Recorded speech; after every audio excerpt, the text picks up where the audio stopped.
also some from my platform as well on our side of politics. Of course, you have to read a lot of books and you learn about different ideologies. One in particular, which is a little bit spicy for YouTube that we can't talk about.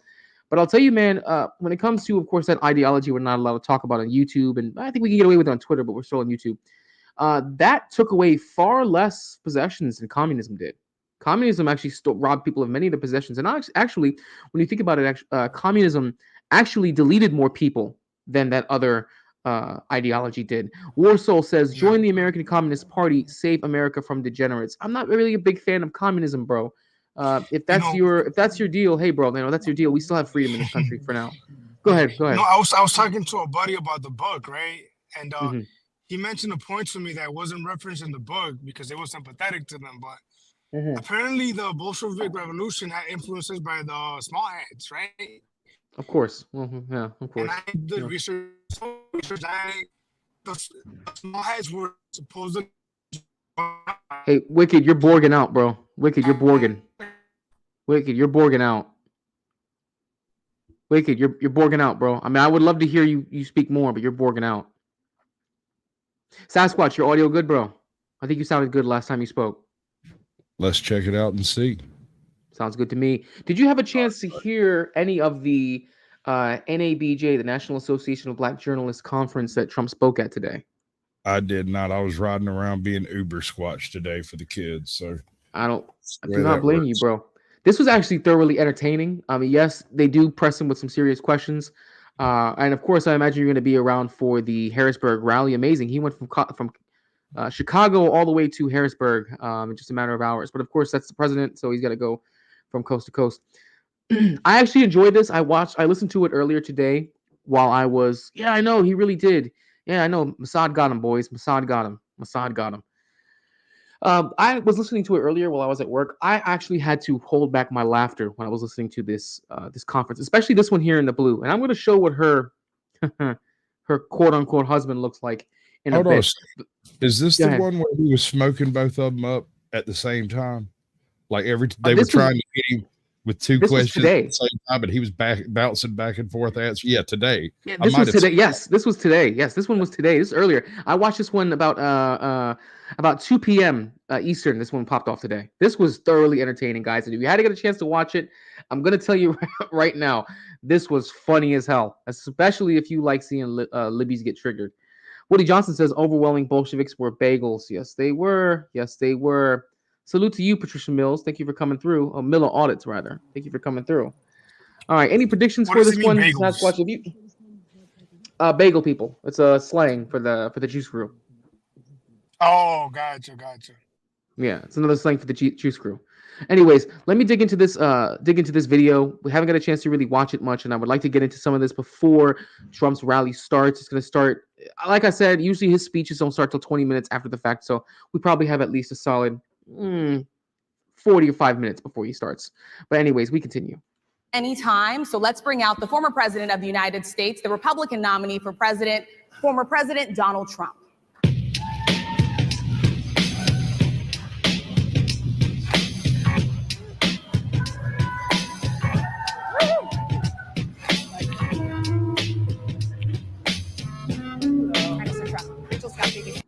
Did you guys notice how quiet it was when he walked out? Yeah. Did you guys notice that? Definitely. It was, you heard a couple people shout out, right? But you notice how quiet it was the moment he stood out? You barely heard anybody say anything. The shooter. Every single person in that audience just turned and looked at the guy next to him and then checked the rafters. Yeah. I have no idea why whoever thought it was a good idea for him to come out here should be fired immediately. What a terrible idea. This was in Chicago. Yeah, this was in your backyard. What is there to gain for it? No, not as far as a shooter, as far as this demographic. What do you just let it go? This is one event that he could have skipped out on, definitely. Well, there's no way he's going to win Illinois anyways, because if you can't win Chicago, you can't win Illinois. But it's talking about black journalists, right? Mm-hmm. Right. And anyone that is adjacent to that, he's not gonna just forget about it. Focus on the demographics they should really fight. And not only because I'm Hispanic, but the Hispanic is a demographic that they could really do a number on. They could really gain traction on. the black demographic, as much talk as there is about, they're gonna go red. No, dude, why would they go red now? Dude, historically, they've always been over 80%. They're going to vote the way their mama told them to. That's exactly what's going to happen because that's what they've been doing for 35 years. Right, but the Hispanics are starting to. The Hispanics have always teetered more towards the Democrats, but the numbers, from what I'm hearing, are leaning more conservative. Hispanics are more conservative, dude. Whether they as a culture, yes, can I across the bow here? Go ahead. A lot, and I'm not saying all, but a lot of Hispanics are Catholic. Catholics are natural conservatives. That's just the way that is. It is. It is what it is. We don't embrace all this debauchery with the alphabet agenda. Not even close, dude. For one. Really, I mean, I guess the one exception you could say are those who probably are raised in inner city environments are more prone to that, simply because they're in the proximity. Let me see, Garion, thank you for coming through, bro. What up? I've already seen this, but I'll add my conversation once you're done. I'll add it once you're done. No, you're good. You're good. Trust me, we got a lot. I'm gonna give you everybody the opportunity. Okay, thanks, Sasquatch. I just saw your message in the back. I'm gonna give everybody the opportunity to give their commentary throughout the entirety of this video because we have plenty of time before Trump comes up and speaks. I'm keeping track of it right now. I'm bouncing back and forth between this and the other video. So whenever you guys want to stop, you want to give your commentary. I just wanted to point out really quickly the fact that whenever he shows up somewhere, he gets roarous applause, especially after the assassination attempt. But here, you could hear an ant fart. That's how quiet it was. Yeah, that's how I didn't think about it, but that's a very good point, dude. Exactly. It's the first thing I noticed. I also noticed. Go ahead. No, go ahead. I also noticed that this one right here, right? Who I know, yes, Harrison Faulkner's in there, and I'm sure a lot of my viewers, depending on which channel you're on, I'm pretty sure at least the guys, my NF guys, are not going to think of this. Have my opinion at least. This one right here, this is a bad angle actually. Thank you. She was the prettiest of the three, right? Now Harrison Faulkner is actually pretty for her age. Harrison Faulkner's in her 60s actually. It's always the prettiest. It's always the most liberal ones who end up being the prettiest. I don't know why that's the case. You know what, Jay? I think it's important to say, right? Mm-hmm. It never fails. Do you remember Vivek's interview in the Breakfast Club? How attacked him? That made me think when I watched this conference, it made me exactly think of when he was on the Breakfast Club and he was arguing with Jess and he was arguing with DJ Envy. It made me think exactly of that. It never fails with the sisters that are doing. Like, if you look at MSNBC or whatever the fuck, it never fails when they disagree with somebody that they attack them. Be objective. Yes. You're fucking. What the fuck are you doing? Don't give a fuck about your opinion. Do your fucking job. These bitches, these females love to criticize, for example, the police, right? Well, what about you? Most definitely. Be objective. Good point. Anyways, let's dig into some more of this video, and then whenever you guys want me to stop it, we can stop, and you guys can give your analysis or give your take. Let's fire her up. All right. Mr. President, we so appreciate you giving us an hour of your time. I want to start by addressing the elephant in the room, sir. A lot of people did not think it was appropriate for you to be here today. You have pushed false claims about some of your rivals, from Nikki Haley to former President Barack Obama, saying that they were not born in the United States, which is not true. You have told 4 congresswomen of color who were American citizens to go back to where they came from. You have used words like animal and rabbit to describe Black district attorneys. You've attacked Black journalists, calling them a loser, saying the questions that they ask are, quote, stupid and racist. You've had dinner with a white supremacist at your Mar-a-Lago resort.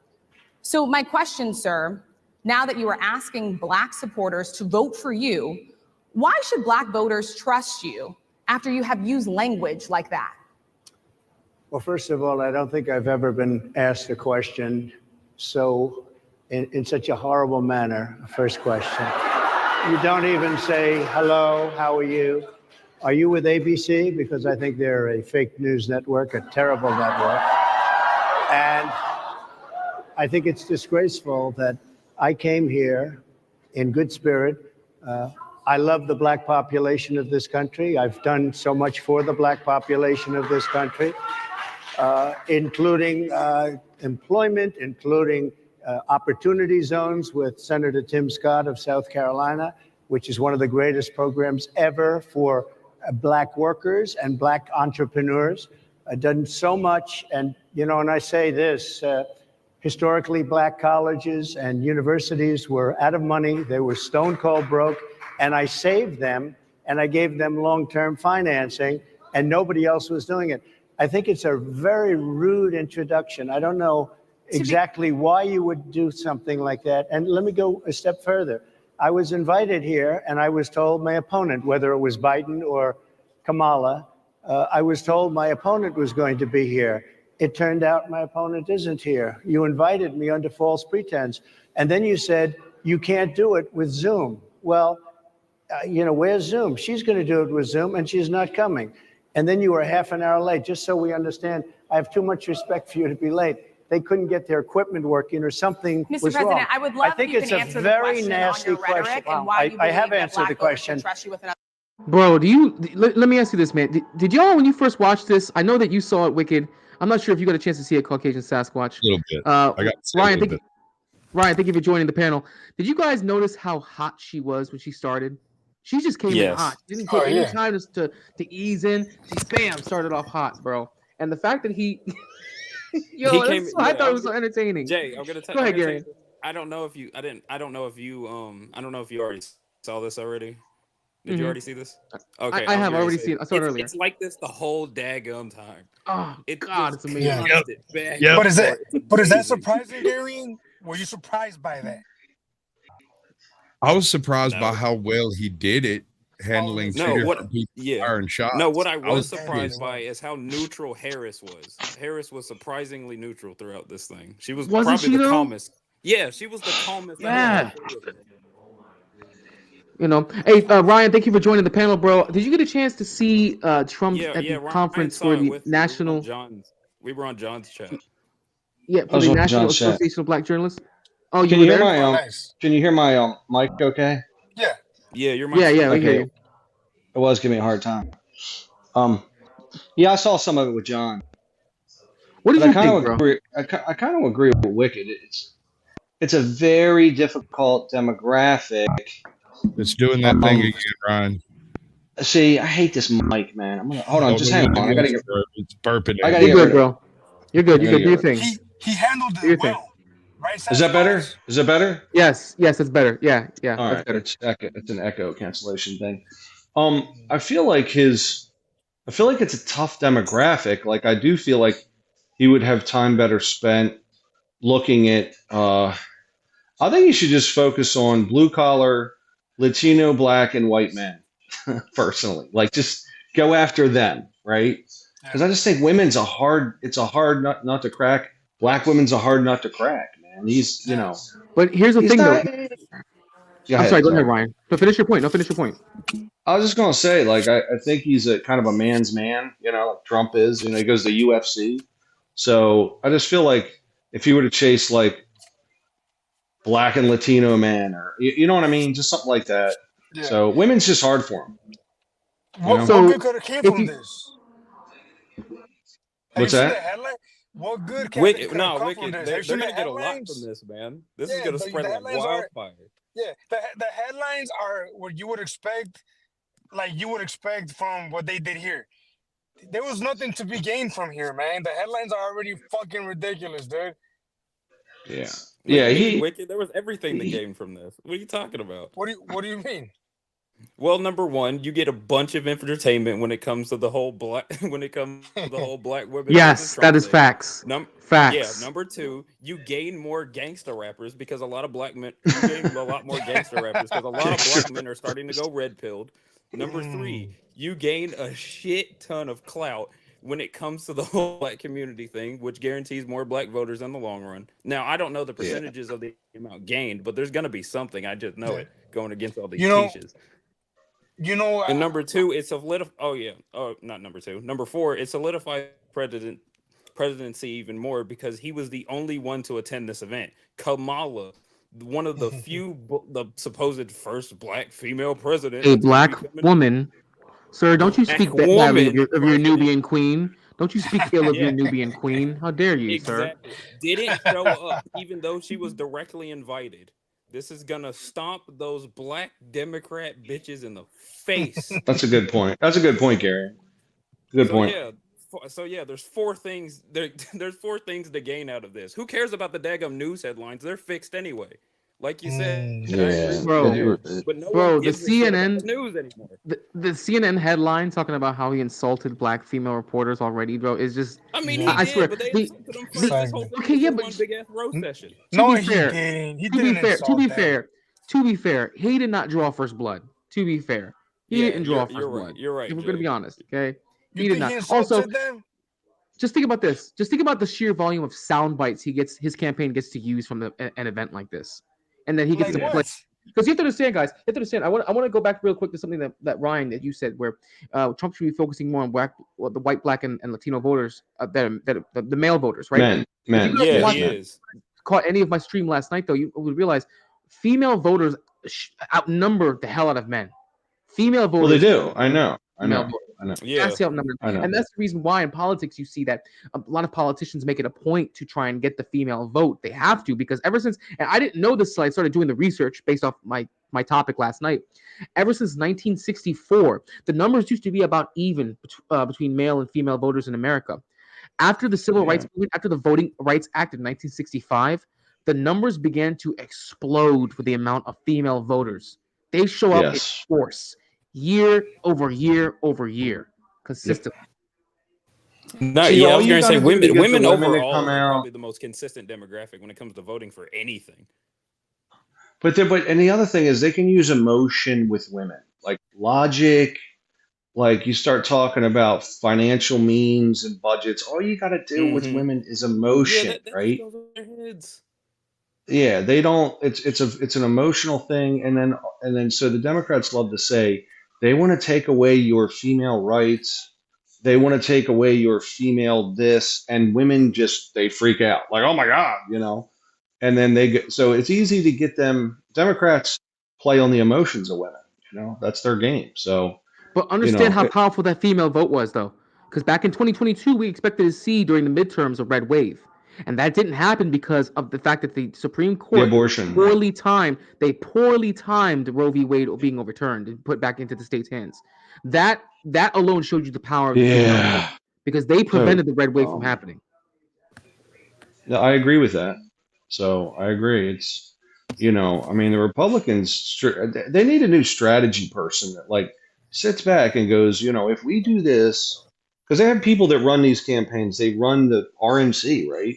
The strategy is so dumb most of the time. They can screw up anything, and the Democrats, they're smart. My fancy hat. Everybody's canned up, but I'm not. Come on up, man. Issue I have, man. They're very smart, man. And here's another thing about the Democrats. They can write. They don't run on anything. They run against things. They stand on positions that are not Trump. Not. I'm drawing a blank. You know what I mean? They don't run for a topic. They run against the topic. And I'm not big on politics. That's true. You can have when you can have popular left-wing political pundits like Joy Reid say, just tell me who I need to vote for in November. I don't care who it is. I just don't want Hitler in office. That tells you everything you need to know about how people are going to vote. Also tells you a lot about a convention like this, where there's going to be, if I had to guess, the majority of the audience are probably black female journalists and also black female Democrat voters. That shows you, and I mentioned this yesterday, how the votes are going to be swayed towards the left. So let me ask you something, Brillo. Do you know the numbers on journalists as a profession? I read this. The journalists as a profession are their donations on Open Secrets. Dude, it's like 91% to Democrats. Journalists, the profession, right? So that's why, absolutely. And that's why it's so left-leaning, man. That's why the media is just so left-leaning. Yeah, it's 91% Democrats. I like those thunder shades, by the way, Garion. At this point in time, most of our journalists have become women, and only 50% of anchors are now men. Yeah. Anyways, let let me fire up some more of this video so that way we can we can get some more laughs. I have been the best president for the black population since Abraham Lincoln. That's my answer. Better than President Johnson, who signed the Voting Rights Act. And for you to start off a question and answer period, especially when you're 35 minutes late because you couldn't get your equipment to work in such a hostile manner, I think it's a disgrace. Let me just ask a follow-up, sir, and then we'll move on to other questions here. Some of your own supporters, including Republicans on Capitol Hill, have labeled Vice President Kamala Harris, who is the first Black and Asian American woman to serve as vice president and be on a major party ticket, as a DEI hire. Is that acceptable language to you? And will you tell those Republicans and those supporters to stop it? How do you define DEI? Go ahead. How do you define diversity, equity, and inclusion? Okay, yeah, go ahead. Is that what your definition? That is give me a literally definition the words then. Would you give me a definition DEI. of that? Give me a definition. Sir, I'm asking you a question, a very direct question. Define it for me if you I would. just defined it, sir. Do you believe that Vice President Kamala Harris is only on the ticket because she is a Black woman? Well, I can say no. I think it's maybe a little bit different. So I've known her a long time indirectly, not directly very much, and she was always of Indian heritage, and she was only promoting Indian heritage. I didn't know she was Black until a number of years ago when she happened to turn Black, and now she wants to be known as Black. So I don't know, is she Indian or is she Black? She has always identified as a Black woman. She went to a historically Black college. I respect either one, but she obviously doesn't, because Gary, I want to start with you, bro. When I first saw this shit, man, I fucking lost it. I'm in the office. That was too. funny. I'm doing everything I can not to laugh, bro. That was the best part to me. That was the best part. Oh my god, bro! And can you hear the crowd? Can you hear the crowd start to get riled up from that shit? When she turned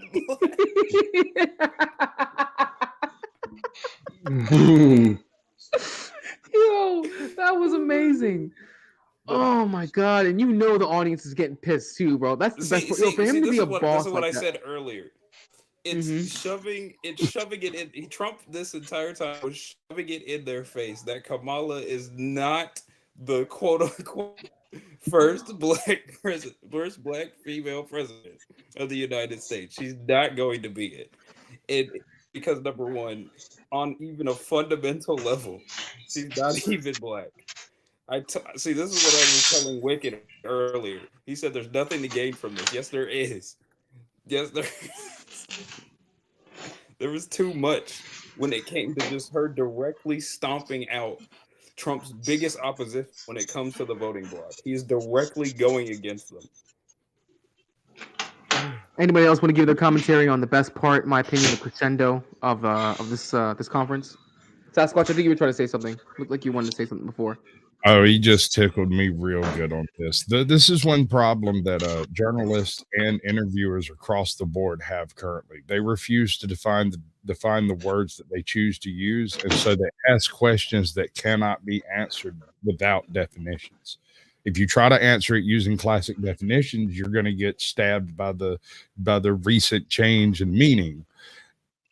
It's a no-win solution. It's a zero-sum game. The best way to win is not to play. Ryan, how about you, bro? Did you want to add anything? No, I think that was good. I just, I don't know. We'll see what the polls show. It's all about the polls, man.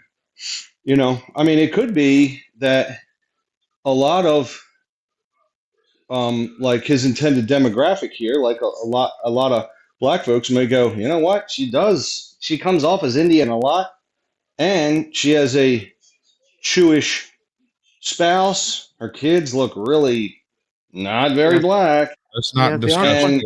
Let's just leave. Her children are no. They're adults. Hold on. They're adults. No, they're adults. Okay, those are not kids. Yeah, they're not kids. Quote unquote children are hers. Are they actually? I don't see her. No. She got no Black people around her. I don't see any photos of her with Black people. I mean, and by the way, Ryan, do you remember that picture of her sister and her husband? Nah. No. Oh, you didn't see it? What has she got? Like a dot right here? She got like a dot right here. Nah, she married probably the darkest Black dude I've ever seen in my life. She's more pro-Black than her sister. I'm gonna tell you something though, man. Like her parents went to Berkeley, right? So, and then they moved to Canada. It's not like like these people had money. Like you're trying to identify with the black experience. Like at Berkeley and in Canada, Yeah, I was gonna okay. say. I was gonna say if Kamala, she got to be like some. Not gonna lie, she wants to identify with the black experience. She gotta come from the hood. She's got to. Bro. But she got Megan the Stallion. Maybe just America.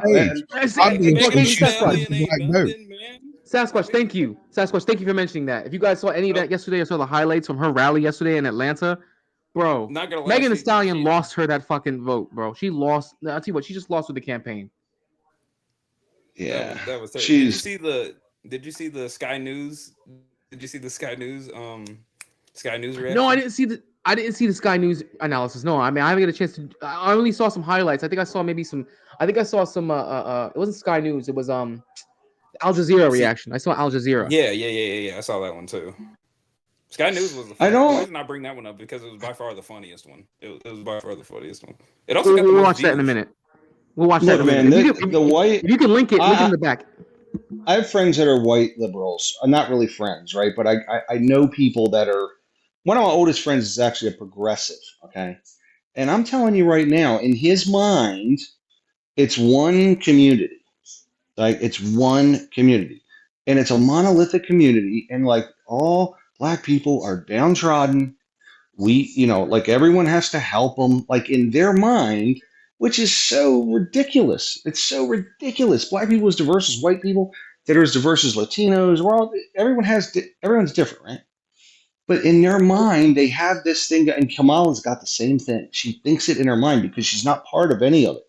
She's never come from the hood or been to a white trash community or been to a poor Latino community. She's never been near it. And that's the progressive mindset. They don't go anywhere around it. So it's dysfunctional. So I hate her. I hope she loses. Anyway, go ahead. No, you're fine. I was just saying, Gary, if you find that video after this one, because right now everyone's still waiting on Trump to show up. If you have the chance, please drop that in the back. I would love to cover that one as well, because I only got to see the Al Jazeera one. But if the Sky News one is funny, hell yeah, put that up there. I would love to get a chance to watch it. I'll try to hold on. I've got the cam down for a second. I'll be back. Do what you gotta do. I'm gonna pull up. I'm gonna get this video fired back up. Nice hat, Gary. Nice hat. She was Indian all the way, and then all of a sudden she made a turn, and she became a black person. Just to be clear, sir, do you believe that I think somebody should look into that too when you continue in a very hostile, nasty tone. It's a direct question, sir. Do you believe that Vice President Kamala Harris is a DEI hire, as some Republicans I really don't have know. said? I mean, I really don't know. Could be. Tyranny. Oh, perfect. I'm so glad you came. Hold on. Tyranny gets to sit next to me. Hold on, guys. Hold on. She gets to move to the front of the bus. She should be between us. I want to sit next to her. Come on now. Oh, you want to sit next to her? Okay, Ryan, you're married, so you don't count. Okay, there you go. Yeah, move me down there. Oh, I'm so glad. Tyranny, if you want to, by the way, sweetheart, if you want to restream, feel free to do so. I won't lash out this time. I was being confused and dumb. That's why I feel bad. I feel bad for last time. That's why I want to scare you off. No. Listen, it had nothing to do with you. I had to rush and get my kid. No, you were perfect. I got you. Fine. Yeah. I got you. So hold on, guys. Before we go any further, Tyranny, did you get a chance to see Trump when he was giving his participating in the NABJ, the National Association of Black Journalists Conference? Did you get to see any of this? Yeah, I seen it today actually, and it was very intriguing how disrespectful Trump was. The lack of answering the question directly. It was always with a loop around. I mean, how dare you get upset of her asking you a question, what are you going to do for our community with the things that you have done and said against it? What's the point of getting upset about it?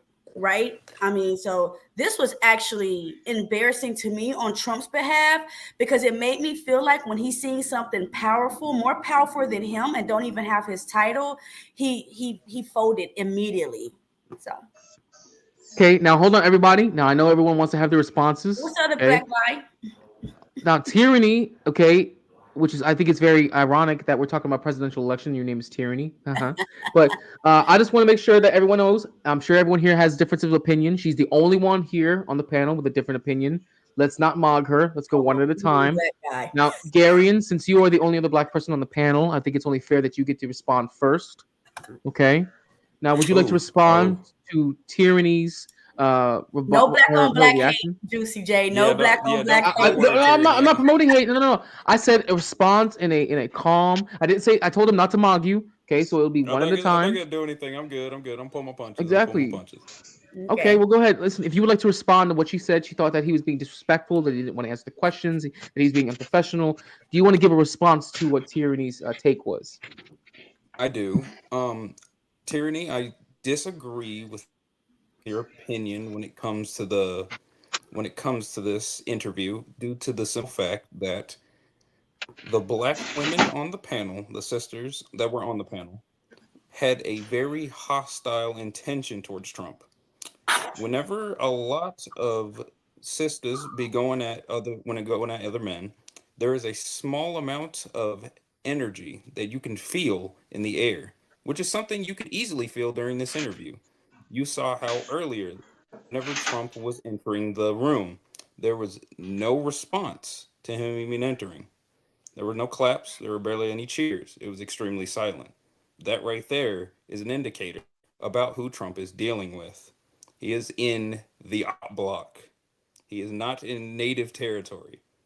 Another thing, it were the extremely hot. Well, honestly, since we haven't seen the whole thing yet, I already have, and most of us have on the panel. But a majority of this interview is going to be, nevertheless, what's a good word? Hostile. Extremely hostile. There is going to be a lot of shade going back and forth.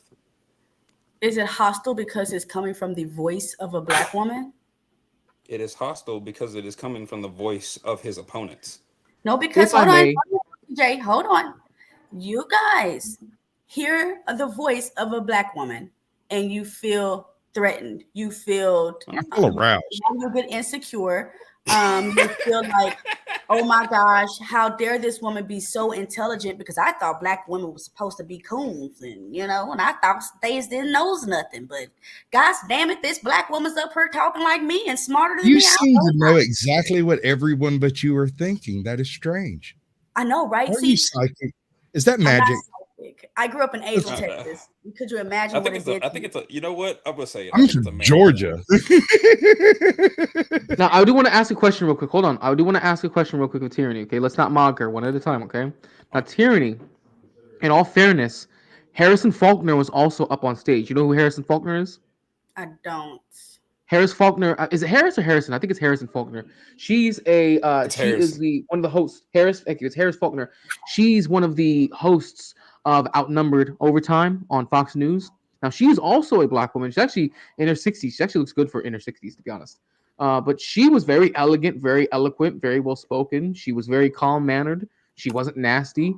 Trump didn't get nasty back with her either. In fact, they had a very good discourse. You're going to see that in the video. I'm sure you already did if you watched it. Now, she didn't act that kind of way. I mean, how do you explain that? She was able to be well-mannered and even-keeled when she spoke with Trump. She didn't get all nasty. She didn't sound threatening when she was speaking.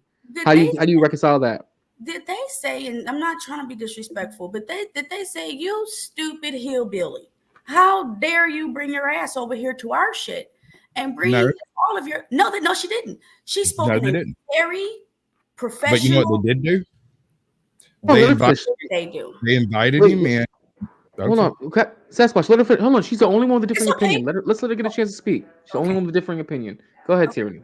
Okay. And I'm open for comment. So, but no, she spoke professionally. You can tell that she has a college degree somewhere, and the career that she chose, she has been pursuing it for over a decade. Okay. She's very well dressed. She's a beautiful representation of a black woman. And unfortunately, you guys don't get to see this black woman that often because she's at work.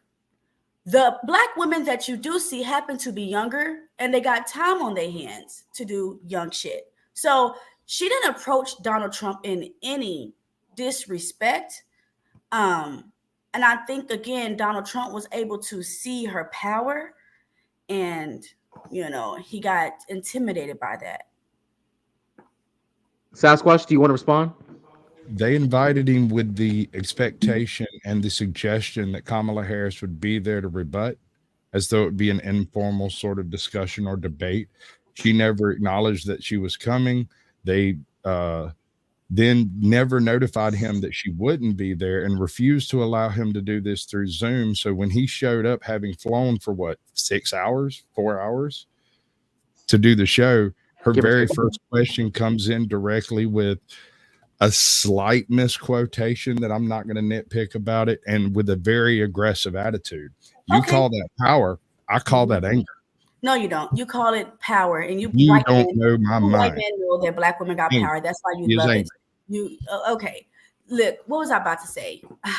I feel like you guys get a little bit sensitive when it comes to seeing a real powerful black woman, and yeah. But what do you? Hold on, I'm sorry. What do you expect when you're approaching a man that was and that is still being endorsed by Donald Duke? Just like Tommy Sotomayor, you know, are we supposed to come to Trump? We're like, hey, how are you? Wait. I'm sorry, Tyranny. You just moved. May I ask? I didn't move the goalpost. Hold on. Are you saying that she did? Okay. I want to ask you. Hold on. I want to ask you. I understand why you said that, Sasquatch. Hold on, real quick. If I'm not mistaken, Tyranny. Many people may not know, but Tommy Sotomayor is black. No, he's not. His skin is colored, but mine. And he's a get out victim. You can't convince me nothing of Tommy. Yeah, Sasquatch. You hear that? It's a white boy in a skin suit. All right. Hold on. Ryan has not had the chance to respond. Ryan, do you want to respond to Tyranny's take on how she believes that Trump has been disrespectful and he's intimidated by the power of a strong, independent black female, and the fact that Tommy Sotomayor is also a get out victim? I don't need no man. I guess it doesn't have either. I don't push that method. I mean that argument. That's not what I put. So. But go ahead though. Let's let Ryan have a chance to respond. Ryan, go ahead, sir. Go ahead. I think if you look at Trump, I'm like I said, I don't know why he went to do this. Why he went to the interview, because it's a hard demographic for him. It would be like Kamala going to the the Christian luncheon or something full of pro-life advocates. Like, she's not going to win a lot of people, so why do it? But I don't know. I think that they did come at him pretty hard in the beginning and threw a lot of inflammatory questions at him, and so he likes to argue. He's going to fight back. That's what he does. So I don't think he's intimidated.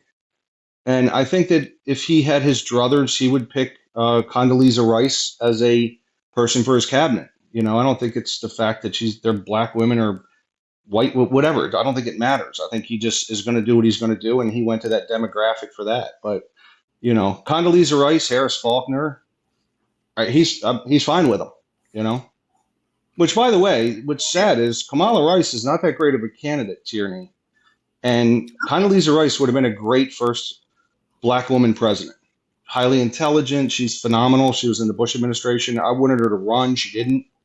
Kamala Harris isn't all that. She's kind of crazy, and she's wildly liberal. Okay. Right.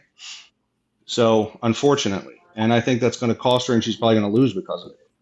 She wants Medicare for all, and everyone coming into the country, Medicare for them, Medicare for the world, right? We can't pay for it. So, she's going to have a hard time winning with those ideas. Now, Tyranny, do you want to respond to what Ryan said? Go ahead. Yeah. So she's a horrible candidate for the country. She sucks as well. And just because your skin has color on it does not mean you get my vote, right? Because she came out with a hate crime for Asians. If you're not from here and you don't like it here, go back to where you come from. I'm all for segregation, and I have said this before, and I mean it. I feel as though if everyone just loved them, and then when we decide to do business together, we can love each other, we will have a great world. But for some reason, we can't even trade products without judging them. Oh my God, I hope it's not dirty. Oh my God. Like, come on, bro. Like, if you don't like it here, go somewhere else, right? But just because Kamala's horrible doesn't mean Trump is great. Trump is horrible too. These are two horrible people. So do you choose between the greater evil, right? Or do you not vote at all? But I just personally don't think that this black woman had any attitude. She wasn't doing any of that. She was very professional. Based on the line of questioning, like the questions she was asking him were I mean, it's a tyranny. It's like if Kamala sat down at the Christian conference and the first question was, "Hey, why do you want to kill babies or something?" Actually, I don't know if I could say that on YouTube, but that's very inflammatory question, right? If you want to kill babies, I want to know why as well. Please let's not repeat that. Please let's not repeat that. Sorry about that, Jarillo. Yeah, let's not repeat it. Yeah, let's not repeat it. Yeah, it's a very so the questioning was very inflammatory. It was like right at him, you know, not welcome, not hey, you know, what do you feel about trade policy? It was like, hey, boom, go right after him. So I felt like the questioning itself, the questions themselves were. Hitler, or would you question Hitler? I don't think comparing Trump to Hitler. Nope, I'm just asking about Hitler. Would you welcome Hitler? But I mean, what's the difference? If you welcome Hitler, I mean, would you or would you just question him? Real quick, before, but if I may, hold on. I'm gonna let you rock out, Sasquatch. Tyranny. I want to let you know right now, the amount of streams I have, that's the wrong question to ask. A lot of my audience is not gonna answer the way you think they're gonna answer. I'm gonna tell you that right now. Well, no. Gary should get his because Gary understands a lot of the politics that I have watching my channel right now. You're not going to get the answers that you want to hear, Tyranny. Go ahead, Sasquatch. I agree. I'm here because I agree with Jay's politics. Yeah, go ahead, Sasquatch. I don't personally care. I'm not a political creature. I just don't like morons. If I invited Hitler for an interview under the auspices of him being able to discuss with his opponent, I would probably start with, hello, mister. Welcome to the show. This is what we're discussing today. This is your opponent. But what I wouldn't do is start off with, why do you hate the Juice Crew?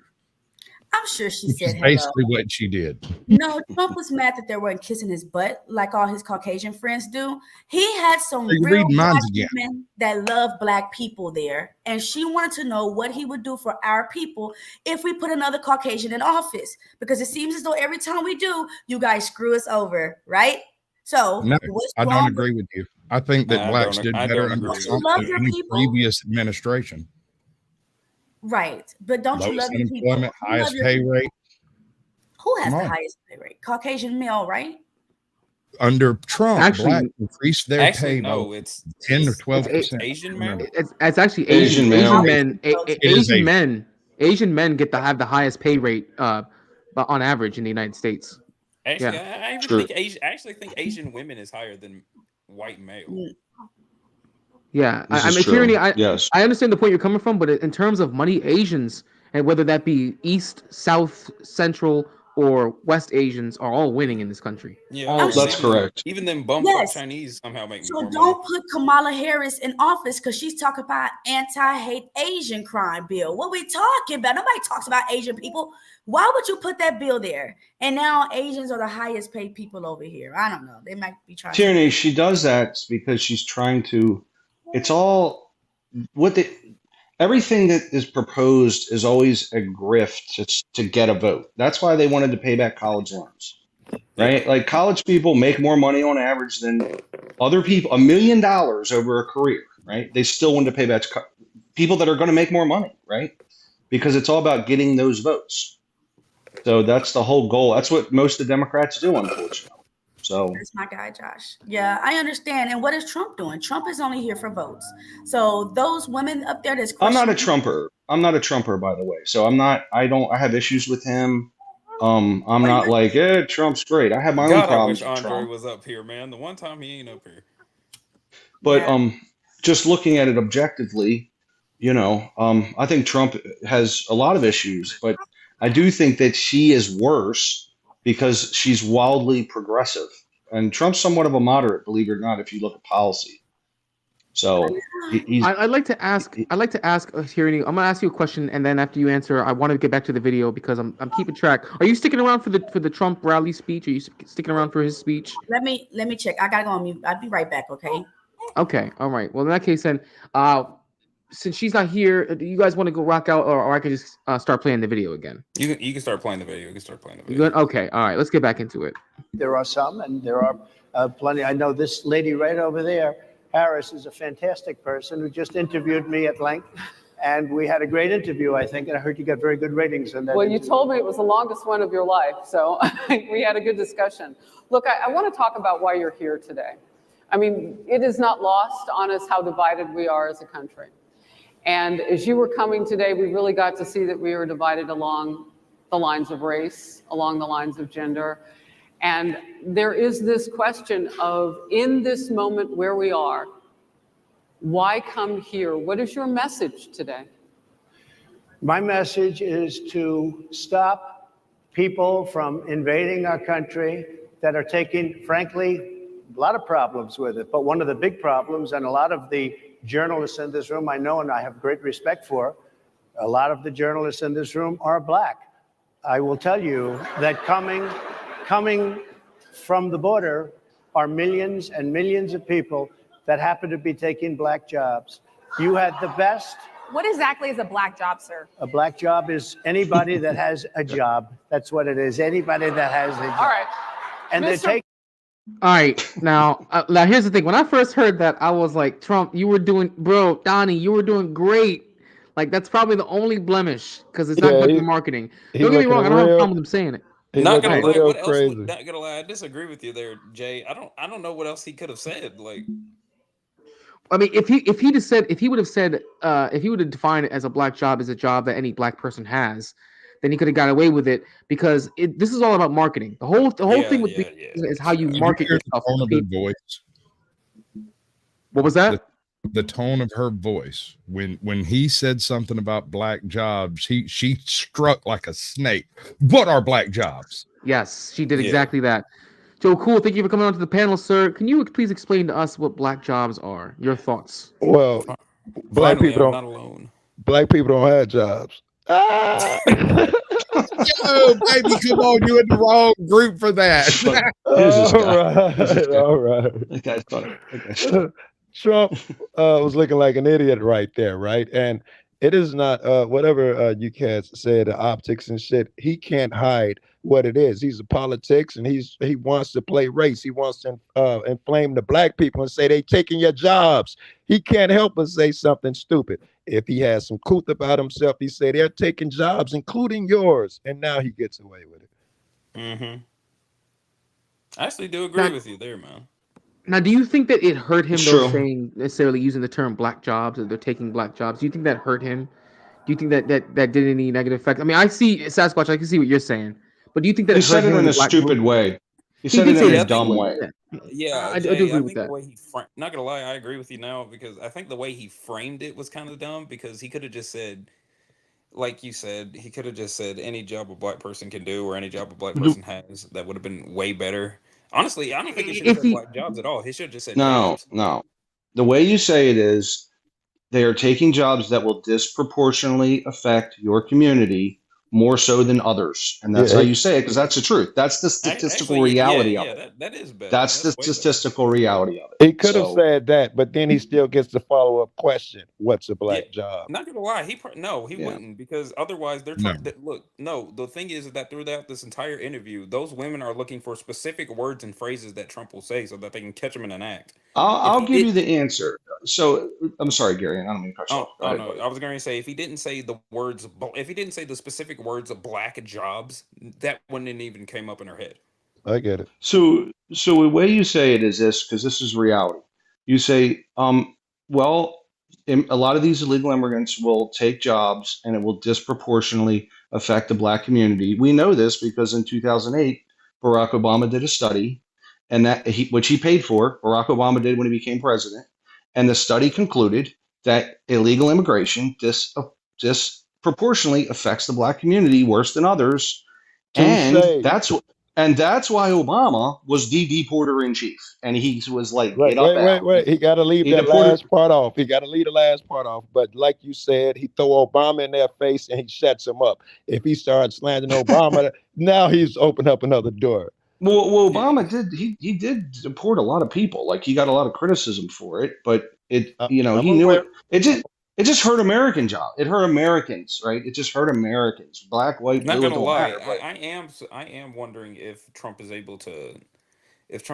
planning on beating Obama's deport count. That's what I'm wondering. it's going to be hard with the liberal. The liberal media is not going to play along, dude. They're going to be showing like children, KD ratio or DP ratio. What is it? What the fuck is, bro? What the fuck is this? Halos? KD ratio? Come on, bro. KD ratio. This ain't Halo. What's wrong with you? DP because DP sounds way better. Deportation ratio. Oh my god, it's gonna be hard. It's gonna be hard. As soon as they start it, you're gonna have the media showing families and kids and moms and oh my god, I'm getting ripped from my parents. Oh my god, that reminds me. They're gonna be playing the hell out of that. Remember when Texas was put up barbed wire border, and they were trying to create all these sympathy all these daggum sympathy commercials about why are they doing this? They're absolutely. Did you see that? Did you see that poor baby that drowned in that puddle? Because the patrol wouldn't let her cross. They had some kid climb into it and took pictures of it. You know what I mean? Tyranny, you think they let some of those kids in? Yeah, they were like, get that kid to climb in there, get some pictures, so we can. We'll give you a green card if you scratch yourself up a bit. It goes. There you go. All bushes over here. I'm telling you, the liberal media is going to fight it tooth and nail. So it's going to be hard for them to deport a lot of people, but I think I'll try. So not to mention all the people that came here from those border holes. Oh yeah. Do you know? I was gonna say all those people coming in through there. There's a ton of them, dude. Honestly, I've literally seen live video.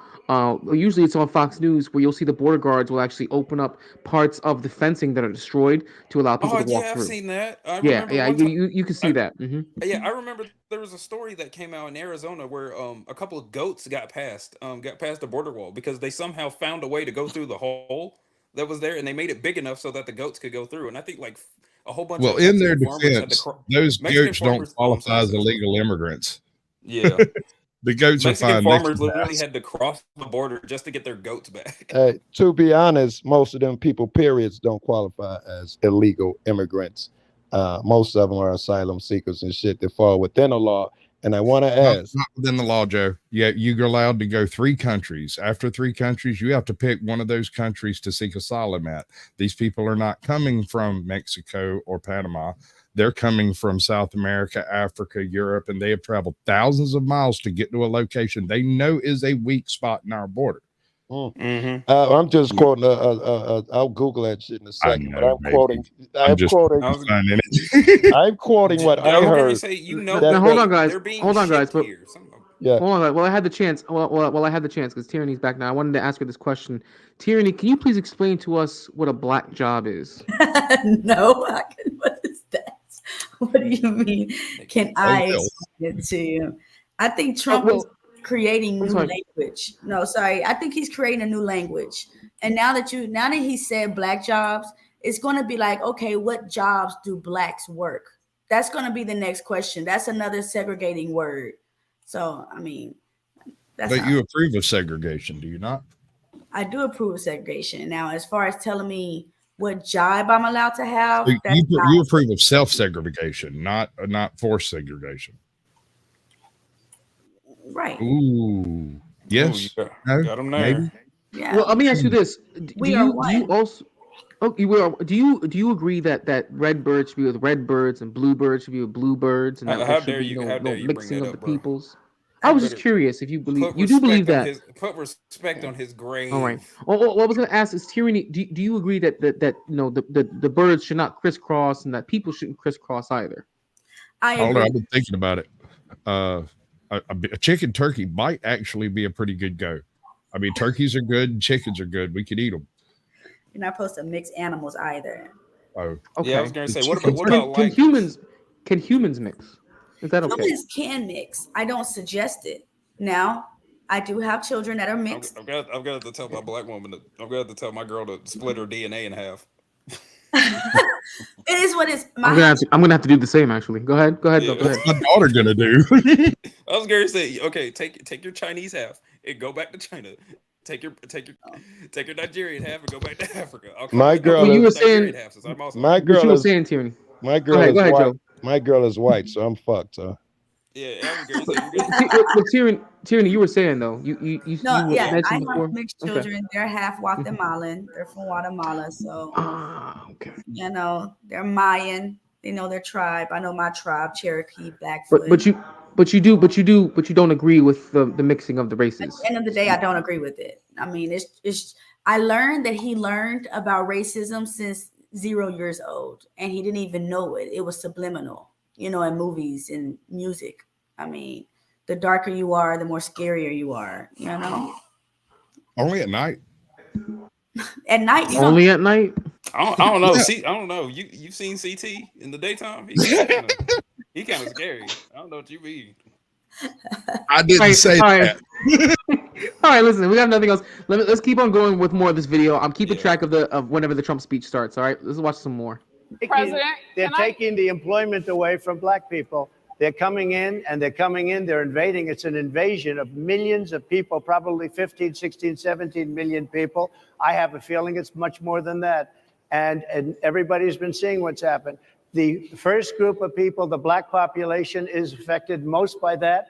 And Kamala is allowing it to happen. She's the border czar. She's the worst border czar in the history of the world. There's never been a border czar like this. She's never even essentially been. She said she was there once, but not the right part of the border. So she was a border czar. She's done a horrible job.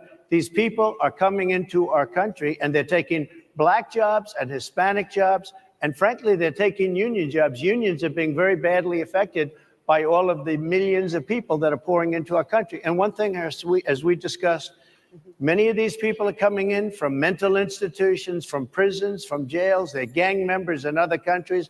Other countries are setting loose their prisoners. They're opening up their prisons and their mental institutions, and they're taking their. Yeah, I didn't know if any of you knew this, but I did not know Trump was pro-union. Yes, I didn't know from that the construction. He's from the New York construction industry. He runs on a mid-90s liberal platform, bro. His entire platform is mid-90s liberal. Yes. I'm curious. I want to ask you guys a question. If that was your brother, would you be fighting so hard against keeping him out? And I'm going to say, if it was, even if you take the same stance, it must be legal. The visceral, the viciousness, the anger, the hatred, you would not tolerate. That shit coming out of Trump's mouth, trying to make it look like they're all rapists. And I looked it up. I Googled it. Most of them are legal, Sasquatch. I Googled it. But do you trust Google? Oh, you sound like a flat earther. This is flat earther. It must be CGI bullshit. You probably Googled 12 things today. Did anyone have the audacity to say, do you trust Google? Be nice. I'm being nice, bro. I mean, you've had something similar to this conversation before. So, I mean, the migrants are coming through the firmament right now. Well, no one trusts Google. No one trusts no source. I thought that shit go without saying. But since we use these things, when you use Google, I won't use that as an easy excuse. Do you trust Google, right? When you Google a stat. But what I was saying, because I strayed a little bit, if that was your brother, your literal brother, your mom, my brother, that anger and shit that is in everyone's tone would not be there. And you would clearly see, you'd be upset that Trump has praised them as villains and rapists and all of that, when most of them are not. He is not saying that. And that is your brother. That is your mother. He wasn't speaking about all of them. He was speaking about the ones released from insane asylums and prisons from other countries. Yes, but he's trying to make it look like it's clearly. You didn't hear that. Yeah, clearly, Sasquatch, or I shouldn't say clearly. Do you agree that he is trying to make it look like they are mostly all demons? Is that clear to all of us? He's playing politics now, yes? Yes, he's playing politics. Yes. And the other side plays politics as well. Agree. By saying that everyone's coming across as a saint. As a saint. I agree. They're just looking to work. I'm just as hard on them too, by the way. Yeah. Okay. I gotta give Joe credit. Joe rains on everyone's parade. It's not just white, black, green. I like it. Good, Joe. Good. I support that, Joe. I love this man. Yeah, so, good. Okay. You knowing that, with you seeing and hearing everybody's different perspective, is it okay that you don't vote at all, or do you still feel like you have to put in your ballot? I mean, I don't know either. So my opinion is that if you don't believe that your vote counts, it's not going to hurt you to take the 20 minutes to walk to to an election spot and just put in a vote, even if it's a write-in. Because if you can't even do, I'm gonna let you have a counterpoint. But if you can't even do something as simple as a basic civic duty as just voting, which takes very little effort, how can you ever be expected to be more serious? And do something more serious like protesting, or God forbid, if we ever have another revolution in this country, how can you be expected? Which state? It depends on the state, Rillo. It depends on the state. If you're in a state like California, your presidential vote doesn't count. One person's does not count because it's going to go blue, and when it goes blue, all the whole state goes blue. All the electoral votes go blue. So I'm in Chicago. Same here. It's gonna go blue. Yeah, it's going blue. You don't have to vote. It doesn't matter. You can vote red or blue. It won't matter, depending on the state. But if it's a swing state, you should probably vote. Well, being from a battleground state, I make it a point to vote. So yeah, but we didn't let the girl get her counterpoint. Remember, the lady was going to get. Go ahead. Yeah, you're right. You're right, Tierney. Go ahead, give your counterpoint because I didn't answer. What was your counterpoint? I was just going to, what if not voting wasn't an option? Not voting is an option. What would happen if we didn't vote? Have you guys? If all humans didn't vote, to answer your question, if all humans in the United States that are of the voting age chose not to vote, okay, first off, that'd be amazing. I think that's a pipe dream. I don't think it'll ever happen in reality. But let's say, for the sake of argument, that it did. Then for the first time ever since the American Revolution, we would have finally had a government in a stranglehold. We would have actually done something united as one people, or mostly united as one nation, to possibly enact change. Because then we're basically we're putting a stranglehold on the American voting system. We're putting a stranglehold on the government. Honestly, what I would rather see, if we really wanted to force the government in a power move, is rather than us saying we're not going to vote, is we just say, well, for 1 year, say, well, we're just not going to pay taxes unanimously. I love it, bro. What if we just let the independents vote? What if we just let the independents vote? Because the red registered Republicans vote Republican, the registered Democrats vote Democrats, and you know what they're going to do. So 40% is one, 40% is the other. The 20% in the middle decide all the elections. Just the independents do. So Ryan, just trying to get that idea off the ground in the first place will be by far the hardest thing that will ever be done. I mean, it would never work. It would never work. But go ahead, Tierney. It's true. Go ahead, Tierney. I mean, it's a good idea, but God. Hold on. Let Tierney go. Go ahead, Tierney.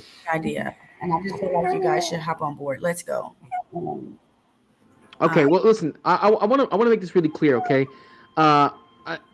2020 aside, because they managed to steal that one away from us. But aside from that, I do think it's important to vote. I don't believe in the conspiracy that your vote doesn't matter. I believe that your votes do matter. It's just that they can be so easily manipulated because of the voting machines. That's why I do believe that going back to paper ballots would mitigate that problem. I'm not saying it would eliminate the problem. I think it would mitigate the problem, right? Suppose a conservative married a Democrat. I didn't hear the whole question.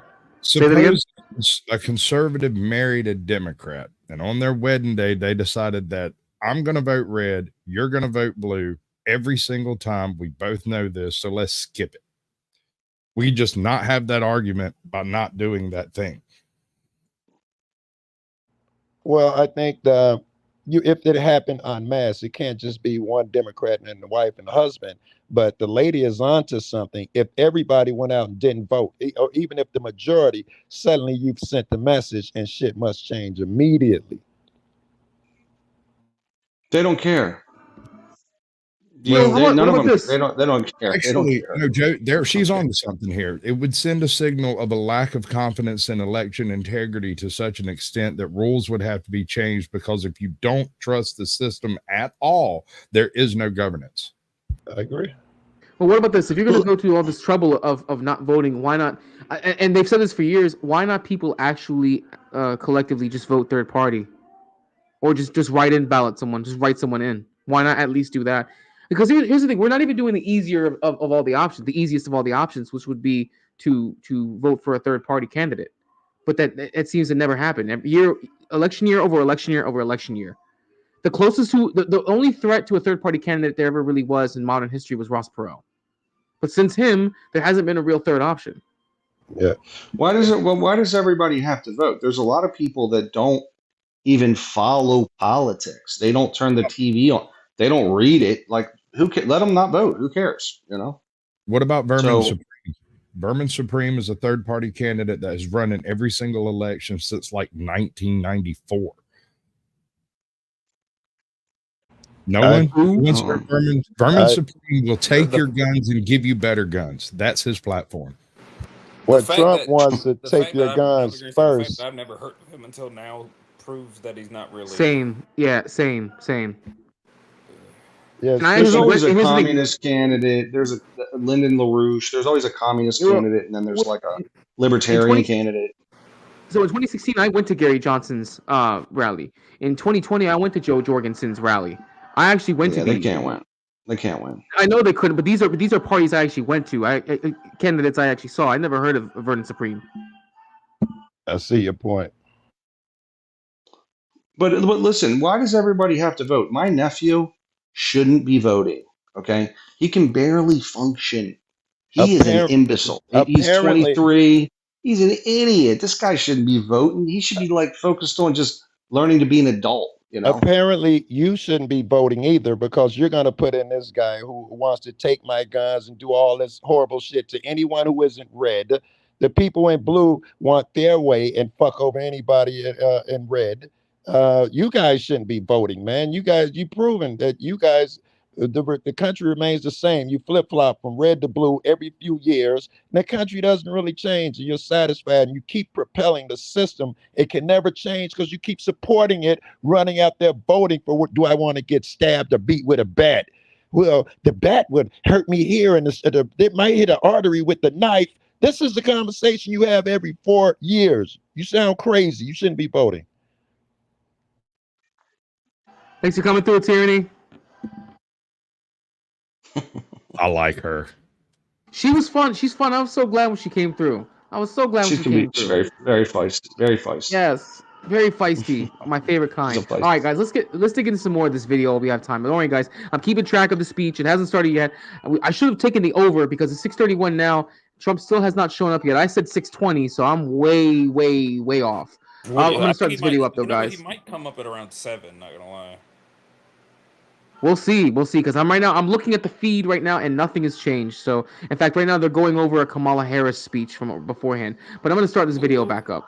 They're bad people, drug dealers, gang members, and they're bringing them into the United States. And by the way, their crime rate is going down, and our crime rate is going to be a disaster. Mr. President, I want to get into how you address some of the issues with Black communities. And I say that plural because we live in communities of color that are different. We're not all the same. We don't vote the same. We don't think the same. True. It's not monolithic.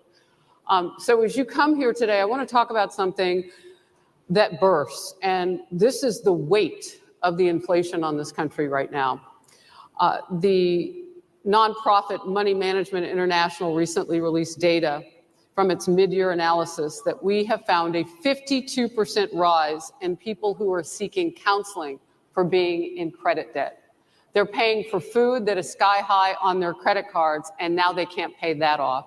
The credit counseling nonprofit MMI, as I said, is saying now that they've seen surges that they haven't seen since we were in a pandemic of people in financial trouble. Much of that falls on the shoulders of single moms, single Black moms, when you look statistically. Yeah. How do you turn it around? What's your plan for the Black community when it comes to money? So, first of all, it's very hard to hear you for whatever reason because of the fact that they have bad equipment, because I guess, this woman was unable to get the right equipment. But it's very hard for me to hear you, but I can hear every other word. It's very difficult, actually. But so I don't know if they can fix it or do something with it, but I'll do the best I can with it.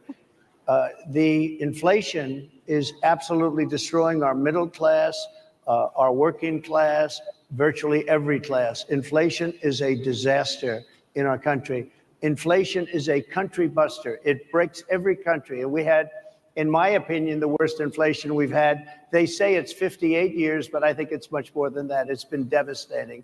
And if you just take a look at a lot of things they don't include, like interest rates. Interest rates went from 2.4% to 10%, and you can't get the money. People can't buy houses. They no longer have the American dream. Young people, young Black people, They don't have the American dream anymore. They can't buy a house. They can't borrow the money because of the cost of the money. They can't buy it because of the cost of housing, because of the cost to build it, because of inflation. Inflation is a disaster, and it's destroying our country, and it's destroying the black community probably as much or more. So what do you do? Than any. What's your plan? You know what we have to do? We have to bring down the cost of energy, and that's going to bring down the cost of inflation. This was all started with a bad energy policy by Joe Biden. By the way, just if I might, I was running against a man named Biden. You probably saw that. And he was losing very badly in the polls. And then he had a rather bad debate. I would say it was a bad debate. I would say it was one of the worst debates in history. And his poll numbers crashed. And instead of saying, you know, let's keep going and maybe something happens the other way, they said, oh, we're going to replace him. Let's just replace him. That's like you're in a fight, a prize fighter's in a fight. He's not doing where you say, let's bring in another fighter. So our whole campaign was steered toward him, and now we have to steer toward him. But ultimately, it's the same because they have bad policy. They have policies of open borders, unbelievable open borders, horrible energy policies. They want to get rid of, as you say, gasoline in cars. They want to get rid of oil. They want to get rid of efficient heating. Mr. President. Environmentally, what they're doing is killing our country. They're absolutely destroying our country. But the inflation is the thing that's hurting the black worker, the black population, and every other population within our country. Inflation is the worst it's been, I think, in over 100 years. And they'll fact check it. They'll say it's only 58. Whatever it may be, they don't add all the numbers. They don't add the really bad numbers, and you can check that too. But inflation, Harris, is absolutely destroying this country and the people in our country. Yes, Mr. President, can I ask you another question that is also impacting Black Americans? And that's very clear now. Good. I'm sorry? It's very clear. I hear you. Okay. So Sonia Massey, someone from Illinois, an unarmed Black woman, was shot the other day in her home by a deputy sheriff. The deputy has since been charged with murder. You said police would get immunity from prosecution if you win. Why should someone like that officer have immunity, in your opinion? Immunity? Immunity. I don't know the exact case, but I saw something, and it didn't look good to me. It didn't look good to me. Are you talking with the water, right? Yeah, well, police unions are not backing this person either. Okay. But again, why would... They're going to be charging the officer. I guess they're charging the officer. So why should he receive immunity? Well, he might not. I mean, it depends. It depends on what happens. I'm talking about people that are much different cases than that. We need people to protect ourselves. And by the way, in Chicago, as an example, a few weeks ago, July 4th weekend, they had 117 shootings and 17 deaths. Nobody wants that. Nobody wants that. We need to have our police officers have the respect and dignity back. In this particular case, I saw something that didn't look good to me. I didn't like it. I didn't like it at all. So can you get a little more specific back to the immunity question? Who would make those Well, right now, for the most part, people are protected by their unions, by their police unions, or by their police departments. But I'm saying if I felt, or if a group of people would feel that somebody was being unfairly prosecuted because the person did a good job maybe with crime or made a mistake, an innocent mistake. There's a big difference between being a bad person and making an innocent mistake. But if somebody made an innocent mistake, I would want to help that person. What would those exceptions be? What would determine you an go innocent after mistake? Somebody and it's a very close call and it's very dangerous. And you know, they have the policeman's life and woman is a very difficult thing because sometimes you have less than a second to make a life and death decision. He is about to make an argument that the police deserve special exceptions because they are more important than other people. He's about to go down that path, right? He is going to say their job. I don't get those considerations. No, my job, your job.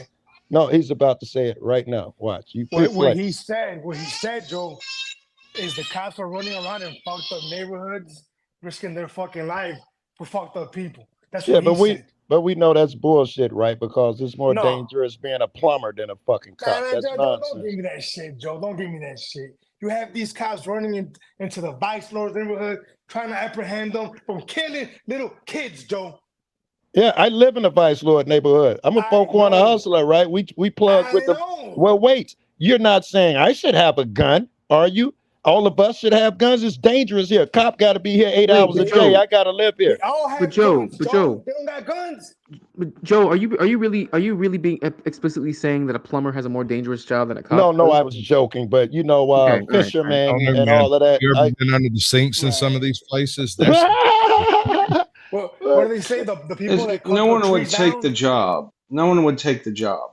Like if you're going to be exposed to personal liability and you're going to be exposed to jail when you have to interact with people on their worst day every day, no one's going to take that job. I wouldn't take the job for $500,000 a year because that means I can get sued by every person I encounter. I mean, who would take that job? The opposite side of that coin, if you're not able to be sued, you can have people out here beating people, killing people, which is worse than I'd rather it happen to a cop than an individual. I don't think he's more important than the lady walking down the street. Right. Oh shit, I'm losing my voice. But there has to be some balance there, right? Like I think cops should be prosecuted for breaking the law and you know, I like what that guy did to Sonia Masi. He should spend time in jail, obviously, right? Like that was he was charged. First off, it was terrible police work. Also, he stepped in front of his partner who had a taser. Like the guy's obviously an idiot. But in the same right, when you say, "Hey, we want you to become a cop," and you know, if you mess up, you can get sued for as much money as whatever, and also you're going to go to jail if you screw up. Like no one's going to be a cop. No one's going to be a cop. If you give me 1 second, I want to list some of the most dangerous jobs in America. Logging is one. Right. Oh, yeah. Wait. Roofer, pilots, steel construction. Let him finish. Delivery driver, truck driver, trash collector, miners, construction trade, electrical power installers. Cops ain't even on this list. It is not what you guys are saying, right? Wait, delivery driver? Yeah. Hold on 1 second. Why? So, tell me why. Being an Uber driver, because they probably get robbed. They probably get robbed. Joe, stop playing with me, bro.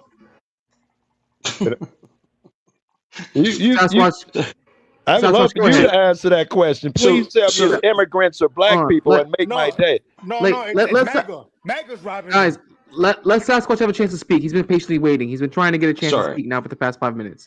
Go ahead. All right. So Joe would seem to be anti-cop. He's really not. He is anti-crappy cop. And crappy cops abuse things like qualified immunity.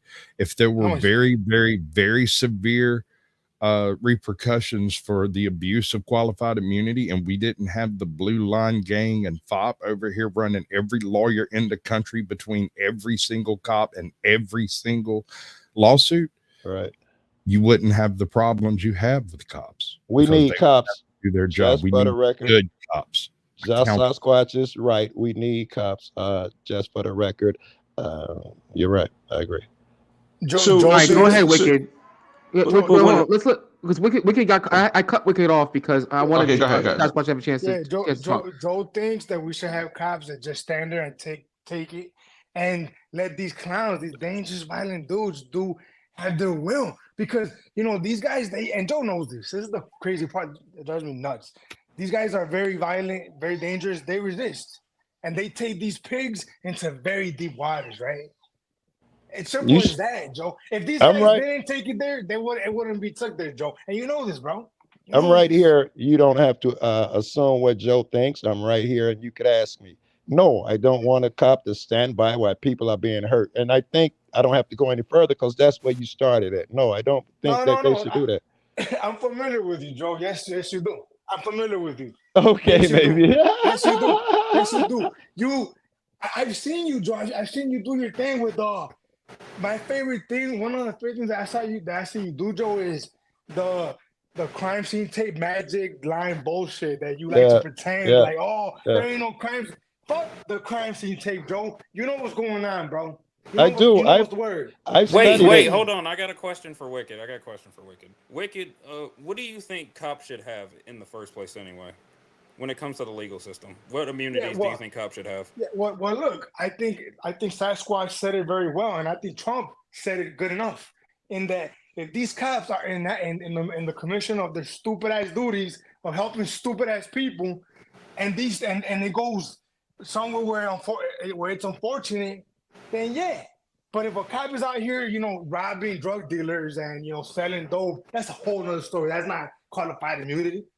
No. He should get a worse sentence. He should get a worse sentence. Wicked, I think that you're going on the extremes when it comes to the concept of crooked cops, because not every crooked cop is crooked in the same way a criminal is. Right. A crooked cop could be the guy who's I'm sorry, Joe. No, he's manufacturing tickets. He's sitting somewhere where he's not just running plates. He's picking people who are out of town to give tickets to because they're less likely to come drive 800 or 1,000 miles back. Cops do this nonsense every day. They stack charges. If they want me for ID, they lie to me and say, you could go to jail. You could be arrested. They should spend time. Some should happen to them for threatening a citizen. Right, exactly. And that's what I'm talking about. Joe thinks that cops should be punished for being rude, right? And let me finish, Joe. I've seen Joe, and it's okay, Joe. I mean, you do you, right? If it works, it works, bro. But I've seen Joe go up to fucking pigs that are parked where like regular citizens can't park and get on their ass, go up their ass about it, and make a huge fucking deal. And Joe walks, walks past the violent, evil, murderous mother flowers. Wicked, have you ever tried to stop? Not gonna lie, Wicked, have you ever tried to stop some niggas robbing somebody? Fuck no. What do I look like? Then Crazy? Shut up, nigga. Damn. Why are you getting on Joe for recording cops? No. You, Gary, and you fuck. Did you hear what I said? Did you hear what I said? Did you hear what I said?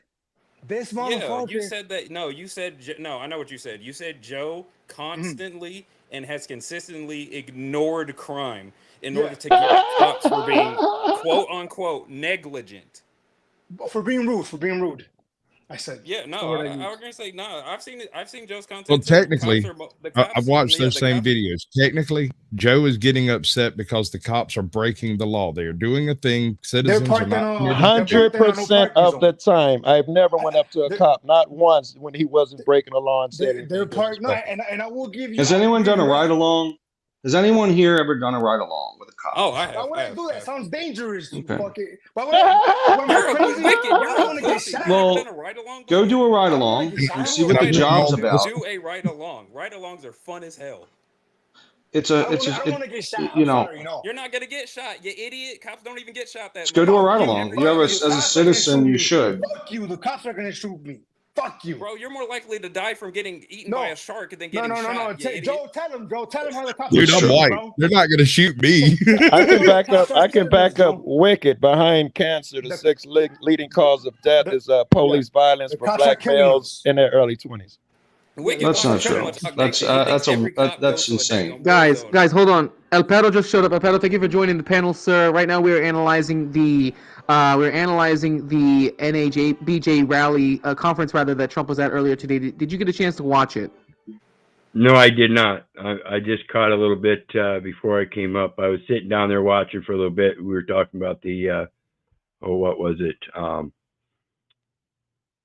The voter registration and everything. And got you. So I was listening, but then all of a sudden I heard all this motherfucker this and motherfucker. So I had to come up. Hold on, sir. It was actually he said mother flower. He said mother flower. He did. He said mother flower. Very appreciative. That is awesome, dude. That was beautiful. He said mother flowers. And real quick, guys, while I have the opportunity, I just want to say, if you guys are watching right now in the bushes and you enjoy the content that you're watching right now, please consider going to my channel, Jay's Hot Topics, and dropping a sub. Or if you're on my Twitter, consider going to Jay's Hot Topics and dropping a sub there. Actually, we do it, dropping a follow, or drop a follow on my Rumble, also known as Jay's Hot Topics. And big shout out to Tyranny for restreaming, guys. I dropped her link in my chat. Actually, go give a Tyranny a shout out. Go ahead and sub to her channel as well. She's a mother of 4. Show her some love. And by the way, big shout out to Sasquatch for restreaming on his channel as well. Go drop a sub to Caucasian Sasquatch. Go ahead, Opedal. Give me your take. Yeah, Can I say something about the? Oh, sorry. Go ahead. Yeah, I did sub to Tyranny already. So bless be everybody. That's I went over and checked her out real quick. So as far as the voter registration and Trump and Biden and all that, like I said, I've never even registered to vote. Like the discussion was talking about earlier, what happens if we bring in that third party? Now, is that third party as a partisan party, are they red or blue, or does that create a new color? Does that bring about that third party we were talking about of people being elected into office that are actually competent? No. You asking a politician to do his job? Man, who are you? Where'd you come from? What kind of country do you think we're running here? We want game show hosts to be our politicians. Yes. Yeah, Steve Harvey for president, man. Steve Harvey for president. Yes, indeed. TRBL terrible. Behind that. I'm down on that. Steve Harvey for president. Get that man on the ballot immediately. By the way, guys, I'm sorry, real quick. By the way, guys, Gary, you may not be wrong. The new ETA for Trump coming out for the speech is 7 p.m. right now. 6:45 was the last ETA. No right now, Trump is nearly an hour late. Usually, he's only about 20 minutes, 25 minutes late. This is rarefied form. Right. He's on POC time, right? For real, by the way. And by the way, guys, I do plan on being in Philly for the Harris rally this coming Tuesday. So I'm probably going to do that one IRL, actually, because it's not that far of a drive for me. Yeah, so I plan on being there. We can set that up as a show. You can do the recorder on the spot type thing, and we can totally transition in and out just like a professional gig, dude. We can make that happen. I'm all in on that. Just let me know. I love the idea. I have to buy myself a microphone and what's it called? Not a dongle. I want a blue hair dye, and tuck underwear. Go ahead. Blue hair dye and also a transition starter kit. What is it? What you carry around for your phone? No, what you carry around for your phone? Oh, what's it called? Damn it. I can't remember what it's called. Gimbal. Thank you. Gimbal. I'm sorry. I didn't mean to cut you off, El Pato. Please go ahead and say what you want to say. Please don't calm down. Please don't go away. I just had to get that out of my head before I forgot it. So please go ahead and give your point, sir. My fault. Can I make a general statement? After you. Go ahead. Well, no, I was pretty much done. It's just that, again, I think it still comes back to the competency of knowing what you're voting for. And if you don't, then you shouldn't vote. And if you do, then go ahead and vote, but enhance that by learning more so you can be one of those that fills that office with competency by understanding how that system works and fulfilling that third party partisan part.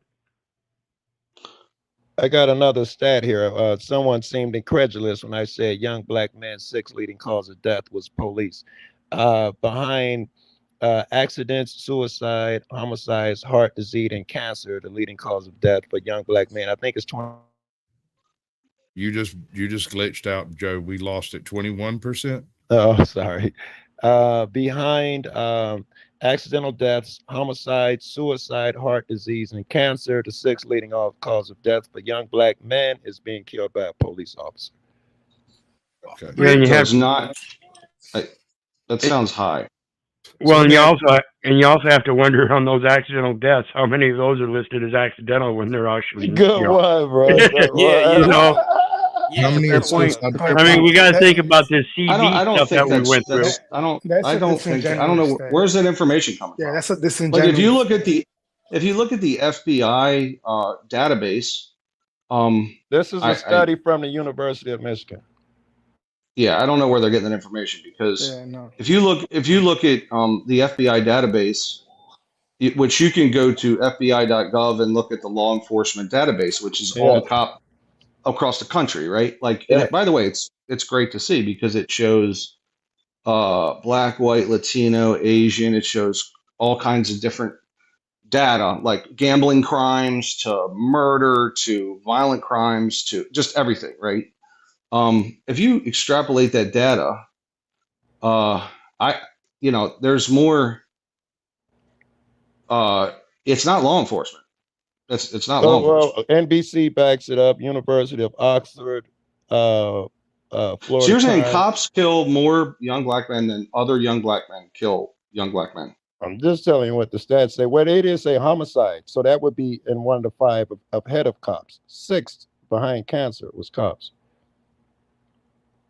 Okay, but homicides that's way up there It's compared higher too, yeah. because it's predominantly gang violence. I think is way up there. That should I be probably think the number 1. most number would be us killing us, and it wouldn't be civilized, regular black folk. Like I'm in a house of 6. None of my other siblings became gang members and ran the street. It's not the normal thing, even in my neighborhood. It is. It's us killing us. But aren't you just in a YouTube gang now? Oh no, man! I'm flying my colors till I die. In fact, I already work with getting my gang right and explain to them some of the laws that I didn't have that I had a problem with. The first law you learn when they teach you that shit is the gang comes first, even before your family. God. And now, you know, that I'm older and I'm powerful, I get in their face and tell them all the time, you niggas crazy. Here are your issues. No, I ain't going nowhere. Yeah, I think it's I think there's maybe 500 a year probably I think cops kill like 500 people a year. It'll be about 1,000 white people and about half that number of black people. Yeah. Okay. It's weird though because so 500. That's the weird thing though, because when it comes to cops killing other people, more people die on their jobs than actually then cops kill other people. People die more by accident on their own jobs than cops actually purposely kill people. I would agree, but why do we keep throwing cops in there like they're fucking running in buildings every day saving babies? It's not the case. They're just rifling through my pockets, taking my money every day. I was going to say, not going to lie, depending on the area, being a cop is actually very boring. I've been not in Joe's area. Not in Joe's area. Not here. It's not. Hold on, guys. Before we go too far, Rashu, thank you for joining the panel, sir. Right now, we're in the middle of going over the conference, the NABJ, the National Association for Black Journalists. Trump was there earlier today. We're analyzing the video. Did you get a chance to watch any of it? No, sir, I did not. Okay, well, we're right smack dab in the middle of it. We're waiting right now for Trump to show up. Actually, Trump is 55 minutes late for this rally. This is in rarefied form. He usually doesn't take this long. This is even late for him. This is late even for Trump. You know, somebody, there's a bunch of people that have called in a bunch of threats on him, so much so that the Secret Service has stated they expect another attempt soon. I have already predicted. I fully expect there to be more than one attempt before we get to damn, I fully expected that. Crazy. It will not be a gun. They will not use a firearm for the next one. They will make sure they get him. And I'm not going to make any other statement on that. That's as far as I'm willing to discuss it on YouTube. Well, listen, I have no problem with putting the tinfoil hat on if this is a Rumble stream. I have no problem with that. YouTube is definitely a lot meaner about it. Go ahead. I just want to get this off my chest, man. I really need to. And it's really Hungarian, right? I just want to say this to you, bro. 2 things. I'll be quick. Number one, Gary, I know you long enough to know that you know better to just listen to what Joe said. And just, Gary, just to sit there and accept that shit at face value. Number 2, Gary, you just made a point that I'm making about Joe. Yeah, you're right. I wouldn't expect Joe to walk up to these clowns. They're dangerous. But you know who is walking up to them, Gary? I digress. I'm done. But I will say this. Trump's response to this is a very tough question they asked Trump. Very difficult question. I thought he answered it as best he could. I would have been honest with him. Look, the cops ain't killing black people. They're not hunting the citizens. The question was about Massey, and he's pivoted twice and avoided it. He did not do a good job of answering it. Well, they want to put him in a corner where he can't win, right? So if he goes against, I mean, look, that was a terrible shooting. We're not going to argue that. We all know that was a bad shooting. But if Trump slightly defends it, obviously the demographic that's already not going to vote for him is not going to vote for him even more, right? So he must lie as a politician, is what you're saying. But politicians don't lie, Joe. Don't do that.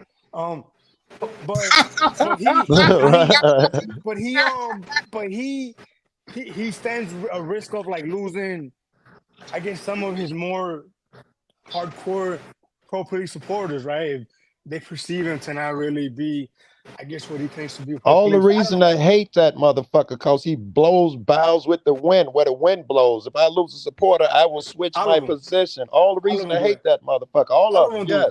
Agreed. Yeah, but that's my point to you, Jerry, and I hope that you feel me when I holler at you. Hold on. But you know what? There was no way that Trump was going to win this demographic anyways, because it's even more heightened. Remember, I brought this up beforehand that women outnumber men in terms of voting. But when you go by racial demographic, black women especially super outnumber black men in terms of voting.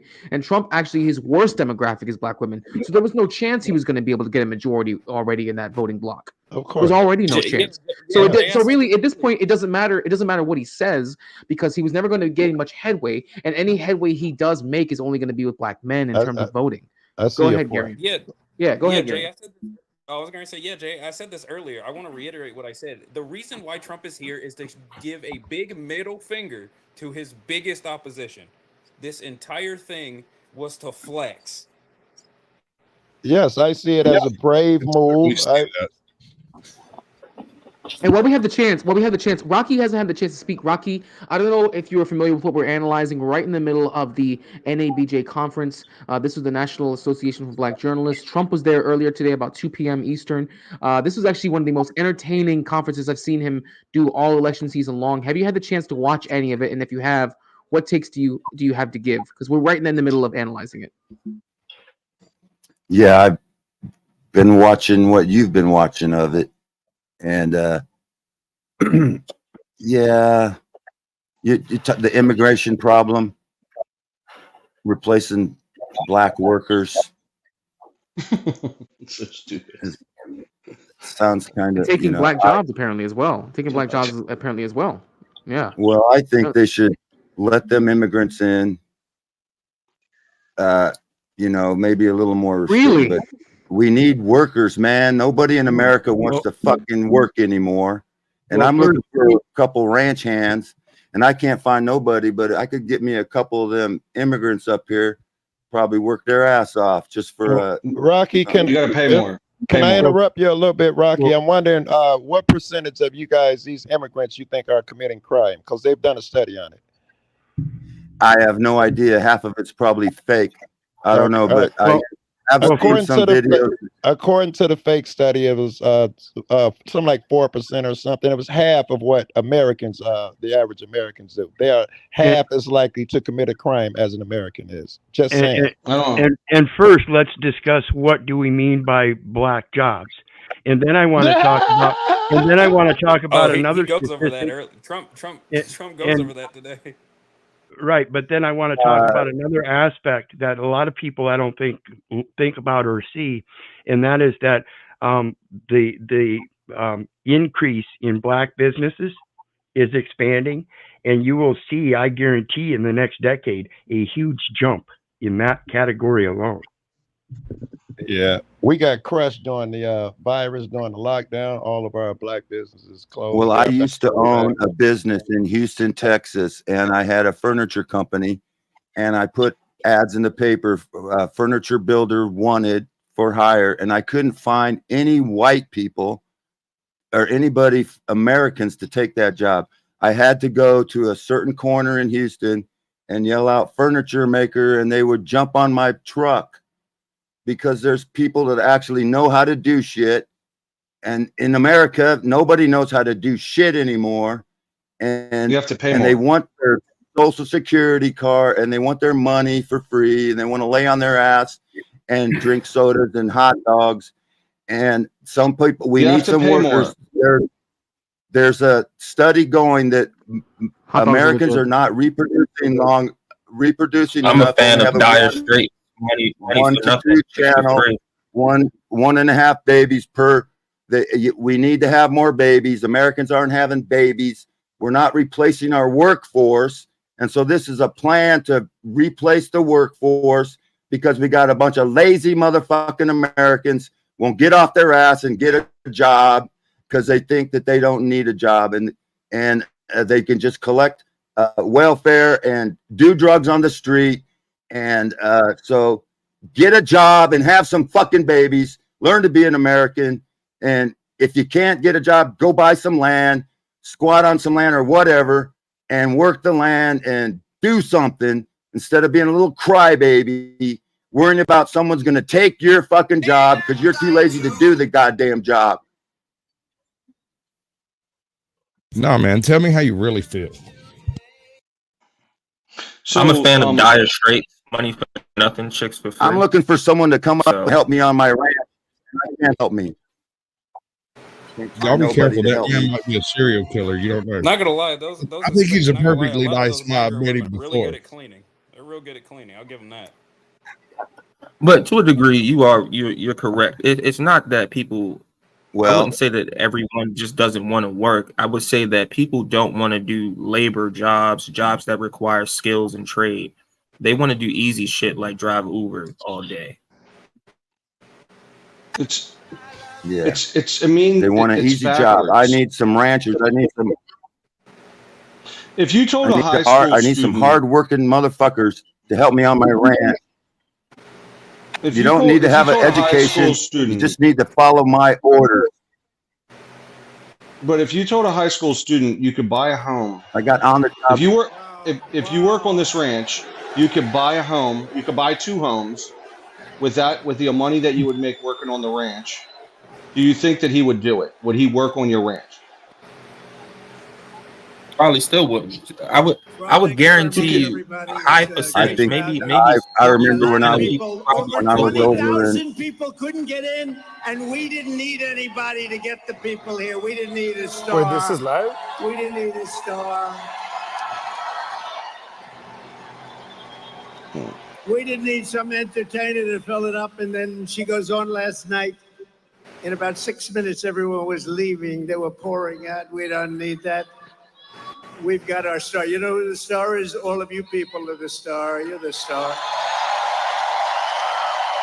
And I mean that. Hello, Harrisburg. A very special hello to Pennsylvania. I'm thrilled to be back in this beautiful Commonwealth with thousands of proud, hardworking American patriots. Thank you very much. As you know, this is my first return to Pennsylvania since our rally in Butler. We're going back to Butler, too, by the way.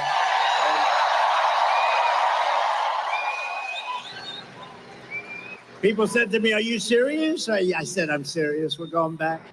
It's a great place. 18 days ago, where we had a very terrible day. We had a rough day, I will tell you, by all accounts. I should not be with you today. I shouldn't be with you.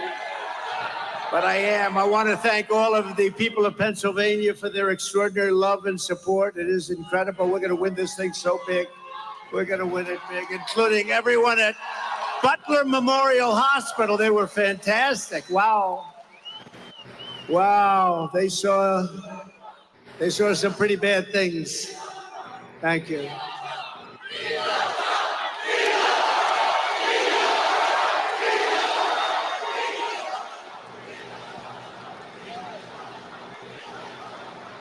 Thank you very much. No, they did an amazing job. And we have, by the way, we have the doctor, one of the great doctors was there. He worked on Corey, actually. Corey had a hard time.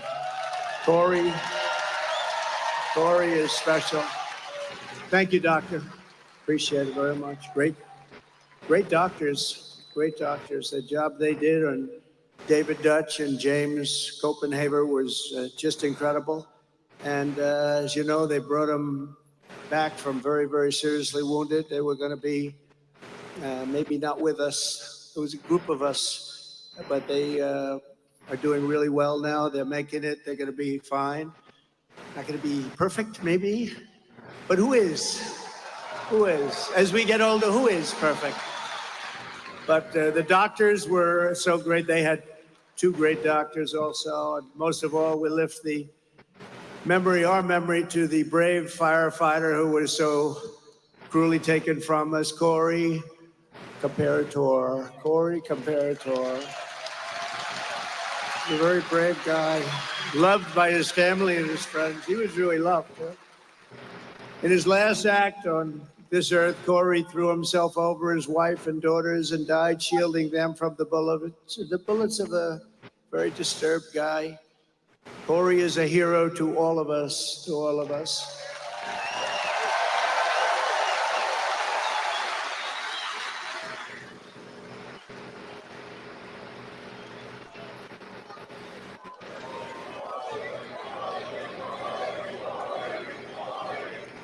I want to thank a friend of mine, too. I'm not going to mention his name because he's pretty well known.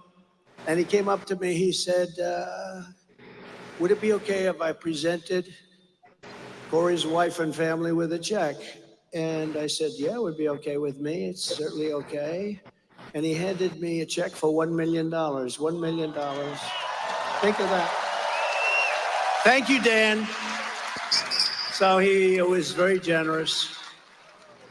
In addition, we have a GoFundMe that's, it's really been great. I think we're at $6 million mark for the three of them, plus some other people. So, but you know what? Corey's wife said, I'd rather have my husband. Isn't that good? I know a lot of wives that would not say that. I'm sorry. They would not say that.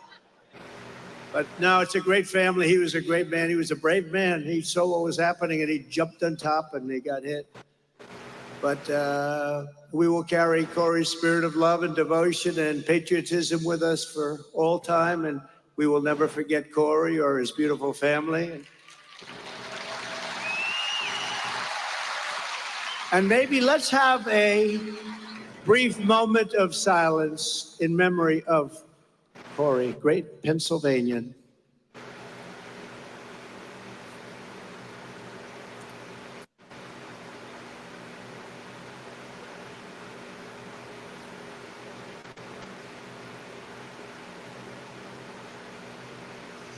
Thank you very much. Thank you, everybody.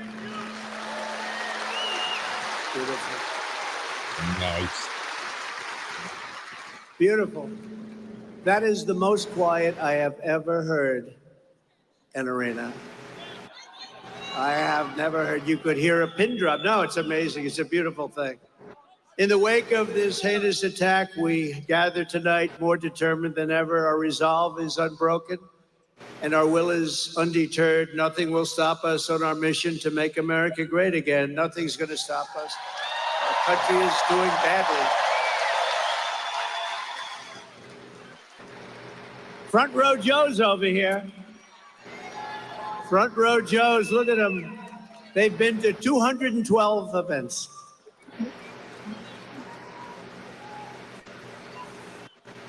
You know, I'm pretty sure we have their vote. I'm not sure. You can never be sure of anything. You're voting for Trump. Okay, front row Joe's. They love us and we love them. Thank you very much. Thanks, everybody. But as we're fighting to bring back the American dream for you and your family, the radical left Democrat Party bosses have installed a puppet candidate to fight only for themselves. Kamala Harris got 0 votes.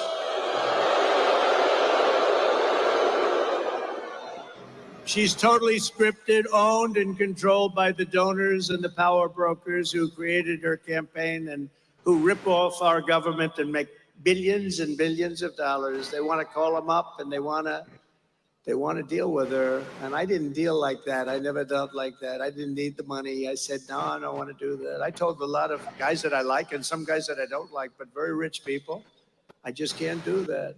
I can't do it. They want to do the telephone systems. They want to do lots of little things like that. We'd like to take over the telephone system of the United States. I'm sorry, I can't do that.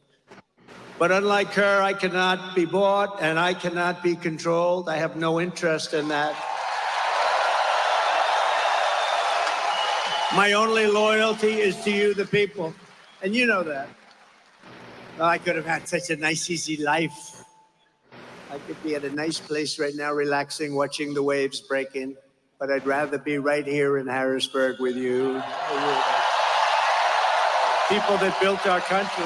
You're the people that built our country. I mean, some people don't like saying that, but you are indeed the people that built the country. We have, no matter where we go, we have the most incredible people. After Lying to the country for years about Joe Biden's mental and physical condition, Kamala is now being given a personality makeover.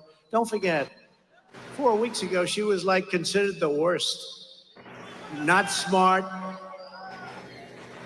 terrible, the worst vice president in history. He's the worst president we've ever had. But they were considered terrible. And all of a sudden, she's the new Margaret Thatcher. That happened, right? The great Margaret Thatcher. No, I don't think so.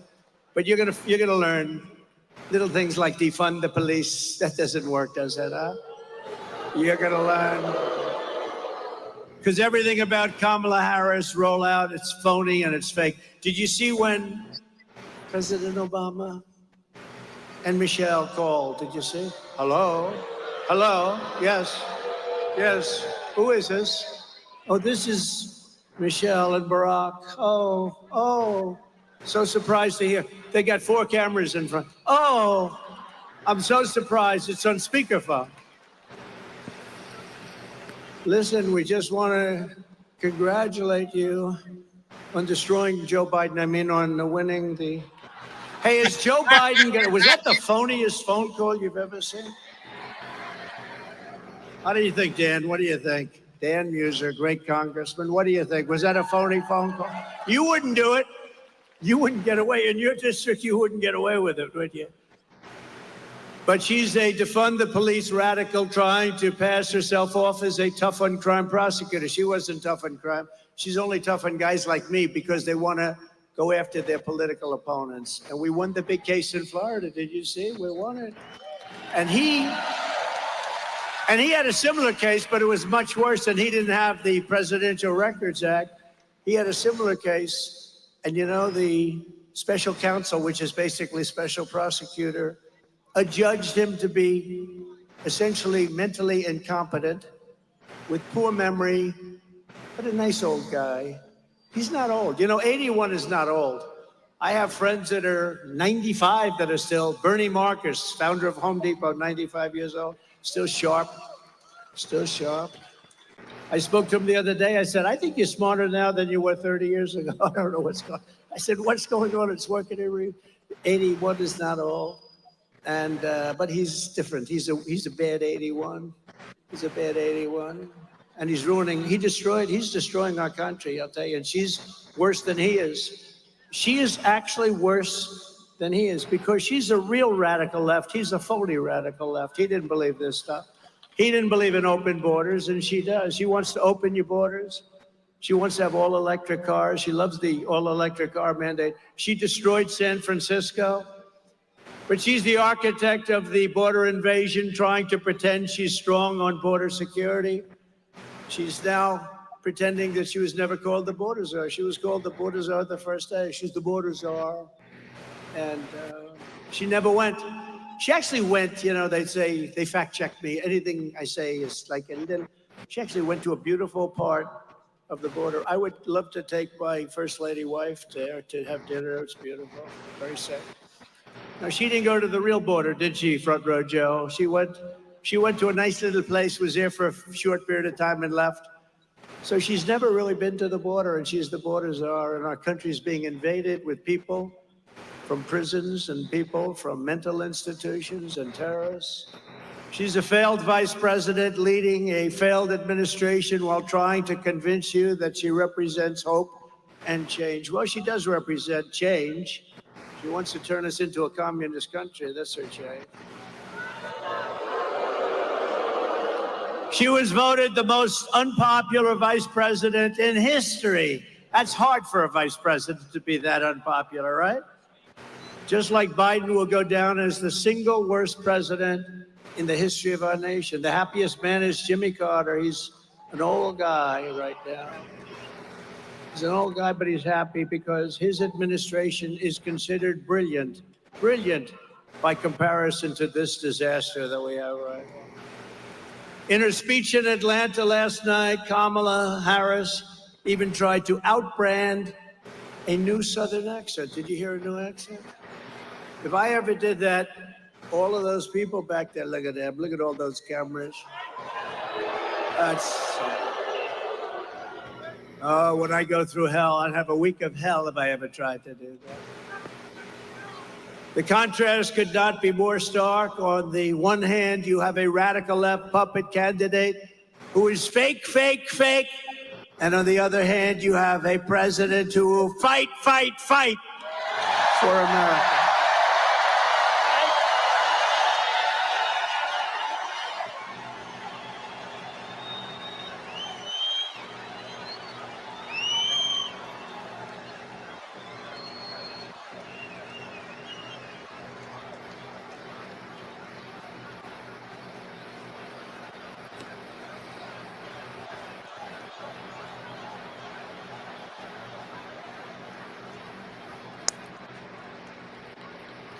This is a hell of a big arena. How many seats? This looks like Madison Square Garden. This is a big, beautiful place. Wow.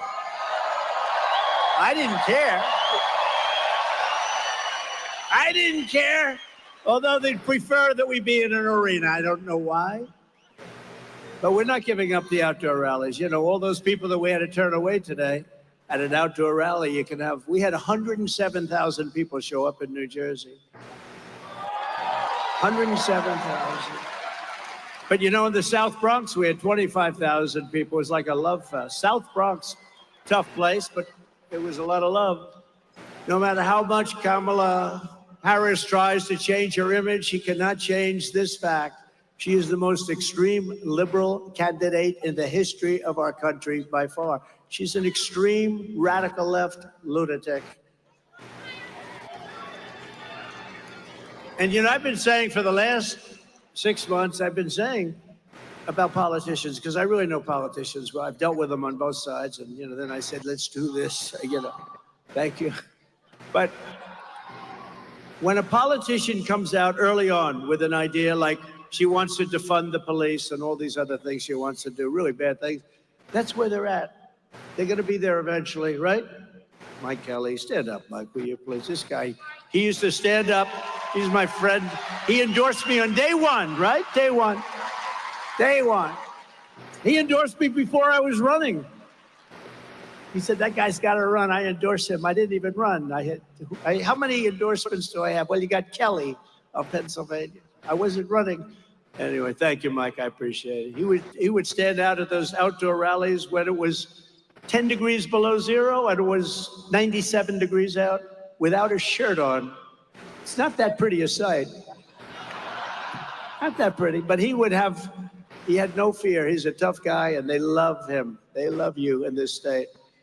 Kamala Harris co-sponsored Bernie Sanders' $32 trillion socialist takeover of the entire U.S. health care system. Think of this, U.S. health care, it would mean that we're gonna have to raise your taxes, bankrupt our country, and she supported outlawing all of the private health insurance. A lot of people in this room have some people want private health. Some of it's incredible. You go to these companies, they're doing an incredible job. They want to be able to, she wants that banned and she wants that outlawed. You can't buy that anymore. You're paying for it, but it's great stuff. I mean, some of the companies have unbelievable, the golden plans and all that. And she wants it to be ended. She pledged to give free taxpayer-funded health care to all illegal aliens. Think of that. Oh, and she'll do that, which will totally destroy our social security system. She sponsored a bill to give illegal aliens taxpayer-funded lawyers so they could sue us. And she called for abolishing ICE. These are unbelievable patriots, by the way. They're almost as tough as our congressman sitting in the front. They're almost as tough as the man that's going to be your next governor, by the way. He's tough, too. He's tough. He's a great military hero. And he'll come up. I'm allowed to have him up for a little while, right? Just a couple of minutes, right? He's great. He's great. And I hear you doing very well. But you get ready. You get ready. You got to knock them dead. She compared ICE agents to members of the KKK. She likened Border Patrol agents to practitioners of human slavery. We have a lot of those great people here tonight, like Brandon Judd, the head of the union, Paul. We have so many different people. And they didn't like that analogy too much. She voted in favor of deadly sanctuary cities numerous times. She supports open borders. That's all you'd have to hear. I think 2 words. You know, they say, sure, go down a list. We have a list of 25 things. All you really have to say is 2 things. Open borders, defund the police. The rest is all, but, you know, although she is going to kill Social Security, because by putting all of these illegal aliens into Social Security, it's dead. It's dead. She opposes even saying the words illegal alien and radical Islamic terrorists. She backs mass amnesty, and citizenship for all illegals. She supports mandatory gun confiscation. Would anybody mind, Mr. Congressman, would they mind having their guns ripped out of their arms as they enter their house or their apartment? I don't think so. I don't think. She said that 70 to 80% tax rate is, quote, a very bold idea, something that we have to discuss very seriously. She likes it. And you know, all my life I watched politicians, and they've always said, we will reduce your taxes, we will reduce your taxes, we will cut your taxes. They want to give you a tax increase of 5 times what you're paying now. How the hell do you get elected? This country is so screwed up. Everything's backwards. We want open border, we want taxing. How do you like to be a politician? We want open borders, we want tax increases, we want all electric cars so that you can go 15 minutes before you charge it up. And for all the congressmen that are here, in the Midwest, they built 8 charging stations. Now, you know what that is? That's like a gas pump with electricity coming out, just a charging terminal. It cost $9 billion. Did you hear that, Mike? Did you hear that? Scott, oh, you said he's another tough. We got tough congressmen here. These are tough cookies, these Pennsylvania guys. Wow, look at that. We're going to introduce them in a second. Scott. So they spent $9 billion on 8 charging stations, 2 of which never worked. I don't think any of them worked. She wants government intervention to slash consumption of red meat. They don't want red meat. That means they don't want your cows. Get rid of your cows. Would anybody like to keep red meat? Raise your hand. You know, think of it. Borders and electric mandate and all of the things. Red meat. Oh, how the hell do you get elected, right? You know how they got elected? By cheating. They get elected by cheating.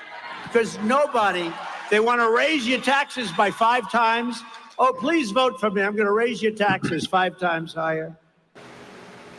But the red meat is to fight climate change, okay? Climate change. She supports ending cash bail to immediately release criminals upon arrest. They kill somebody, no bail, don't worry about it, no cash. You know, you just killed 3 people, no. Let's let them out in Harrisburg. It's a wonderful place. And in 2020, she personally urged her followers to donate money to bail out the violent rioters, get them right out of jail, including murderers. You know what that was all about, right? In Minnesota, which I think we have a good chance of winning. Hasn't been won since 1972 by a Republican. And we're leading. Tom Emmer's going to bring that one home, they tell me. He's going to bring it home. This November, the American people are going to reject Kamala Harris's dangerous liberal extremism in a massive landslide. We're going to, too big to rig, right? Too big to rig. Too big to rig. We're not going to let her turn the United States into a communist San Francisco colony. We're not going to let it happen. That's what they want to do. They want to destroy our country. She's the worst. She was a bad DA long before you had your DA, long before you had some of these DAs that you have, as you know, in Philadelphia and Pennsylvania, but in Los Angeles, all over the place, all over the place. You have bad DAs. You have radical left, horrible DAs that are funded by Soros and others, and they're weak.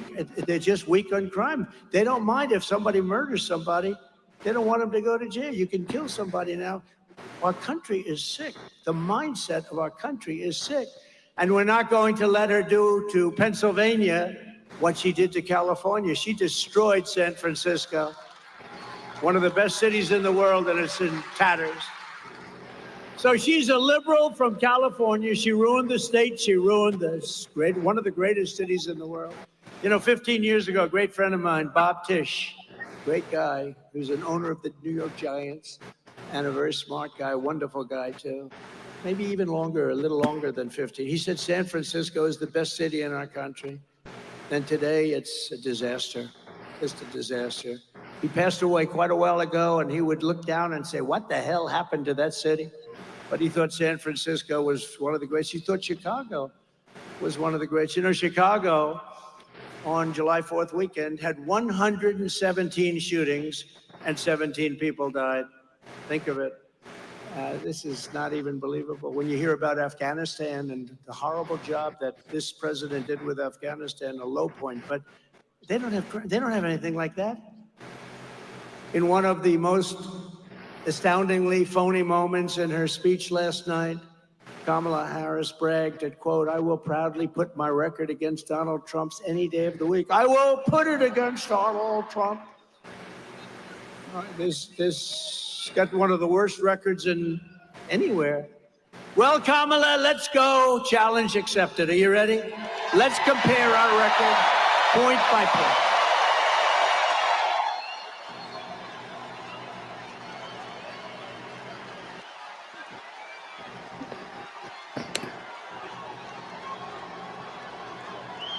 Trump's going band for band. Band for band.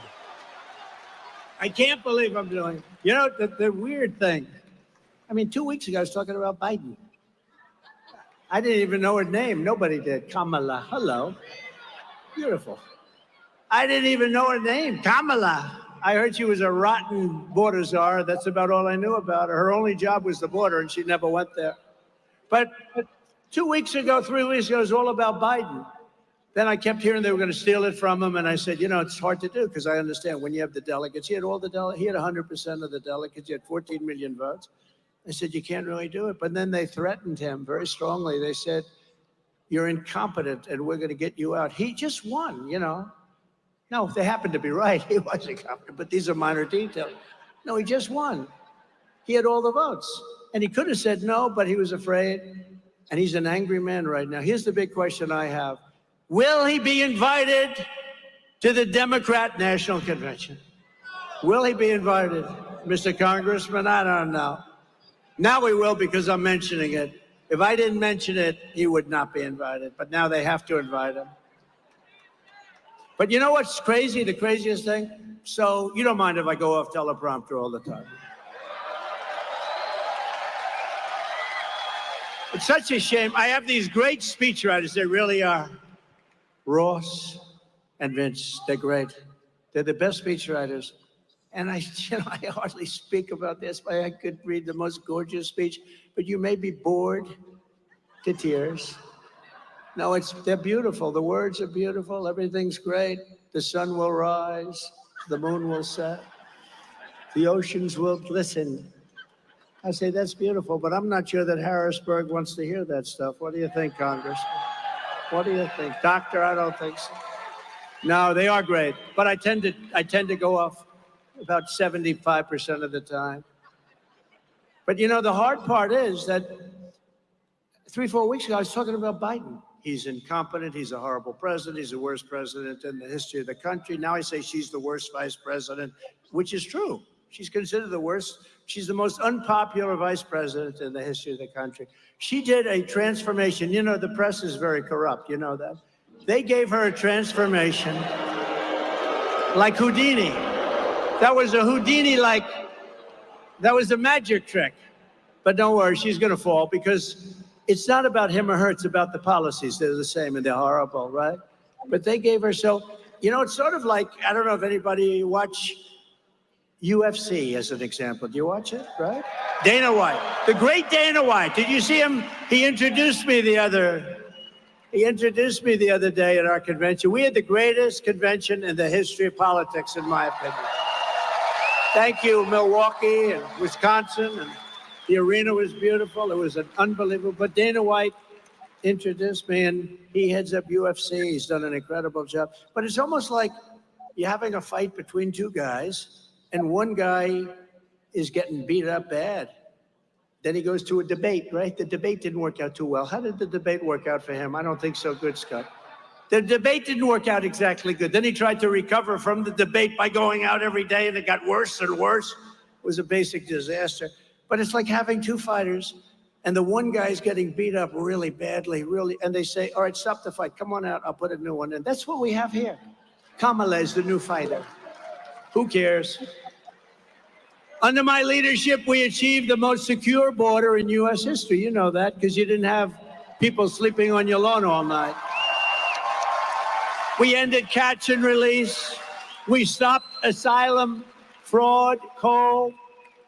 We got remain in Mexico. Remember that one? You think that was easy to get? I call up the president of Mexico, a friend of mine. He's a socialist, but still he was a friend of mine. He gave us many, many thousands of troops to guard our border while we were building the wall. I built hundreds of miles of wall, and then they didn't want to finish it up, which could have taken place very quickly. But think of it. But, you know, we got remain, think of it, remain in Mexico. That means you can't come into our country. You have to remain in Mexico until you get approved, of which very few people got approved. You think that was easy? That wasn't easy. Negotiated historic safe third agreements, which are complex. I won't waste your time, but they were great.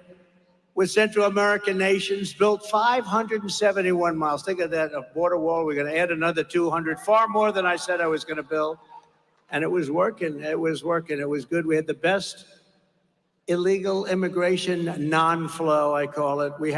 They were having a hard time. Also, drugs were way down. Human trafficking was way down. It's human trafficking in women, mostly. You know, it sounds ancient, human trafficking. It sounds like something from 1,000 years ago, but it's as big a business in a sense as the drug business. And the reason is because of the internet. The internet made human trafficking a very, very big and horrible business. They traffic in women. They put them in the trunk of a car. They put them in the back seat, and they close it up, and you can't even breathe. And they bring them across the border. We had knocked it down cold, and now it's at a level 5 times greater than it ever was before. Nobody's there to check. Nobody's to look at the car. Nobody knows who's there, who's in it. But you can see it on a certain chart that I have. You know, this chart saved my life. Where is that chart?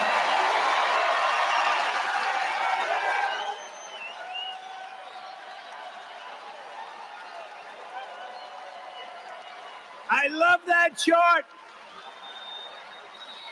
I'm going to sleep with that chart for the rest of my life, that chart. That chart.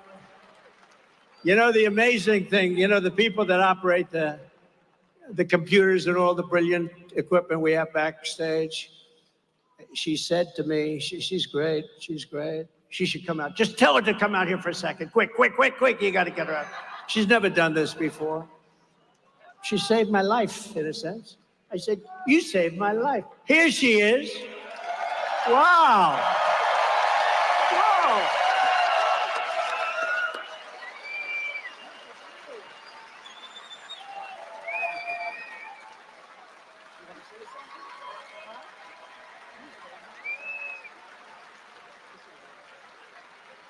Hi. No, she's a computer genius. She saved my life. No. So, you know, the story is open, but that chart, I only used it probably less than 20% of the time. So in other words, we do the rallies and stuff. Sometimes I'll pull it down, sometimes I won't, because I do things a little bit at random while I'm up here. Hello, look at a big fella back there. But I do things a little bit at random. But two things about the chart. It's always on my left, which means I'm gone. It's always on my left. If it was on my left, I have Mr. Governor, Mr. Future Governor. I have no chance because it would have been perfect hit. And it's only used a little bit. And I always use it at the end of a speech. I never used it early. In fact, you were saying today, we were really sort of flabbergasted because you called for it at the very beginning of your speech. And that chart, I'm so proud of it. Now I like it much more than I liked it before. But see the arrow on the bottom? That's the lowest level of illegal immigration in the history of our country recorded. And that was the last week of my presidency, Mike.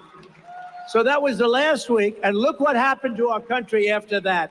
And those are now a little bit old, because if you look on the right, it's a little bit old. Those numbers are much higher. They right now would go off the ceiling. And that's what happened to our country in a short period of time, 3.5 years. But look at that number and look at that arrow. So anyway, much more importantly right now, I say, I'm talking about illegal immigration real quick. I said, you know what, pull up the chart. Pull it up. And they weren't ready but they're so good. And I said, wow, that was so quick. There's nobody over here except for this lunatic. And because the crowd was massive, as far as the eye could see, I mean, that's why I love those outdoor sites, because you don't have to send 20,000 people back home. And I hate to do that. They come out and they want to get in, and then you get the seats. Would anybody like to give up your seat? I thought you were nicer people than that in Pennsylvania. Anyway, so I say chart, and I go like this in the chart. So a couple of things. She told me today, she said, you know, the amazing thing is you always call for the chart at the end of the speech, not the beginning. So that was one factor. That's crazy. It's always on your left, not your right. It happened to be on the right this time. I don't think I've ever seen it on the right. And various other things. And if I'm here, it's over. If I'm here, it's no good. I had to be exactly, because he was exactly where that very beautiful woman in the white is, right? Stand up. That's exactly. And my son said, that's not a long distance, 100. I don't know so much about shooting, other than I'm very good for the Second Amendment, I can tell you, but I don't know so much about shooting.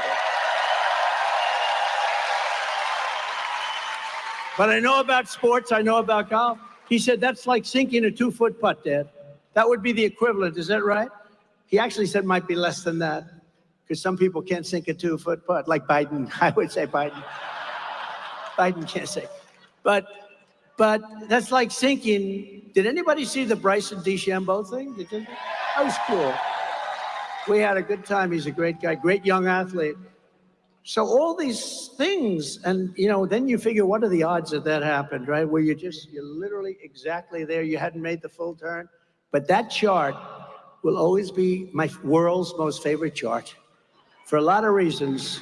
Number one is that day in Butler, Pennsylvania. And number two is, look at those numbers. That was the lowest number of illegal aliens that we've ever had. So it really was a very important, that was a very important thing. It was done by Border Patrol. Now let's examine the record of border czar Harris. She inherited the strongest border in U.S. history and immediately turned it into the worst border nightmare in the history of the world. There's no country in the world that's ever had a border like this. I think the real number is 20 million people, maybe more. Nobody knows. You know, you have a thing called gotaways. We have millions of gotaways, meaning people that weren't caught, they got away. Upon taking office, Harris and Biden stopped wall construction, halted all deportations, protected sanctuary cities, ended remain in Mexico and our asylum cooperation agreements, which are very important, and allowed a gigantic invasion of our country, bringing in millions and millions of illegal aliens at levels never seen before. Now, actually, other than that, I thought she's doing a very good job, right? She's done a wonderful job. She's the worst ever. And she's going to be your president.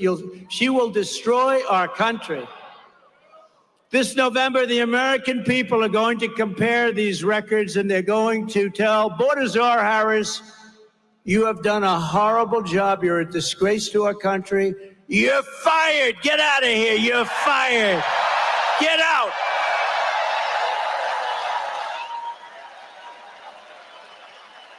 Get the hell out of here.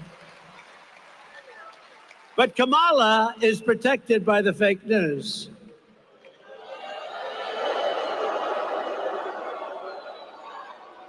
They're trying to delete everything she said.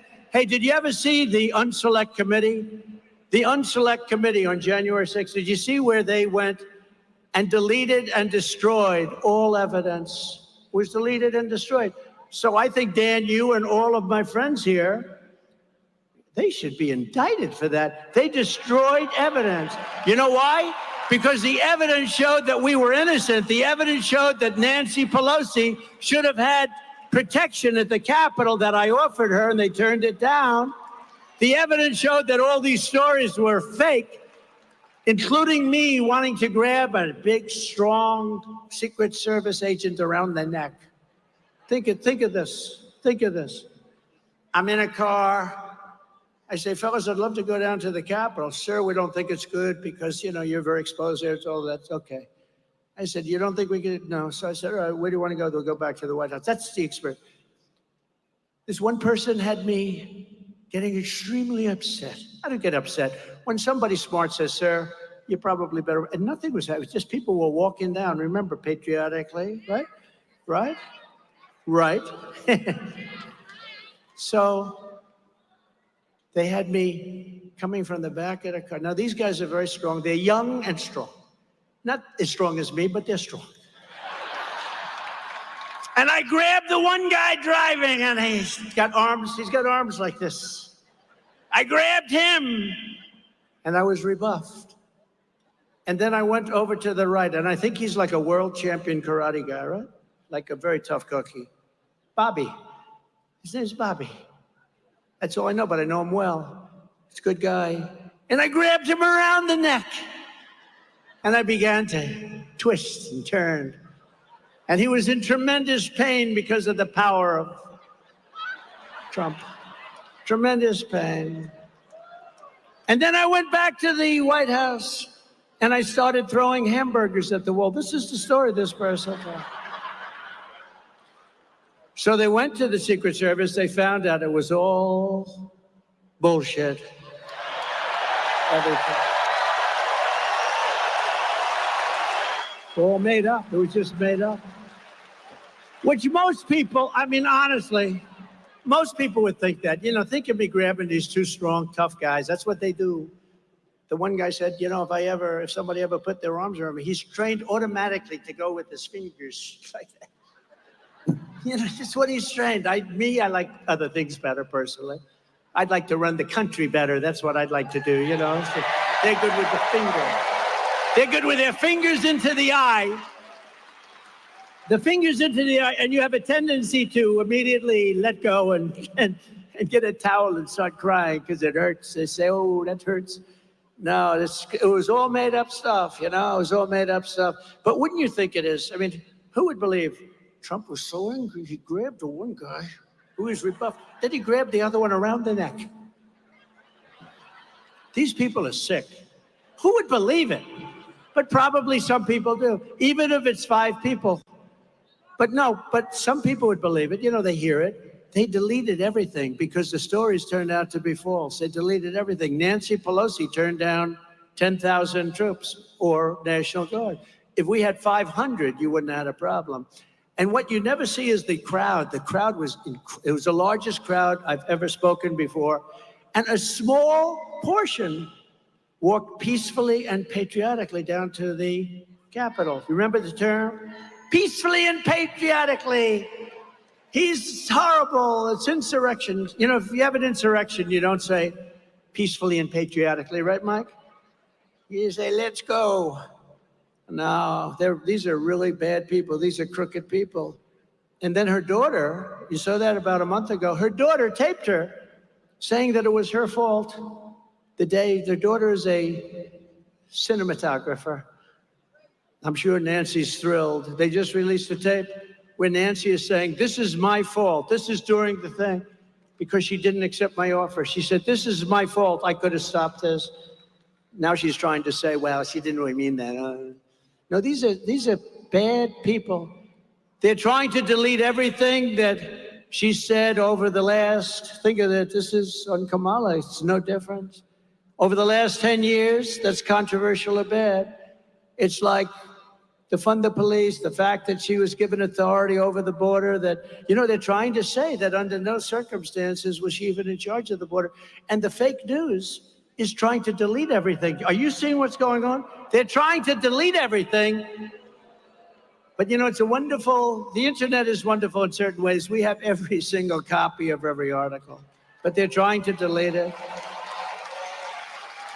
Under crazy Kamala's policies, you know, when I got hit, everybody thought I was going to be a nice guy. And they thought I changed. Remember, just before the Republican convention. And nobody thought I'd be there. You know, it's not great to be there when your ear is slightly throbbing. Let's go to the convention, darling, to the First Lady. Let's go. But I got there. Next day I left, right? And it was the greatest convention.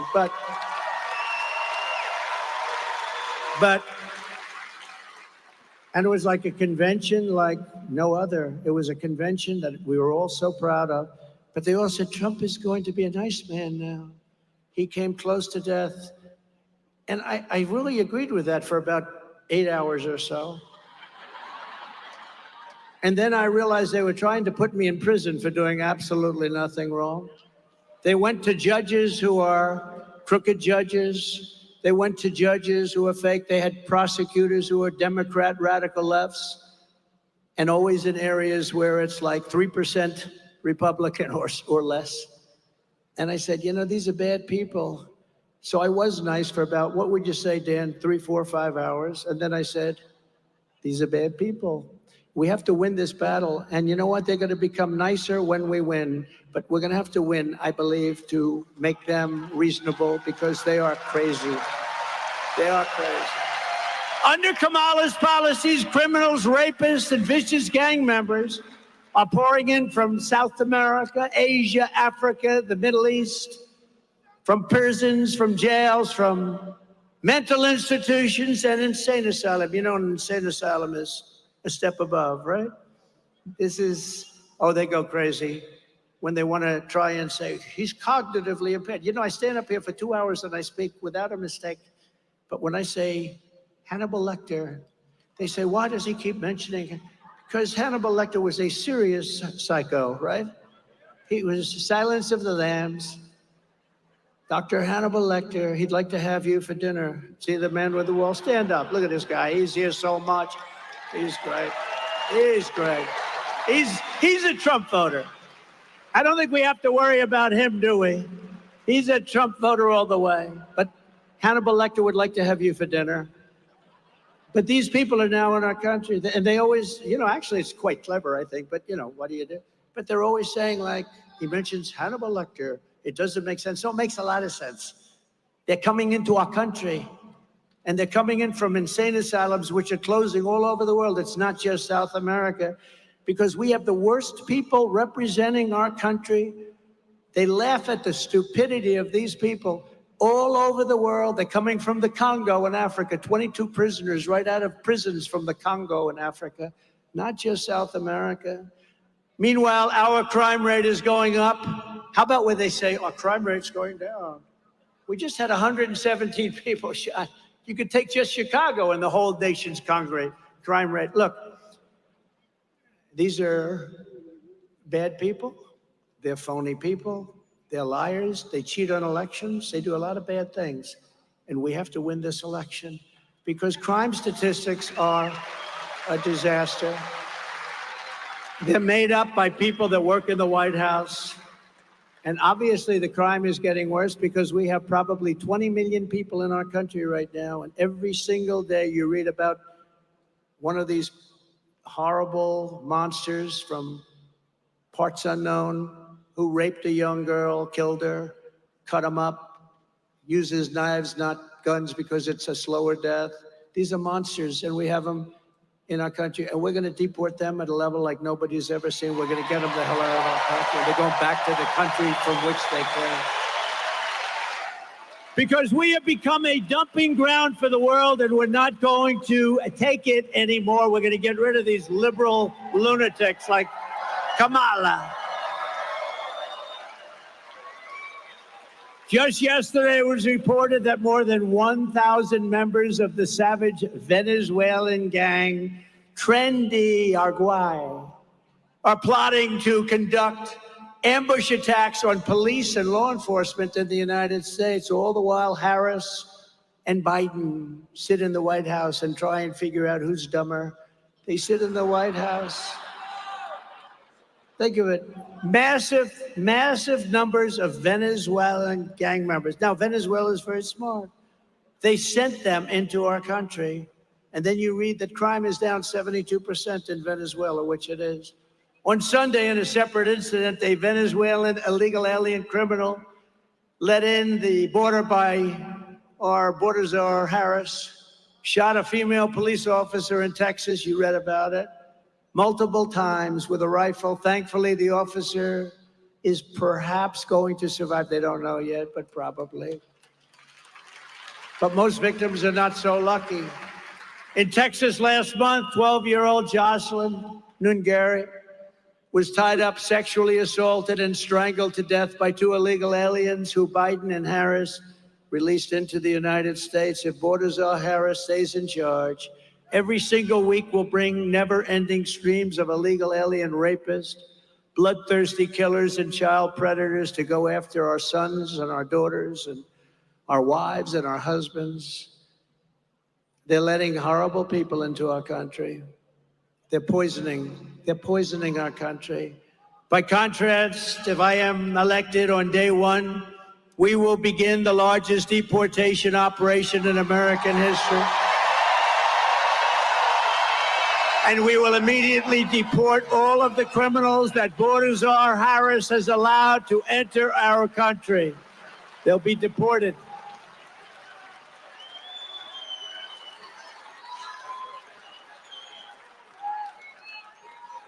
But no comparison of our immigration records would be complete without considering the terrorists that this crazy border czar of ours is letting into America. By the way, can anybody imagine her as, in all fairness, we want to be politically correct and all that, great, who cares? Can anybody imagine her dealing with President Xi of China, who's a fierce individual, fierce person? You know, she was sent to deal with Putin to keep him from invading Ukraine, which, by the way, he would have never done if I were president. Israel wouldn't have been attacked. He would not have attacked Ukraine. The recent hits on Israel wouldn't have taken place. We wouldn't have had inflation. You wouldn't have had that horrible disaster in Afghanistan. None of these things would have happened, would be respected again. Now we're laughed at. All over the world, they're laughing at us. When I was president, terror watch list encounters at the border reached 1 year, and I don't believe it. It was done by Border Patrol and ICE. They have 1 year where it was zero. They said, and I don't even believe that myself, but you know what? I'll take it. Because the charts are usually the other way. Zero. And then after, and it was part of that we just looked at, but we had zero terrorists reported coming in 2019, I believe the year was 2019. Zero. So let's say it was 10 or 20. Now it's thousands of people coming in. I never believed the zero, but I'll tell you, we'll take it. But assuming it was 10, 15, 20, thousands and thousands of terrorists are pouring into our country. Under Kamala Harris, thousands of terrorists have been let right in. And according to news reports, the Biden-Harris administration has absolutely no idea who they are or where the hell they come from. Just come on into our country. But you're going to be finding this out. You're going to have to be, you're going to have a migrant crime statistic that's going to rival anything that we've ever had. And the only thing good about these people, they're very tough people. They come out of those jails and those prisons and those mental institutions. The only thing that is really good about them is they make our criminals look like very nice people. It's true. Our criminals that we used to fear, we don't fear anymore, doctor. They're like nice people compared to the people that are coming into our country. No candidate who would knowingly keep the border open as terrorists pour across it can ever be trusted to be commander-in-chief. You can't do it. Can't let it happen. If she becomes your president, and I think worse than Biden, and he's gone, he's shot. But if she becomes your president, our country is finished. I'll tell you, in Pennsylvania, your beautiful Commonwealth, It's always good when you remember it's a Commonwealth. He would call it a state often. Remember when Biden I used to love this guy because you were on pins and needles watching him speak. You know, when's he going to blow it? And it would always happen. Remember, he'd finished the speech and he couldn't find the stair. Go. And then these handsome men would run up and grab him and help him. And every time I imitate it, the First Lady tells me, why do you keep doing that? Because they keep saying you can't find the stairs off the, you know, you've only got about 9 stairways off the podium. But unlike Kamala Harris, I will keep radical Islamic terrorists the hell out of our country. We're going to keep them out. We're going to be safe. We're going to have a safe place. Fact is, 4 years ago, we were respected like never before. I would say like never before. We were respected by China, by Iran. Look at Iran. Iran is going wild now, aren't they? You know, Iran was broke when I was president. They didn't have money to give to Hamas. They didn't have money to give to Hezbollah. You see what's going on now with Hezbollah now. You're going to end up in a world war. You're going to end up in a third world war pretty soon with this guy between Ukraine and Russia and the stupidity with what I will get that negotiated and ended before I ever take office. I'll do it after the election as president-elect. In addition to her atrocious record on border security, Kamala Harris would also obliterate Pennsylvania's economy. You know about that. She's against fracking. She's against oil drilling. She wants everybody to have one electric car and share it with the neighbors. Harris has stated repeatedly that she supports, quote, banning fracking. I ban fracking. I will ban it on my first day. Now she's denying it. Remember, a politician always goes back to what their original thought was, right? And she co-sponsored the $100 trillion Green New scam designed to abolish the oil, coal, and natural gas industries entirely. We have more liquid gold under our feet than Saudi Arabia, than Russia by far. And under me, we took it from 4th place and 3rd place. We took it to 1st place by a lot. We were energy independent, soon to be energy dominant. We were going to make so much money. We were going to pay off debt and reduce your taxes still further. Now, you can't do anything with these lunatics. Under a Harris presidency, 423,000 Pennsylvania jobs are linked to fracking. They'd all be demolished. She's against fracking. She's not going to allow you to frack. She's not going to allow you to frack. And the only reason they're allowing it now, you know, they cut it way back. That's what caused the inflation. And then he opened it up again back to the Trump days. He opened it up to the same because it's similar, because he wanted to try and get reelected. They didn't know his party was going to overthrow him. It was a coup. This was a coup of a president. He will be famous. He will be more famous for the coup than the bad job he's done, okay? But this was a coup of the president of the United States. This was like a South American, you know, you read about South America every week they have a coup. And they also do the attacks on political opponents, by the way. Your economy would take a $41 billion hit. This is Pennsylvania. Gutting billions of dollars from your state and local budgets, slashing funding for your schools and police forces, and plunging Pennsylvania into severe economic depression. Enjoy it. Look, if they get in, your state is screwed. Your state is, you guys are screwed. Good luck, everybody. Have fun in Congress, Mike. But I will never let that happen. But you don't need to take my word for it alone. Kamala's anti-American energy crusade. Let's just listen to her. Now, she's a totally, oh, no, I love fracking. Let's just see what her video says. She had it taped just a little while ago. Let's go. Will you commit to implementing a federal ban on fracking your first day in office, adding the United States to the list of countries who have banned this devastating practice? There's no question I'm in favor of banning fracking. Okay? If I said that, nobody would believe it. So, and that's where she is. She's a radical left person who destroyed San Francisco, and she'll destroy the country just like she did California and San Francisco. She was the leader of that pack that destroyed San Francisco.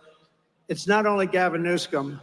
Gavin Newsom, he's another beauty. Oh, we're doing great in the state. Everyone's leaving. We're doing great. The state's doing wonderfully. They do have wonderful weather, and it's a beautiful place, but it's overridden with crime.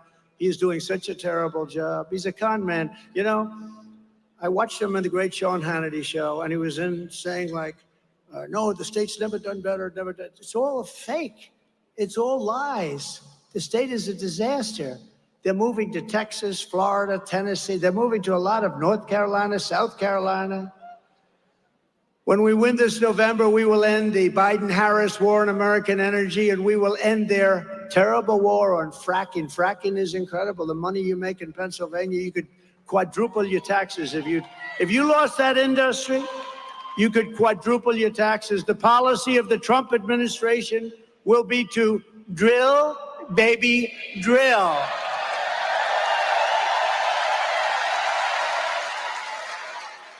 Right? Right? I will also terminate the Biden-Harris electric vehicle mandate on day one and save the U.S. auto industry from destruction. We are going to rebuild our auto industry, and the United Auto Workers are mostly going to vote for me, but, you know, they have a head of the United Auto Workers who's a fool.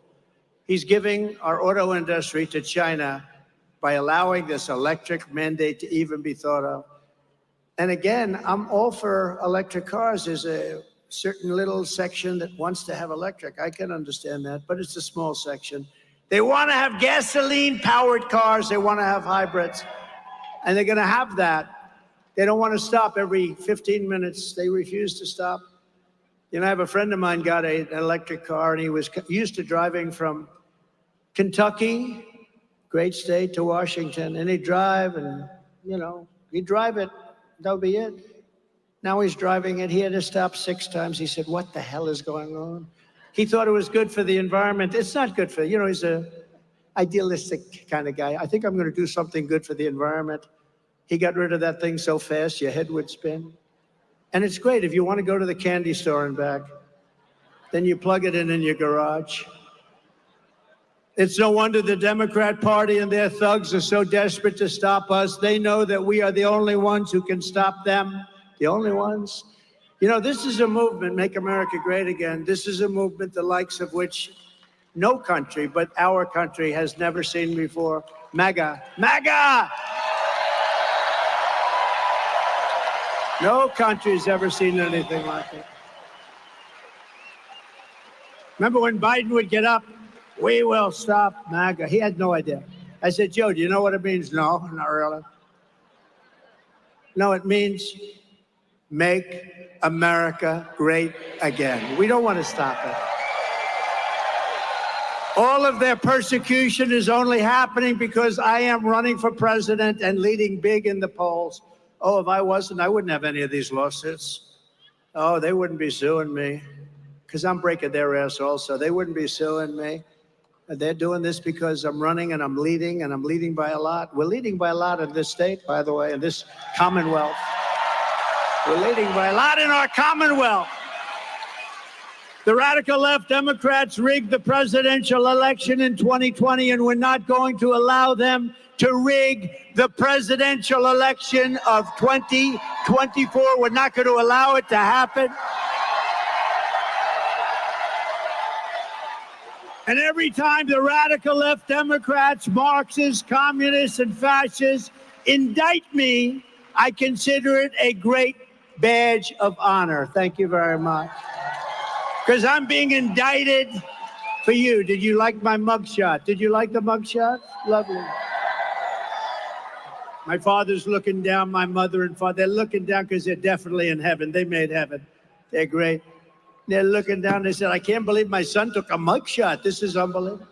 But it's the #1 selling mugshot in history. It beat Elvis and it beat Frank Sinatra. Did you know that? Frank Sinatra had a big one. Did you know he got arrested for something? And I think Elvis had a fight at a gas station or something. But Elvis was 1, Frank Sinatra was 2, and I'm proud to admit, and I'm proud to tell you that you have made mine bigger than both of them by a lot. It's the biggest selling mugshot ever. And I still haven't figured out whether or not I'm happy about it. I'm not sure. In one way, I'm thrilled. In another way, I'm not sure I like it. Never forget, our enemies want to take away my freedom because I will never let them take away your freedom, which is true. They want to silence me because I will never let them silence you. And in the end, they are not after me, they're after you. I just happen to be standing in their way, and I will continue to stand in their way. I will always be here. I'll be here. I don't know. I'm getting tired of protecting you, but I love it. We're going to protect you. We're going to go. And soon you won't need protection because soon you're going to have a great country again. It's true. You won't need protection. The country will protect you. But think of it. I say this to I got indicted more than Al Capone, the great Al Capone. Can you imagine? Al Capone, Scarface, the meanest man you've ever met. I have him beat. But we're pleased to be joined today by some fantastic Pennsylvania patriots, friends of mine, incredible people, starting with the next U.S. Senator from the Commonwealth of Pennsylvania, David McCormick. He's incredible. Come up. David, come up here. Come. He's a military hero. And honestly, you know, your senator, I don't think I ever met him in 4 years. Nobody knows who he is. It's the weirdest thing. It's almost like, how do they keep getting elected? You got to elect this guy. He's a war hero. He's a national hero. He's a brilliant man. He went out, he made a fortune and all that stuff. That's a good thing, not a bad thing. It means he's smart, right? Do we agree? It means he's smart. You guys didn't make that much, but you're very smart anyway. But David has been a friend of mine. He's an incredible man and respected all over the place. And you know, you have one chance to get a guy like this in. A lot of people, after watching my experience, they're not doing this anymore, are they? So I'd like to introduce Dave McCormick, a great guy. Hopefully he's going to be your next senator. You're going to win, and you're going to win big, David. Thank you. Thank you, President Trump. Thank you so much, all of you. And listen, in Pennsylvania, we know, Mr. President, this is the most important election of our lifetime. We know it. And we also know that this is ground zero, which is going to put you back in the White House and a majority in the Senate. Right here, sir. Right here in Pennsylvania. And I want to welcome you back to Pennsylvania after Butler. We're so glad you're here, sir. Thank you. Thank you for being here. And I want to say what you all know, which is this is an incredibly important choice because we can continue to have the failed, horrible policies of Biden, Harris, and Casey. And I say Casey because he votes 98% of the time, that destroys our economy, open borders, the fentanyl crisis, crime, the war on fossil fuels. But it only gets worse. It only gets worse under Harris, Casey. It only gets worse. And that is why we need strong leadership, common sense leadership. And when I go on the campaign trail, Mr. President, the thing I hear that people want most is strength. And I tell them, listen, I'm a combat veteran. I'm an Army wrestler.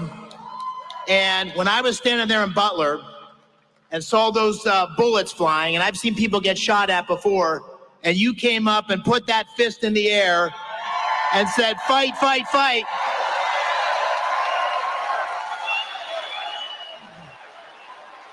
I said to everybody, that's strength. That's what we need for America. That's why we're going to win on November 5th. God bless this Commonwealth.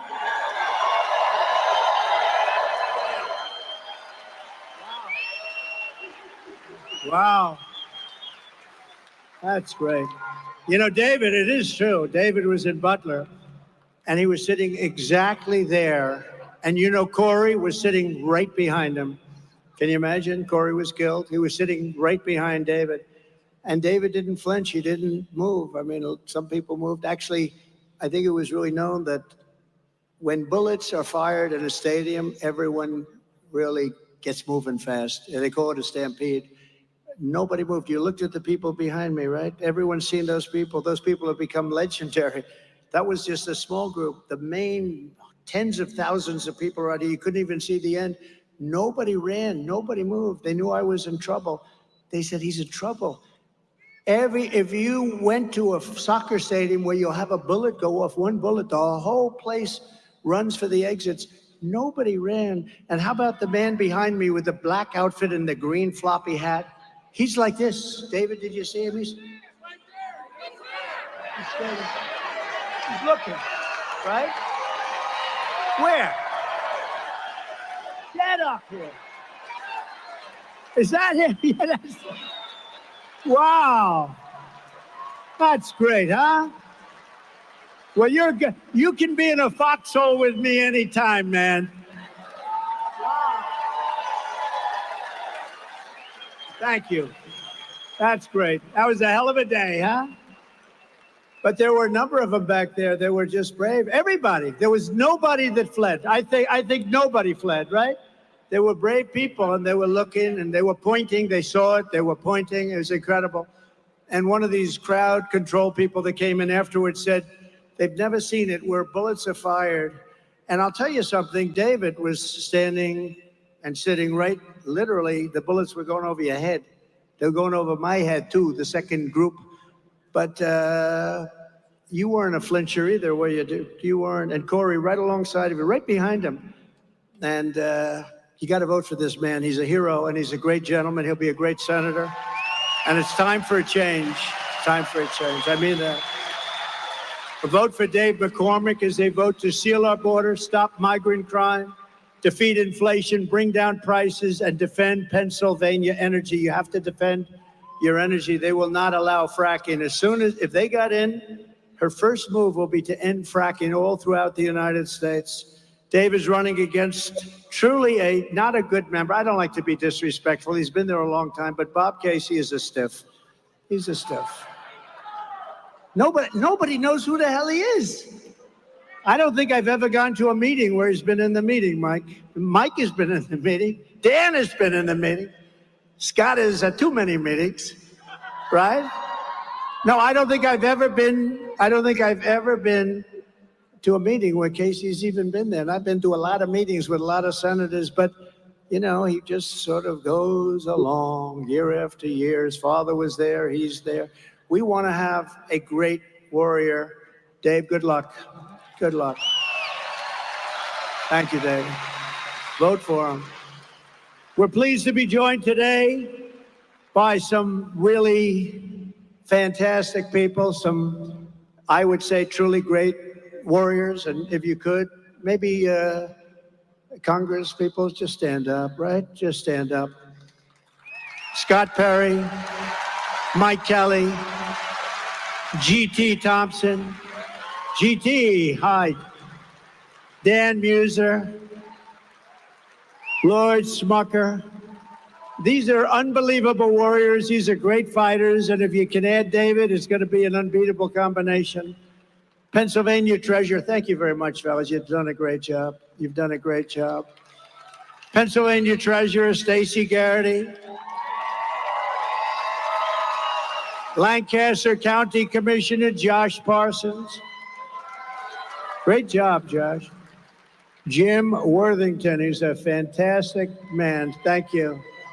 Thank you, Jim. Nice to see you.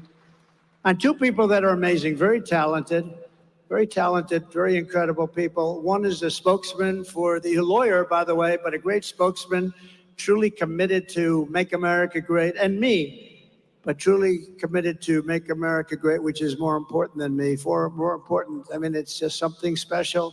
She has been an incredible person going around and letting people know how important our country is, how we love our country. Alina Habba.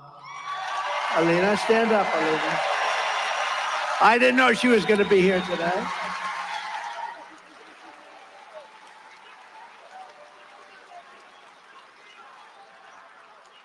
And another person, one of the most talented writers, a person who truly has the pulse of this area, Pennsylvania, and the Rust Belt in general. The Rust Belt is her territory. Nobody covers it better.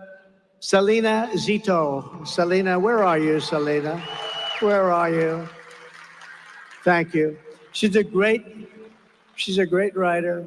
We're also joined by Tiffany Hall, a single mother of four from Columbia, Pennsylvania, who wants to tell us firsthand what the Biden-Harris inflation nightmare has done to her family. It's destroyed her family. Tiffany, please come up, please. Thank you.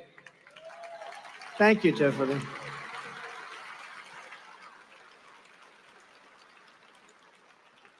This is happening all over America because of inflation, by the way. Thanks, Tiffany.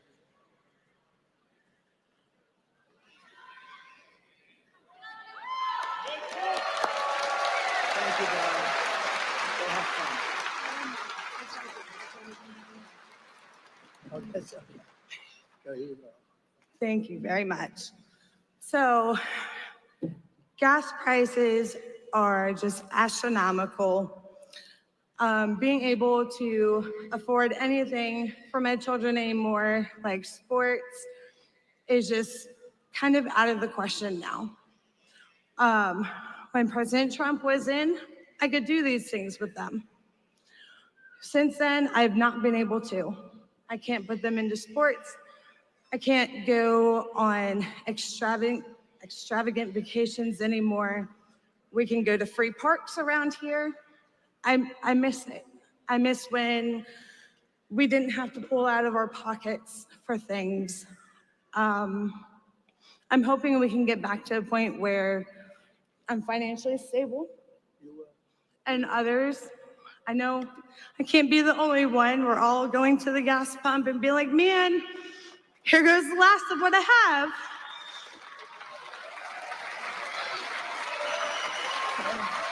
I know.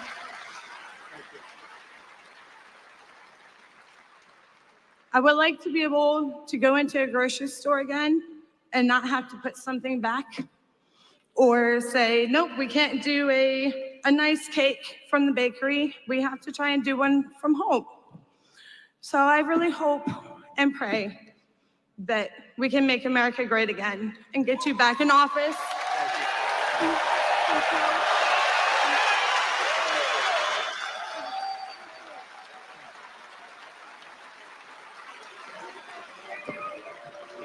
Wow, thank you, Tiffany. So cute. You know, she said, oh, I can't believe it. I left my notes down on her seat. I said, just go and wing it. And she did better. You did better than if you had your notes, Tiffany. I have to be honest. That's great. You did better. Thank you. Appreciate it. Things like that happen. I said, well, give it a shot. She did better. Starting on day one of the Trump administration, we will end inflation and we will make America great again. We will deliver regulation cuts, energy price cuts, interest rate cuts, and we will drive prices down, and we'll drive them down very fast. We will pass massive tax cuts for workers, and that includes no tax on tips. To protect Pennsylvania jobs, I will revoke China's most favored nation trade status. I will pass the Trump Reciprocal Trade Act. If China or any other country makes us pay a 100 or 200% tariff or tax, we will make them pay a reciprocal tariff or tax of 100 or 200% right back. You heard us and we heard you. It's an eye for an eye. Before I even arrive at the Oval Office shortly after we win the presidency, and it's we win the presidency, I mean that, I will have the horrible war between Russia and Ukraine settled. And I am the only one that can say it. I know all the players and they respect us. They respect me, and they used to respect our country, but no longer. I will prevent World War III. That's where we're heading. We're heading to World War III, and you see it. I will restore peace through strength. Over and over again, our enemies have watched Biden and Harris signal a lack of will, total weakness to do what's necessary to protect American people and stand up for our allies. A week ago, the prime minister of our closest Middle Eastern ally, Israel, came to address Congress. You saw that. Instead of sending a clear signal that the United States will never abandon an ally, a very important one, Kamala chose to politicize the moment, to grandstand, making a show of refusing to attend. You know where she was? She went to a sorority party. Can you believe it? Even though it was her duty as president of the Senate to be there, it was her duty to be there. Her Democrat allies fell in line. Chuck Schumer refused to shake the Israeli prime minister's hand. Chuck Schumer has become a Palestinian. Yes, can you believe it? He's become a proud member of Hamas. Nancy Pelosi likewise denounced the speech in shameful terms. You know, 15 years ago, Israel had the strongest, most powerful lobby in this country. Now it's almost the opposite, with AOC +3 and all the people, the enemies of our country in a true sense. But they are, and the enemies, when they saw these people abandon Israel, they took note. And I don't think it's accidental that just 4 days after Harris and Biden repudiated our Israeli allies, Iran's top terrorist group, Hezbollah, fired an Iranian missile to kill 12 innocent children at a soccer field in northern Israel. Happened right after he left. With great embarrassment, he left. The terrorists did it because they assumed they could get away with it because the United States is weak and ineffective and no longer respected. We are no longer respected. We are a failing nation. I mean, it's horrible. You don't want to say it. I wish I didn't have to say it. I wish I could say they're doing a phenomenal job. I wouldn't run. I wouldn't have to run. I would be very happy to have somebody do a phenomenal job. I wouldn't have to run. And I'd be very happy with that. I'd be proud of our country. But right now, our country is a joke. It's being laughed at all over the world. The truth is, Harris and Biden's weakness is inviting every rogue enemy worldwide to absolutely get away with murder. In my next term, we will build a great Iron Dome missile defense shield over our country, a dome like has never been seen before. And it will be entirely made in the USA and right here in Pennsylvania, big sections of it. And I will cut, remember this, I will cut all of the bad talk about Social Security. They're going to destroy your Social Security, but I will not cut 1 cent from Social Security or Medicare. And I kept my promise for 4 years and I will keep it again. And seniors should not pay taxes on Social Security.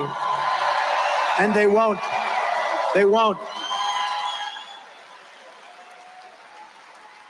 There are the people. It's up to you. No tax on Social Security. By contrast, Kamala cast a tie-breaking vote to cut Medicare. You saw this, by $237 billion in a heartless betrayal of American seniors. We're going to rebuild our cities into beacons of hope, safety, and beauty better than they have ever been before. We will take over the horribly run capital of our nation in Washington, D.C., clean it up, renovate it, fix it, rebuild it. We will again have the most beautiful capital anywhere in the world, and there will be no crime allowed. Very strong. Right now, you go there, you get mugged, you get shot. On day one, I will sign a new executive order to cut federal funding for any school pushing critical race theory, transgender insanity, and other inappropriate racial, sexual, or political content onto the lives of our children. And I will not give 1 penny to any school that has a vaccine mandate or a mask mandate. And I will keep men out of women's sports. How simple is that? I will fully uphold our Second Amendment, as I did for 4 years. We just got the backing of the NRA, complete and total endorsement from the NRA. We will protect innocent life, and we will restore free speech to our country again.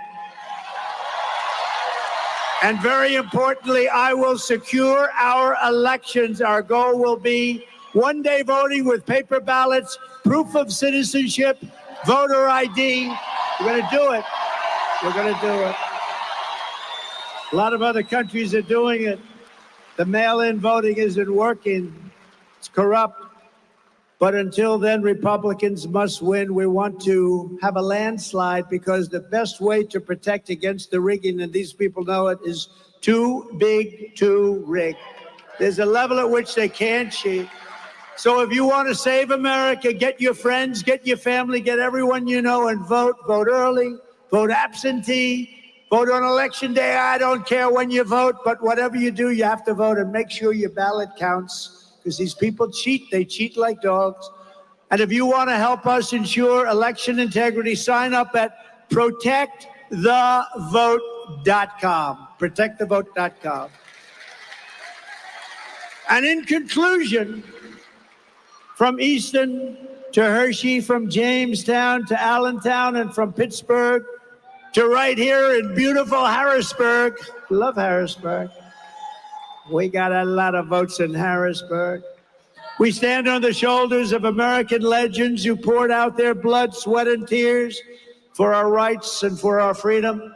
Pennsylvania is where our founding fathers declared America independence. Think of that. Think of the history that this great place is. Beautiful Pennsylvania. Think of the history that you have. It's where the Army weathered its brutal winter at Valley Forge, where General George Washington would never taken his name off any buildings they'd like to. When they want to take Washington, Lincoln, and Jefferson off, it ain't gonna happen. But it will happen under her. George Washington led his men on a daring mission across the Delaware, and where the Union was saved by the immortal heroes at Gettysburg. Gettysburg, wow. Gettysburg. And this is the state where generations of tough, strong Pennsylvania miners and steelworkers forged the greatest nation in the history of the world. But now we are a nation in serious decline. We are a failing nation. We are a nation that has lost its confidence, lost its willpower, and lost its strength. We are a nation that has lost, quite simply, its way. But we are not going to allow this horror to continue. Less than 4 years ago, we were a great nation, and we will soon be a great nation again. Soon be.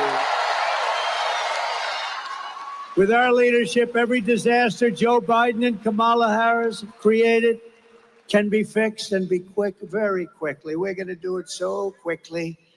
Remember, I used to tell the story, we're going to win, win, win, right? We're going to win so much, you're going to get tired of winning. We're going to win. We're going to start winning. Please, please, Mr. President, we're winning too much. We can't take it anymore. We're going to win, win, win. Every problem can be solved and every wrong can be rectified. By this time next year, America's borders will be strong, sealed, and secure. Inflation will be a full thing of the past. It will be in full retreat. Our economy will be roaring back. Optimism will be surging. The American dream will be thriving again for citizens of every race, religion, color, and creed. Law and justice will reign all throughout our land. Freedom will be restored. The flame of liberty will be burning bright. Joe Biden and Kamala Harris, the worst administration in the history of our country, will be a fading memory of the past, and our great silent majority, including the once forgotten men and women of our country, will be the ones shaping America's magnificent future when I am the 47th President of the United States. Because we are all Americans, and together we will show November 5th to be the most important day in the history of our country. We are one movement, one people, one family, and one glorious nation under God. And together we will make America powerful again. Make America wealthy again. Make America strong again. Make America proud again. Make America safe again. Make America free again. And we will make America great again. Thank you, Pennsylvania. God bless you. God bless you. Thank you. Thank you. Thank you, everybody.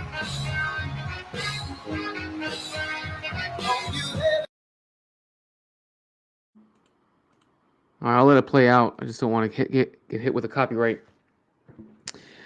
That was interesting. When once again, if you've watched one of his rallies, of course, then you'll see a lot of the other points that he's brought up. Of course, he claims that he's going to be coming back to Butler. He pointed out, of course, he gave another shout out to Corey Contemporary. I forget how to say it. Comparator, I think, for, of course, him sacrificing himself for his wife and daughter. He brought up that Barack and Michelle had a phone call that he mentioned was phony, where they endorsed Kamala Harris. Granted, that was probably scripted. He also claimed that Kamala is going to raise taxes 5 times more if she's president and ban red meat for climate change. I've actually heard that before, but that's what happened in Europe, though. Were there any other different takeaways that you guys got from out of this particular rally? I think this might be the 4th rally I've covered so far. Since I don't one. think. Yeah. Oh, you can go, Sasquatch. You can go. He's tired. He's exhausted. He's been doing this. I mean, he was just got off a plane from doing that interview. What was that, earlier today? Chicago. It was around 2:00. 2:00 Eastern is when he had it. Yeah. He looks tired to me. I mean, that doesn't really impact anything that I can tell, but I mean, he would be tired. There's no reason not to be tired. He's working his butt off for this. He is. Yeah. He is working his ass off. Yeah. Go ahead. Yeah, go ahead. Gary, say, there wasn't too many things that, I mean, I'm still hooked up on the whole unions thing for me. Trump being pro-union is very odd to me. But I really do think that, I agree with Sasquatch wholeheartedly. Trump is exhausted. You can see it in his face. You can tell by the way he speaks. He's very tired. He seems very tired right now. He's putting a lot of energy into his campaign, which I do respect. I do respect it. But he just seems like I don't know if he's going to still have the same, I don't know if he's still going to have the same amount of gas once he gets into the presidency. Like once he gets into the seat. Yeah, keep in mind, Trump's 78 years old. You know, Trump is an old man. Trump is a boomer. You know, he is an old man. So we can't think that he's going to have the same kind of vibe, this youthful vibrance that he did. I say youthful vibrance in quotations, of course, that he did 8 years ago. Granted, he was 70 at the time when he first got into office. Rocky, what about you, bro? What do you think? Rocky? Well, can you hear me now? Yeah, you're good. Can you hear me? Oh, for me, you know, it's all, you know, supporting, you know, this Zionist bullshit. And they both sides support the same money changers. They both support the money changers. Is Trump going to defund the Fed? I mean, is he going to kick the Fed out? That's my question. And stop this dual citizenship and where these people that have this dual citizenship and they control our money system, which if you control the money system, you control the everything. And so unless they do that, you know, it's all, you know, and you know, he did convert to Judaism not too long ago. Did he really? Yeah. Did he really? You know, someone in the chat mentioned that about Trump being Jewish all of a sudden. Yeah, did you see the videos of him kissing the wall? Anyway, my point, I have seen that. Let me finish. I've seen him kissing the wall. Go ahead. As a believer in Jesus Christ, we know that they are not Christian. They are not, that nation is secular. It has nothing to do with the chosen people, the seed of Abraham. Jesus was the seed of Abraham. Israel was rejected when they rejected the Lord. So Israel has no special thing with me. They are just another country and should have no special recognition for nothing. Anyway, I got to go pick up some hamburgers I ordered. I'll be right back. You got it, Rocky. All right, bro. Hope to see you soon. Thanks for coming through. Well, Camel Toe is black all of a sudden. Yeah, we will finish covering the rest of that video, guys, because believe me, that was a very epic topic. That was a very epic discussion that occurred at the NABJ conference. It was actually quite enjoyable. Right now, they're just going to do like their own preliminary, I guess their post-speech rhetoric or post-speech commentary. So there's not going to be a whole lot to cover there. Hey, what's going on, Denizen? Thanks for coming through. What up, Denizen? Yo. Did you get a chance to watch? Oh, you're good. You're good. You're good. Did you get a chance to watch much of the rally, much of the speech that Trump had? I know this is probably the third or fourth one you've joined me on, so chances are you probably haven't missed too much. No, I haven't seen anything today. Oh, dang. Really? Oh, that's great. Then it'll be a treat for you when we cover the rest of the NABJ conference. What rally are we talking about? Okay, so he just got done giving his speech at the Harrisburg rally, Harrisburg, PA. He claimed that he's going to be going back to Butler, PA, eventually, sometime before the campaign ends. I'm kind of tempted to make the hike out to Butler, actually, for that one. Let's see. He brought up, of course, how he thought that Barack and Michelle, he thought them endorsing them was phony. I mean, yes, it was scripted. Claims taxes will be 5x raised under Kamala. She'll ban red meat. Of course, he brought up again that he's not going to tax tips. He's also not going to tax Social Security. What? He did mention that he's not going to tax Social Security. He mentioned that. Actually, that's not the first time he's mentioned that. It's not the first rally. Wait, hold on. Almost everything he says goes against the whole Project 2025 notion. Because half of the things you mentioned actually were policies that were appointed by Project 2025. You mean goes against the notion that he is not involved with Project 2025? No, that he's going to support it or implement it in the future. I can't speak too much on Project 2025. I haven't taken it. I actually do need to read it. I need to take the time to read it. Not gonna lie, Jay. If you don't ever get to it, I don't blame you. That thing is huge. 900 pages. I know, 900 pages, but I need to take the time to read it. It's insane. I still haven't even finished reading up on Agenda 47. Like I still have to finish understanding that. Exactly. I mean, there's just so much. Like when I hear about these things and how fringe they are, like, oh, listen, actually, how many people? Go ahead, Sasquatch. Go ahead. Is currently doing a series based off of the Agenda 47 videos that Trump put up, and he's going through each one and listening to them. If you're interested, that sounds good. Actually, I need to hop in on that case because listen, a lot of people talked about Agenda 2030. I mean, how much of us are we're not really clamoring about Agenda 2030 anymore. That was the whole big wave during 2022 when the war started. Everyone started bringing up, this is part of Agenda 2030.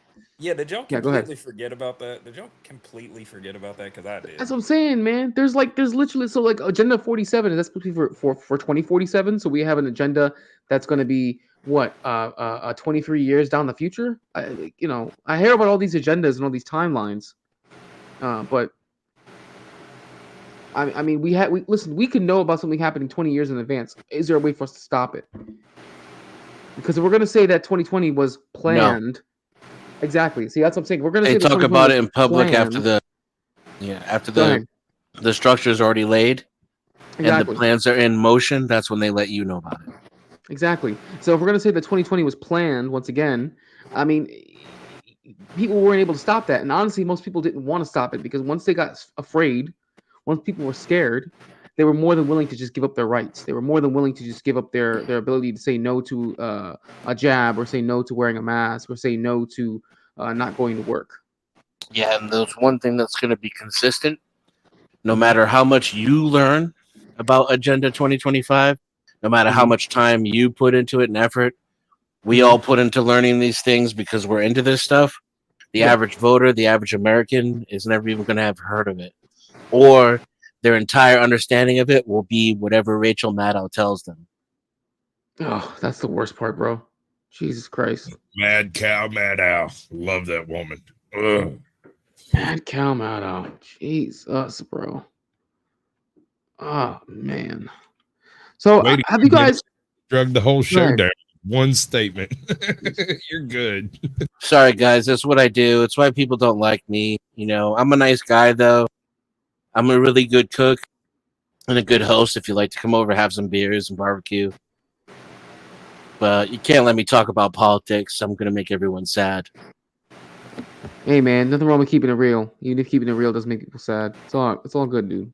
It makes me happy, too, because I'm the Joker. So, this chaos, it fuels me inside. I'm like, here we go. Why so serious, America? Oh my God. No, that's Denizen. It's totally different. There's no religion involved with that.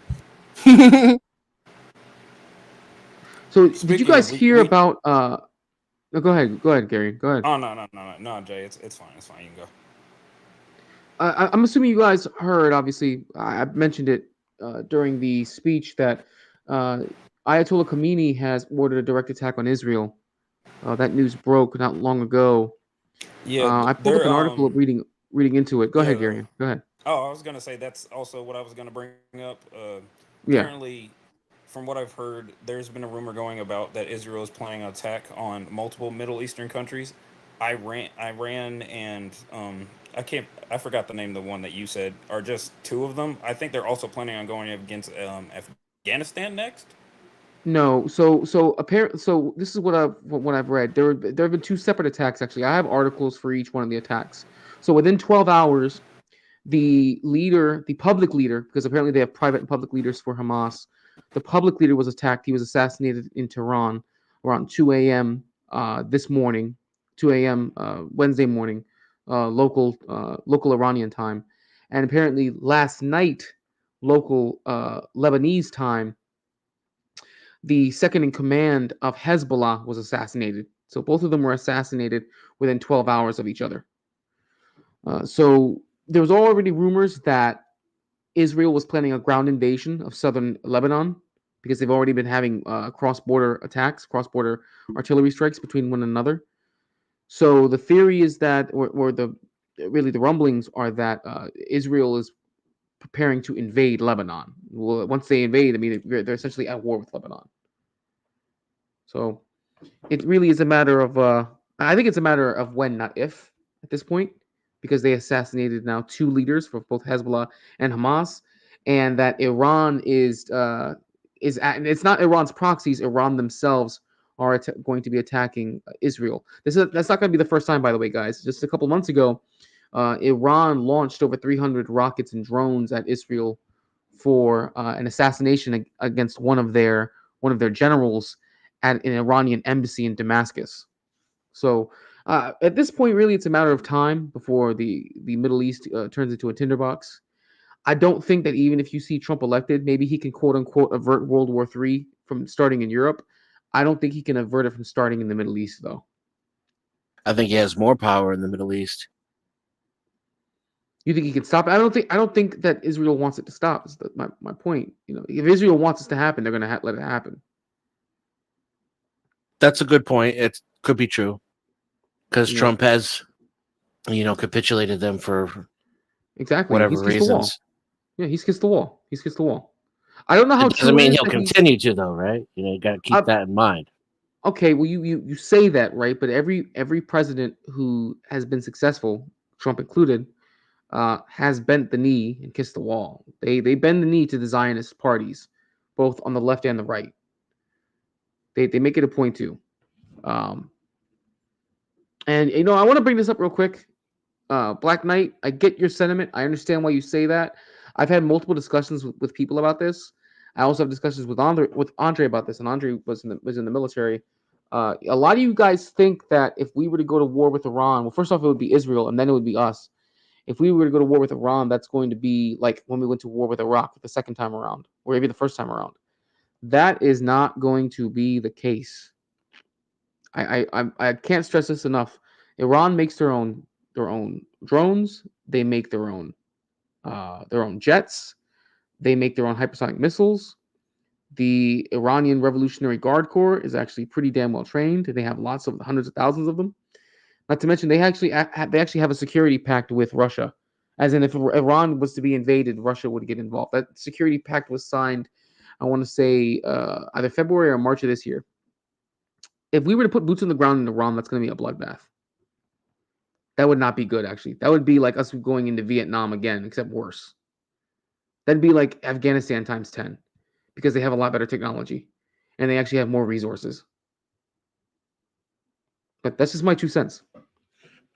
That's just my 2 cents. The United States will be at war in Asia, in the continent of Asia, in this century, but it's not going to be with China. It will be with China eventually, but not yet. Yeah, that's my 2 cents. What do you guys think?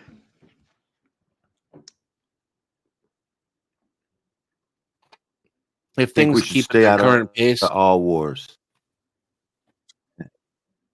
Hold on, I mean, Rocky, we're go kind ahead. of, yeah, go ahead. Rocky. I think we should stay out of wars, defend our borders. We can defend our allies, but I don't think we should have dual citizenship where special people get to control our money and we fight for them because they control the world money supply, the dollar. And that's not original. That's unconstitutional. The Treasury is supposed to issue money, not a privately owned cabal. And so Trump, if he doesn't do that, seems fake to me. Seems fake to you. Why do you think it's fake, though? I don't understand. Which part do you think is fake? Well, I mean, you can't make America great again unless you get rid of the Fed.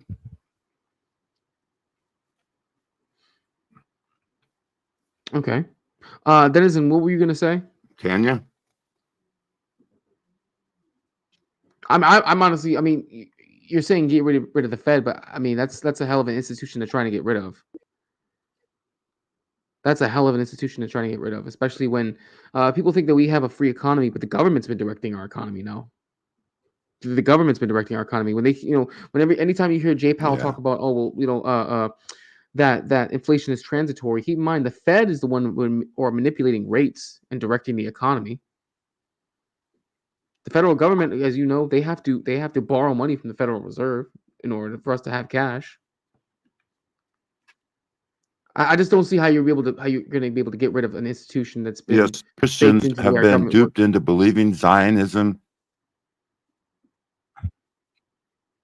Say that again. Yeah, I know it'd be hard to do, but the Christians have been duped into believing that fake state of Israel are the chosen people of God, and that we have to fight and go to war against any other nation that even threatens it because they're the special chosen people of God. But that's bull. They don't even believe in the Messiah, Christ. They're not Christian. They're a secular nation who probably chose that religion. They were created by the commies. There's evidence that they even went into China and created the communist Chinese through look it up. Some guy, I forget his name, who started the communist revolution was Jewish, and so Americans have been duped into believing that they're the only anti-communist country in that region, and they think that they're God's chosen people, which is not true. It did not come about after 2,000 years by God's inspiration. It was by the Balfour Declaration, brought up by men who wanted to create a state that they could say, "Oh, these are God's chosen people, and they can do no harm." It's just a big scam. And I too used to be a Zionist. I actually thought those people were God's chosen people, but then I've researched my scriptures and found out they are not God's chosen people. At one time, they were a nation, but not this nation. That was 2,000 years ago. That nation was destroyed. And this fake one that they brought up has nothing to do with the scriptures. They're not. If they were true Jews, they would believe in the Messiah. I mean, true, whatever. You know what I'm saying? I forget what the scripture is. It mentions it in the Bible that you are not it's something along the lines of you are not the chosen of God, but you are the synagogue of Satan. I can't remember the scripture. I wish That's Revelation chapter 2, and it's also in chapter 3, I think. Yeah, basically, go ahead. It says it twice, like in Revelations chapter 2 and Revelations chapter 3. And so, Good. Yeah, they were identified back then as not following. It said, if you were the seed of Abraham, you would believe me. And so the state of Israel rejected, as a nation, they rejected Jesus. Therefore, God divorced them. And in 70 AD, they were destroyed. And they have never came back. That nation that's in Israel now is not the nation of Israel. It's just a secular country that took that religion so that maybe they could use that verse and say, look at us, we are, and get special privileges, which they shouldn't have. And it's going to be hard to change because the Christian church thinks they can do no wrong. And so it's really hard to change. Anyway, I'm sorry about the rant stuff. No, man, you're good. I mean, because I know you're really you're well versed in religion. I mean, we've had multiple discussions beforehand, and you usually know what you're talking about in terms of religion and in terms of the Bible. But mostly, this has more to do with modern day and more to do with what's happening in Israel right now. So I pulled up this video, and this explains why Iran is having such a strong reaction. I'm surprised. Actually, I shouldn't say I'm surprised. I'm not really too surprised, but that they're focusing more on what happened with the Hamas leader that was killed, and they're not really focusing too much on the Hezbollah leader that was killed just last night, because they both were assassinated just hours apart, only about 12 hours apart, which isn't much time given the region. Let's watch this video real quick. Leader of Hamas, the militant group, and Iran blame Israel. A Hamas spokesman says 62-year-old Ismail Haniyeh was hit by a rocket Wednesday in the home he had been staying in near Tehran, the Iranian capital. Israel has neither confirmed nor denied its role. Haniyeh became the militant group's chief in 2017. The U.S. named him a specially designated global terrorist in 2018 for, among other things, attacks against Israeli citizens. Also on Wednesday, Israeli Prime Minister Benjamin Netanyahu confirmed Israel killed a Hezbollah commander Tuesday in Beirut, Lebanon. The Israel Defense Forces claim the senior military leader had been responsible for a missile strike that killed 12 children who were playing soccer in the Golan Heights last Saturday. Since Hamas's October 7 attack on Israel, diplomats across the globe have feared that war will spread across the Middle East. Iran's supreme leader says Israel will be, quote, harshly punished for Haniyeh's assassination. And in his address to the Israeli people Wednesday, Netanyahu said, quote, we are ready for any scenario. I am not giving in. For more on this, let's bring in CBS News foreign correspondent Deborah Pata, who is in East Jerusalem. Deborah, what more do we know about the assassination on Haniyeh? Well, John, we know that it was bold and brazen. Haniyeh had been attending the inauguration of the new president of Iran. Hamas says a missile struck the house he was staying in, but the details are very scant. And unlike the hit on the Hezbollah commander, Fuad Shakur, last night, where Israel very quickly and very firmly claimed responsibility for that assassination, today there was only silence from Israel regarding the killing of Haniyeh. But he has been a marked man since October 7. In the aftermath of that attack, Israel said Hamas leaders were marked for death. But perhaps far more worrying, John, is the location of the attack. It was in Tehran. Now, Haniyeh was a guest of Iran. He was staying in an Iranian Revolutionary Guard guest house. This happened inside the Iranian security bubble, and it's hugely embarrassing for them. And they have said, as you pointed out, it cannot go unpunished. But how much Israel has actually been able to penetrate inside Iran is a question that they're going to be asking themselves. And Deborah, what are the implications here for the ongoing war between Hamas and Israel? Well, you know, John, it's a very worrying time indeed, because Israel needed to have something to show for its nearly 10-month-long war in Gaza. It had failed to get Yahya Sinwar, the mastermind of the October 7 attack. It's unclear whether it has killed Mohammed Deif, the senior Hamas commander, and assassinating the head of Hamas's political wing will be a major morale boost for Israel. It's going to be a boon for the very unpopular Benjamin Netanyahu, who leads this country, and it will be a heavy blow to Hamas. In many ways, Haniyeh was really an easy target, though. He was not living underground. He was living freely in Qatar. He traveled all the time. He was regarded really as one of the more pragmatic leaders of Hamas. He was the man who sat in the same room as the Israelis negotiating a hostage deal. And that really is a huge problem. I spoke to a Palestinian activist in the West Bank who said that this kills all hope for a hostage deal, which was already at a stalemate. When you kill the person you are negotiating with, he said, you kill the possibility for peace. So for the families of those hostages, this is going to be a very devastating turn of events. And as for Hamas, you know, it's used to having to replace and promote new leaders in the wake of Israeli assassinations. That's not new. But this is a big loss. This was a globally famous figure who was really key to their relationship with Iran and other allies around the world.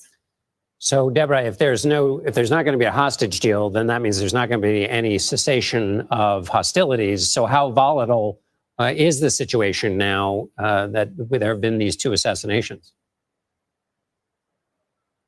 Well, John, if we thought things were bad last night when we spoke about this, nobody could have anticipated that they would actually be worse just a few hours later with this second assassination. This was a region that was already in turmoil. The specter of all-out war had already been raised, with tensions escalating with Hezbollah. You already had that assassination of a senior Hezbollah commander.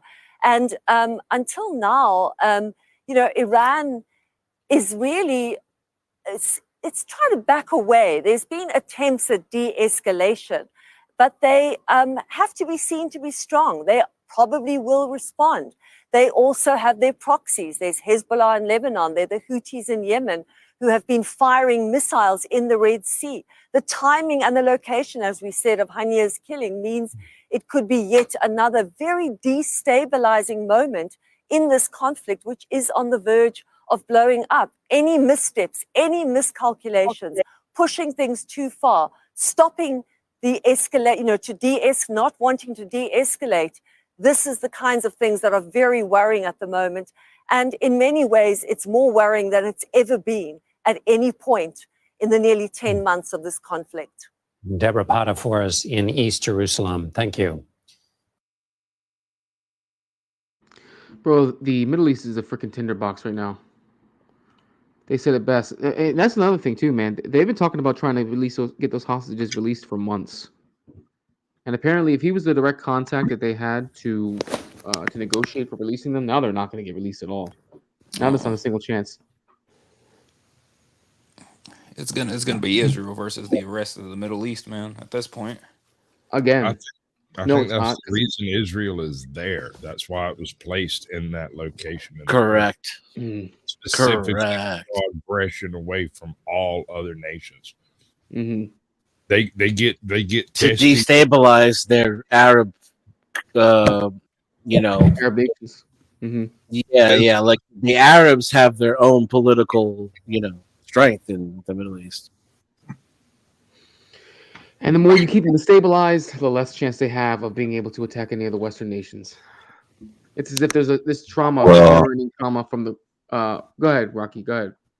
They get us to be afraid of the Muslims, and they get us to fear the Muslims, the boogeyman, fake 9/11 attack, and all this.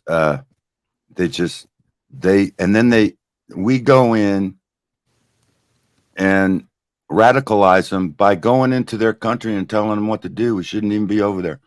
So we radicalize them. We get them, the whole country, to fear the Muslims. They're coming across our border and all this stuff. And then they're gonna take the white women. Yeah, they can have them. Where all the white women at? Anyway, it's all planned. It's all planned bullcrap. That line.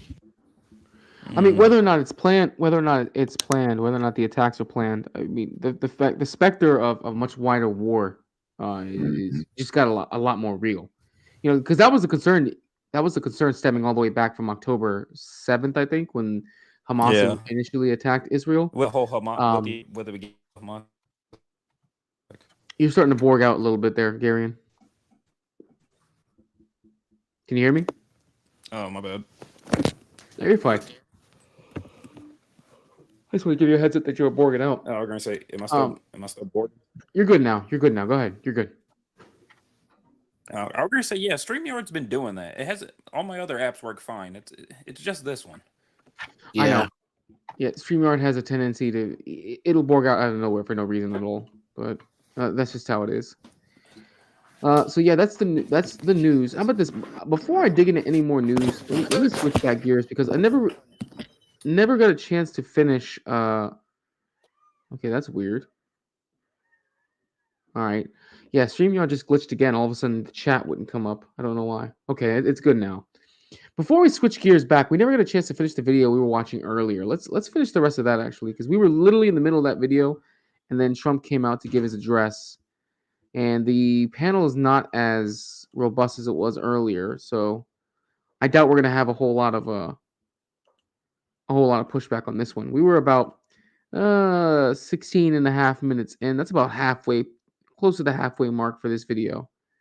I forget, Garion, you saw it already. Rocky, I don't know if you remember if you said that you saw this.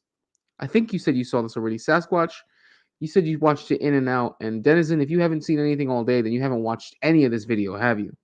Nope. Cool. In that case, then it's completely fresh to you. It's about halfway through. I guess you could say some of the best parts we've already gone through, but they're still pretty.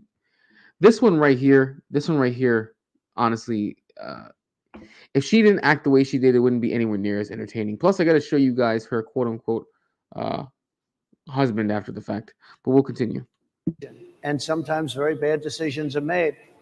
They're not made from an evil standpoint, but they're made from the standpoint of they made a mistake. So I want to follow up really quickly. I find it interesting because you do talk about reining in prosecutors, especially when it comes to prosecutors that are prosecuting you. Why doesn't that skepticism apply to law enforcement? Well, I've been prosecuted because I'm an opponent of two people that have weaponized our justice system. I've been prosecuted. I just won the big case in Florida. Everyone said that was the biggest case. That was the most difficult case. And I just won it. Now, Biden has a similar case, except much worse. I was protected under the Presidential Records Act. Biden wasn't, because he wasn't president at the time. And he had 50 years worth of documents. And they ruled that he was incompetent, and therefore he shouldn't stand trial. And I said, isn't that something? He's incompetent and he can't stand trial, and yet he can be president. Isn't that nice? Mr. President, but they released him on the basis that he was incompetent. They said he had no memory, and he was a nice old guy, but he had no memory, and therefore we're not going to prosecute him. I won the case, and it got very little publicity. I didn't notice ABC doing any publicity on it, George. We covered you extensively, sir. I'd love to move over on to I didn't notice you do any publicity on it at all. I won the case, the biggest case. This is an attack on a political opponent. I have another one where I have a hostile judge. We have you for a limited time, sir. I'd love to move on to different topics. No, excuse you. You're the one that held me up for 35 minutes, just so you understand. If we can move on now to the state of the race, sir, I want to get back to the campaign. Senator J.D. Vance is your running mate. He's had a lot of controversy lately, and I want to read you a few things that he has said. Ed Harris Faulkner? He said the Democrats running the country are a bunch of childless cat ladies who are miserable at their own lives and the choices they've made. And so they want to make the rest of the country miserable too. He's not talking here about how great it is to be a parent. He's attacking what he says are the choices people are making to not have children. Did you know that he had these views about people who do not have children before you picked him to be your running mate? And do you agree with him? No, I know this. He is very family oriented, and he thinks family is a great thing. That doesn't mean he thinks that if you don't have a family, it's not. I know people with families. I know people with great families. I know people with very troubled families. And I also know people with no families. They didn't meet the right person. Things happen. You go through life, you don't meet the right person. But he's not just talking about families here. He also says that people that don't have children should get less votes than those that do. I'm just speaking for myself. Is that your campaign I think position? I'm speaking for him too. He strongly believes in family, but I know people with great families. I know people with not great families that don't have a family. And the people without the family are far better. They're superior in many cases, okay? He's not saying they're not. What he's saying is that he thinks the family experience is a very important thing. It's a very good thing. But that doesn't mean that if you grow up and you grow older and you don't meet somebody that would be wonderful to meet and would have been good, that that's a bad thing. He's not saying that. My interpretation, you'll have to ask him actually, but my interpretation is he's strongly family oriented, but that doesn't mean if you don't have a family, there's something wrong with it. Just one last point and then we'll move on. Just one of the bedrock principles of American life is one person, one vote. Senator J.D. Vance has suggested that someone who has children should have more votes than a person who does not have children. I just want to be clear here. Is that the position of your campaign? Well, no, but it's not something I have ever heard before. I can tell you this. Right now, you have illegal aliens coming into our country, many from prisons and many from mental institutions, and they want to give them votes. I don't think they should have votes. They came into our country illegally, and they're taking the vote away from all of the people in this room that have been here a long time, that have worked hard, that in many cases, and you'll see this happening, if I'm not elected, you're going to see it happening. If I am, you're not going to have any problem. But you're going to see it happening a long time. You're going to see the people in this room and people outside of this room are going to be losing their jobs to people that have come into this country illegally.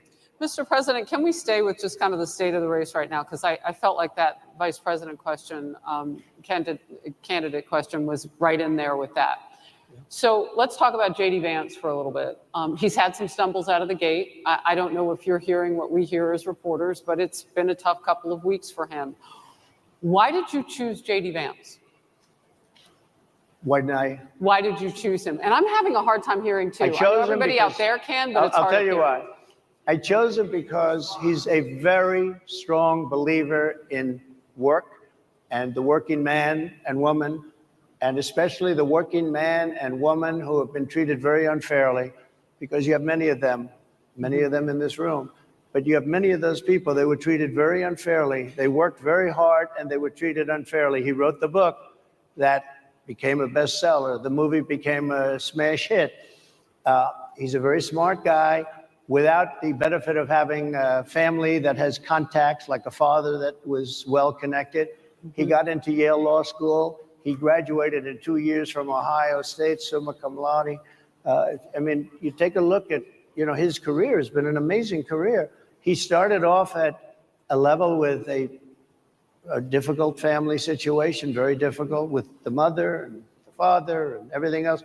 He ends up going to Yale Law School and was one of the top students, became the head of the law journal. I mean, that's an amazing thing. He's a 4-year, he was in the military with great distinction for 4 years, got out, went into business, became successful in business, very successful in business, actually, did public offerings and other things.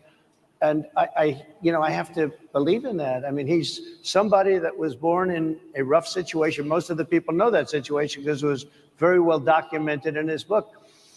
And I have a lot of respect for somebody that can get into Yale and become one of the best students in Yale, that meets a young woman at Yale who was also outstanding, and they get married, they have a beautiful family. But he had he's made himself an amazing life. He then goes to Ohio, lives in Ohio, and he had my endorsement. That helped.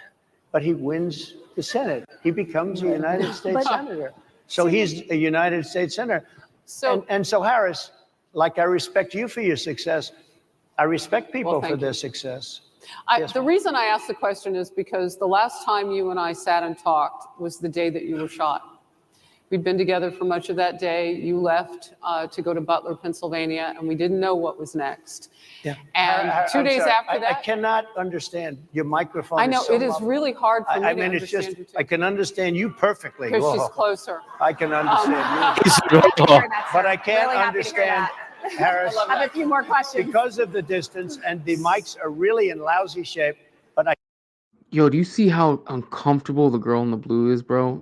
Trump really got in her head. Yeah, and you can imagine the type of audience he's in front of, right? The National Association of Black Journalists. This is hostile territory. Yes, and what does Trump do? He doubles down on that DT. And that's why he always comes out slick on the other side. And he's in downtown Chicago. This was held in Chicago, by the way. Yeah. That's exactly what we're talking about. The fact that he is so deep in the hostile territory over here that you can't give the man nothing but respect. And you're going to love me, you're going to hate me. Bro, you know what? And see, here's the thing. You missed it, Denizen, when he first came out. Who did we just lose? Oh, we lost Garion. Thanks for coming through, Garion. Hope he comes back. But you missed it. When he first came out, initially, there were no cheers. Most times, just about any event he goes to, right? You usually hear maybe boos, maybe you hear cheers.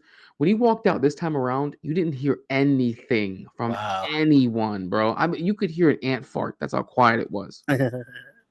I'm dead serious. It was extremely quiet, bro. Extremely quiet. By the way, I did drop some updates in the back for you, Sasquatch. I saw you were asking. But yeah, man, this one here in the blue, and I'm gonna tell you what, man, she came with hot fire. So if you get the chance, Denizen, I highly encourage you to watch this from the beginning because this is very entertaining. Yes, I highly encourage you. Exchange. She comes out like a striking viper with venom in her voice, and he just immediately bitch slaps her down like a pimp. He really does. Yeah, well, they're trying to save the Democratic Party, right? He's ciphering the black vote off in measurable numbers. And they're terrified. They should be. I mean, like I mentioned earlier, and Garion was here. He backed me up on it. They're not going to? Well, he's not going to be able to get much of the black female vote. So his hope is to siphon off the black male vote. Yep, he's just not. True. It's facts. He polls horribly with them. That's his worst demographic. So what he's hoping to do is to get black men to vote for him, which honestly, especially after his shooting, most definitely that's going to increase. Most definitely will increase. We continue. I cannot understand Are you asking a question? What you're saying. So what I wanted to say was the last time we spoke, you said some words that were prophetic because I asked you who you wanted to choose for vice president. Yeah. And you said normally it really wouldn't matter what they would bring. You know, you choose somebody that you think has a future, that sort of thing. But you said these words 3.5 hours before an attempted assassination on your life. You told me that bad things happen, Harris, and that's why this decision is important this time. Bad things happen. You said it twice. When you look at J.D. Vance, is he ready on day one? Does he what? Ready on day one, if he has to be. I've always had great respect for him and for the other candidates too. But I will say this, and I think this is well documented. Historically, the vice president, in terms of the election, does not have any impact. I mean, virtually no impact. You have 2 or 3 days where there's a lot of commotion as to who, like you're having it on the Democrat side, who it's going to be. And then that dies down, and it's all about the presidential pick.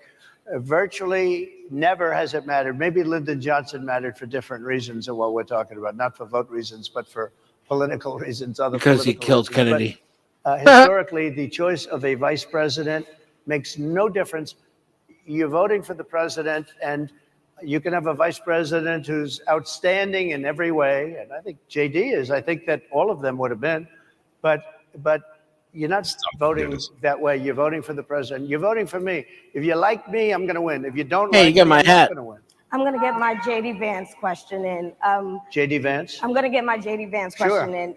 To your point and to Rachel's point, he, has a lot of opinions about childless women like myself or divorced people like yourself. Do you think, well, I mean, my point is here. But at least it was said in a friendly manner. My point is, do you think the Republican Party is getting a little bit too judgy about people's lives when you think about abortion or when you think about what J.D. Vance is saying? I don't think, look, I think that the Democrat Party is really the one that has the problem. I think they're radical on abortion because they're allowing abortion in the 9th month. They're allowing the But death. I think it's They're about allowing freedom, the death of a baby after the baby is born, based on Sir, the that governor is of illegal in Virginia. every state in the country. Based on the governor of Virginia, Executing a they're baby in allowing the every death state of in the the country baby is illegal. after it's born. It's a They're crime. allowing abortions in the 8th and 9th month. Well, Democrats have denied. I think they're right. And I think the Republican Party is actually much less. I think I've made them much less radical, perhaps. But the Republican Party, what we're doing is bringing it back to the states where everybody wanted it. Democrats, Republicans, liberals, conservative, everybody wanted abortion brought back. They didn't want Roe v. Wade in the federal government. They wanted it, everybody. But the majority of Americans oppose Roe v. Wade being overturned. They Multiple don't know polls have showed about that, this. sir. Right now, they're voting. It brought it back to the states. Now, I happen to believe in the three Absolutely exceptions. zero decorum. Ronald Reagan believed with rape, incest, life of the mother. I do. I think most people do. I think most Republicans do also. But if you take a look, right now they're doing, it's an amazing thing, out of the federal government, it's in states, and people are voting. And I will say, Ohio is, let's call it a more liberal version, has been approved. Kansas, the same thing, a little bit surprising to a lot of people. But the people are now voting. And it's taking this issue that's been going on for 52 years and has torn our country apart, and it's giving it to the people to vote on. And they're voting. And many states have already voted. Others are in the process of voting. And it's bringing it back to the people and a vote of the people. And it's not at all radical. And again, you have to follow your heart. I happen to believe in the three exceptions. Most people believe in the three exceptions. Most Republicans believe in the exceptions.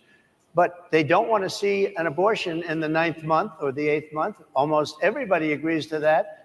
And they certainly don't want to see, in the case of the governor of Virginia, the former governor, I might add, who said, we set the baby aside and then we decide what to do. Meaning, what do? We execute the baby. That's a radical, horrible position. And some people want that. I don't want it. Most people don't. Thank you. Can I just pivot really quickly to another question about, you brought up health, Harris. You're an active man. We see you golfing all the time, but if you win, you'll still be president at 82, which is older than Biden is right now. But not mentally. Look, mentally. Here's the question. He's shot. But most people. Would you consider? Most people. I know many people in their 80s and their 90s that are in great shape. Some of our greatest leaders. You look at throughout the world history. The greatest leaders, some of the greatest leaders in the world were in their 80s. But here's the question. Would you consider stepping down if you felt that your health was declining? Or would you? Oh, absolutely. And who would make, I think I'd know. How would you make that decision? I think I'd know. Look, if I came onto a stage like this and I got treated so rudely as this woman treated Oh my me, goodness. and I'm fine with it because she was very rude, sir. Very rude. Oh, that my was a goodness. Nasty, that wasn't a question. Pearls. She didn't ask me a question. She gave a statement. That wasn't a question. I repeated your statement, sir, actually. You said you would. You would. Oh, make that absolutely. decision If I to step thought down. that I was failing in some way, I want people to be sharp. I'll go a step further. I want anybody running for president to take an aptitude test, to take a cognitive test. I think it's a great idea. And I took 2 of them and I aced them. Well, I took 2 of them. But let me ask. Yeah. I would like to have people running for president. And I don't mean because they're 75 or 85. I think anybody running, I'd like to do it. People say it's not constitutional. I would like to have something passed where you can do it. A mental test? Should know. Nah, I mean, that's I've watched constitutional. in the last couple of years under this gentleman, and our country is a mess. We have inflation. We have the millions of people falling in. We have Afghanistan, which was the worst, most embarrassing moment in the history of our country. What he has done to our country, and her too, what they've done to our country, she has been a horrible vice president. She's considered the worst vice president in the history of our country. Don't mean to interrupt you, but would you consider taking the cognitive test? Mr. President. I would love to. Do He already said yes I've already 3 times. taken 2 of them, but I'll do it again. Mr. Maybe you shouldn't President, have how do you test. intend to? I suggested, Harris, that let's take one. I said, Joe and I will go and take a cognitive test. Now, I'd do it with her too. They've never asked Joe I would Biden, do by it the with way, her also. publicly. You know what? She failed her law exam. She didn't pass her law exam, so maybe she wouldn't pass the cognitive test. Mr. President, are you saying she wouldn't pass? Just to be clear, I'm just giving you the facts. To be clear, you don't think I'm Harris? just how do you giving you the intend facts. She and didn't look, pass her bar exam, and she didn't think she would pass it, and she didn't think she was going to have to pass it. And I don't know what happened. Maybe she passed it. She did pass it. There's a man over here. I think he must work for Mr. her. President, I would love to ask you about January 6th. You've called yourself the candidate of law and order. Yeah. When Time Magazine asked you if you would consider pardoning all the rioters, you said, yes, absolutely. Sure. You called them patriots. 140 police officers were assaulted that day. Their injuries included broken bones. At least one officer lost an eye. One had 2 cracked ribs, 2 smashed spinal discs. Another had a stroke. Were the people who assaulted those 140 officers, including those I just mentioned, patriots who deserve Hell pardons? fucking yeah. Well, Yes. let me bring it back to modern day. Like about 5 days ago, we had an attack on the Capitol, a horrible attack on the Capitol. You saw the people that were protesting and spraying these incredible monuments, bells, lions, all these magnificent limestone and granite with red paint, red spray paint that will never actually come off, especially in the limestone. It will never, I'm a builder, I know about this stuff. It'll never, you'll see it in 100 years from now.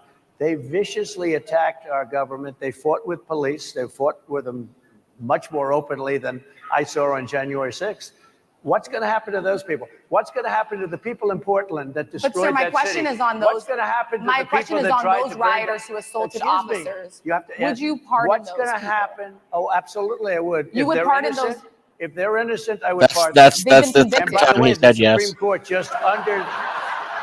Well, they were convicted by a very tough system. They were. How come the people that tried to burn down Minneapolis? How come the people that took over a large percentage of Seattle?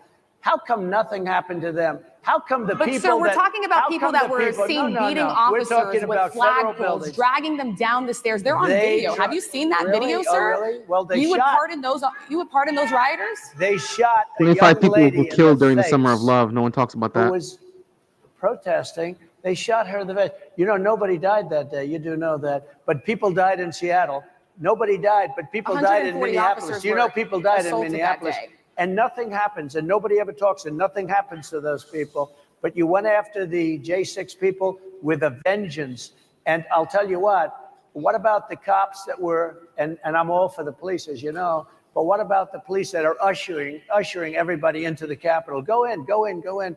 What about that? Look, nothing is perfect in life, but you have people from Minneapolis, you have people just from 5 days ago in Washington, D.C., they were having fistfights and fighting with the police. They were spraying and destroying. They were desecrating our monuments in Washington, D.C. 5 days ago, and nothing happened to them. And you can't have two systems of justice. That's why they went after me as a political opponent, because they felt they couldn't win without doing that. And we're going to win our cases, and we're going to be vindicated. But I have to spend a lot of time on that and money. That's what they want.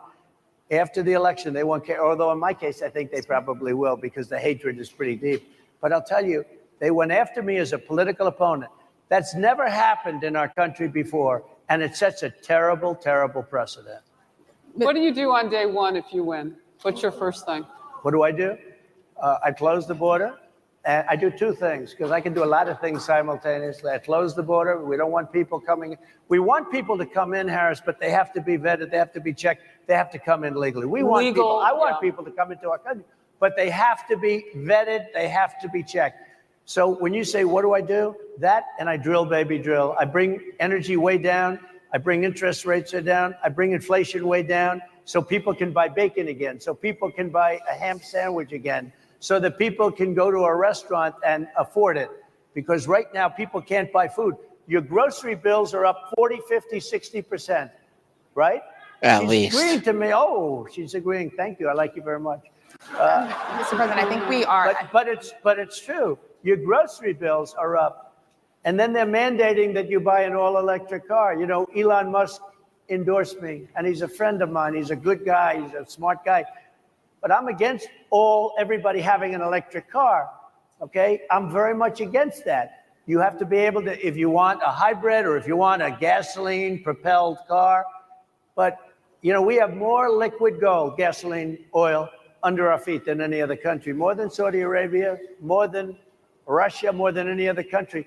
I want to use it. I want to use what we have.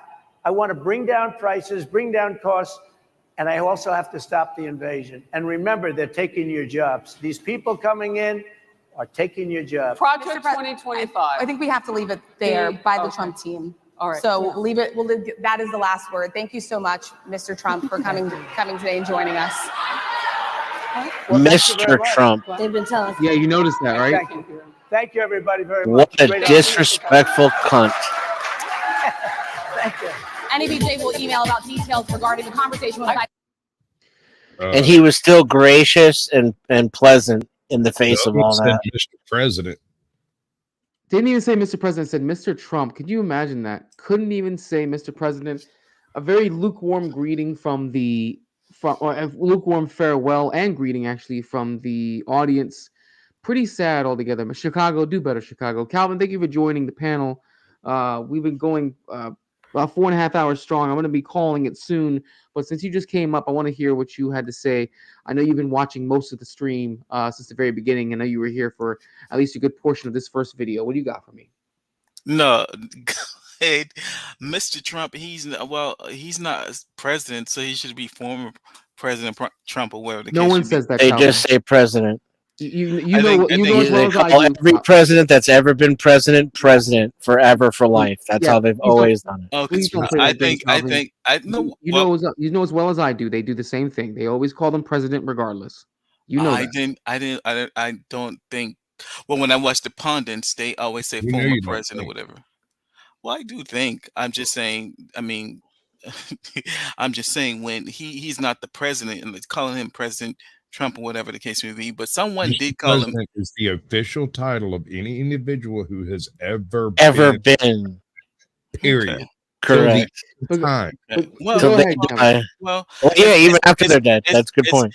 It's their right, to call them whatever they want. If they choose not to, then I mean, when we look at name calling things of that nature, I mean, he isn't necessarily the person we should look to as far as decorum or whatever the case may be. So he can certainly understand. There's the whataboutism. First, he tried to say it didn't happen. Now it's No. I was just it's called the president after their president. He's former president, and once that doesn't work, well, I mean, Trump does it too. He's also disrespectful. Yeah. So yeah, when it comes to being disrespectful, being respectful, you have to kind of lead with that, and go ahead. But go ahead. Well, no, go ahead, Calvin. I want to hear what your main points are. If you haven't, you Oh just no, came up well, on the I panel. do. What caused me to come up, the part where you called, I think everyone on the panel agreed that the January 6 people, the MAGA, whoever, I think everyone referred to them as patriots. I found that a little bit alarming or concerning. Heroes, I would say. Wait, why would you hold on? Why would you find that alarming or concerning that people who were from J6 would be considered patriots? If they found that there was an inconsistency in their government and they wanted to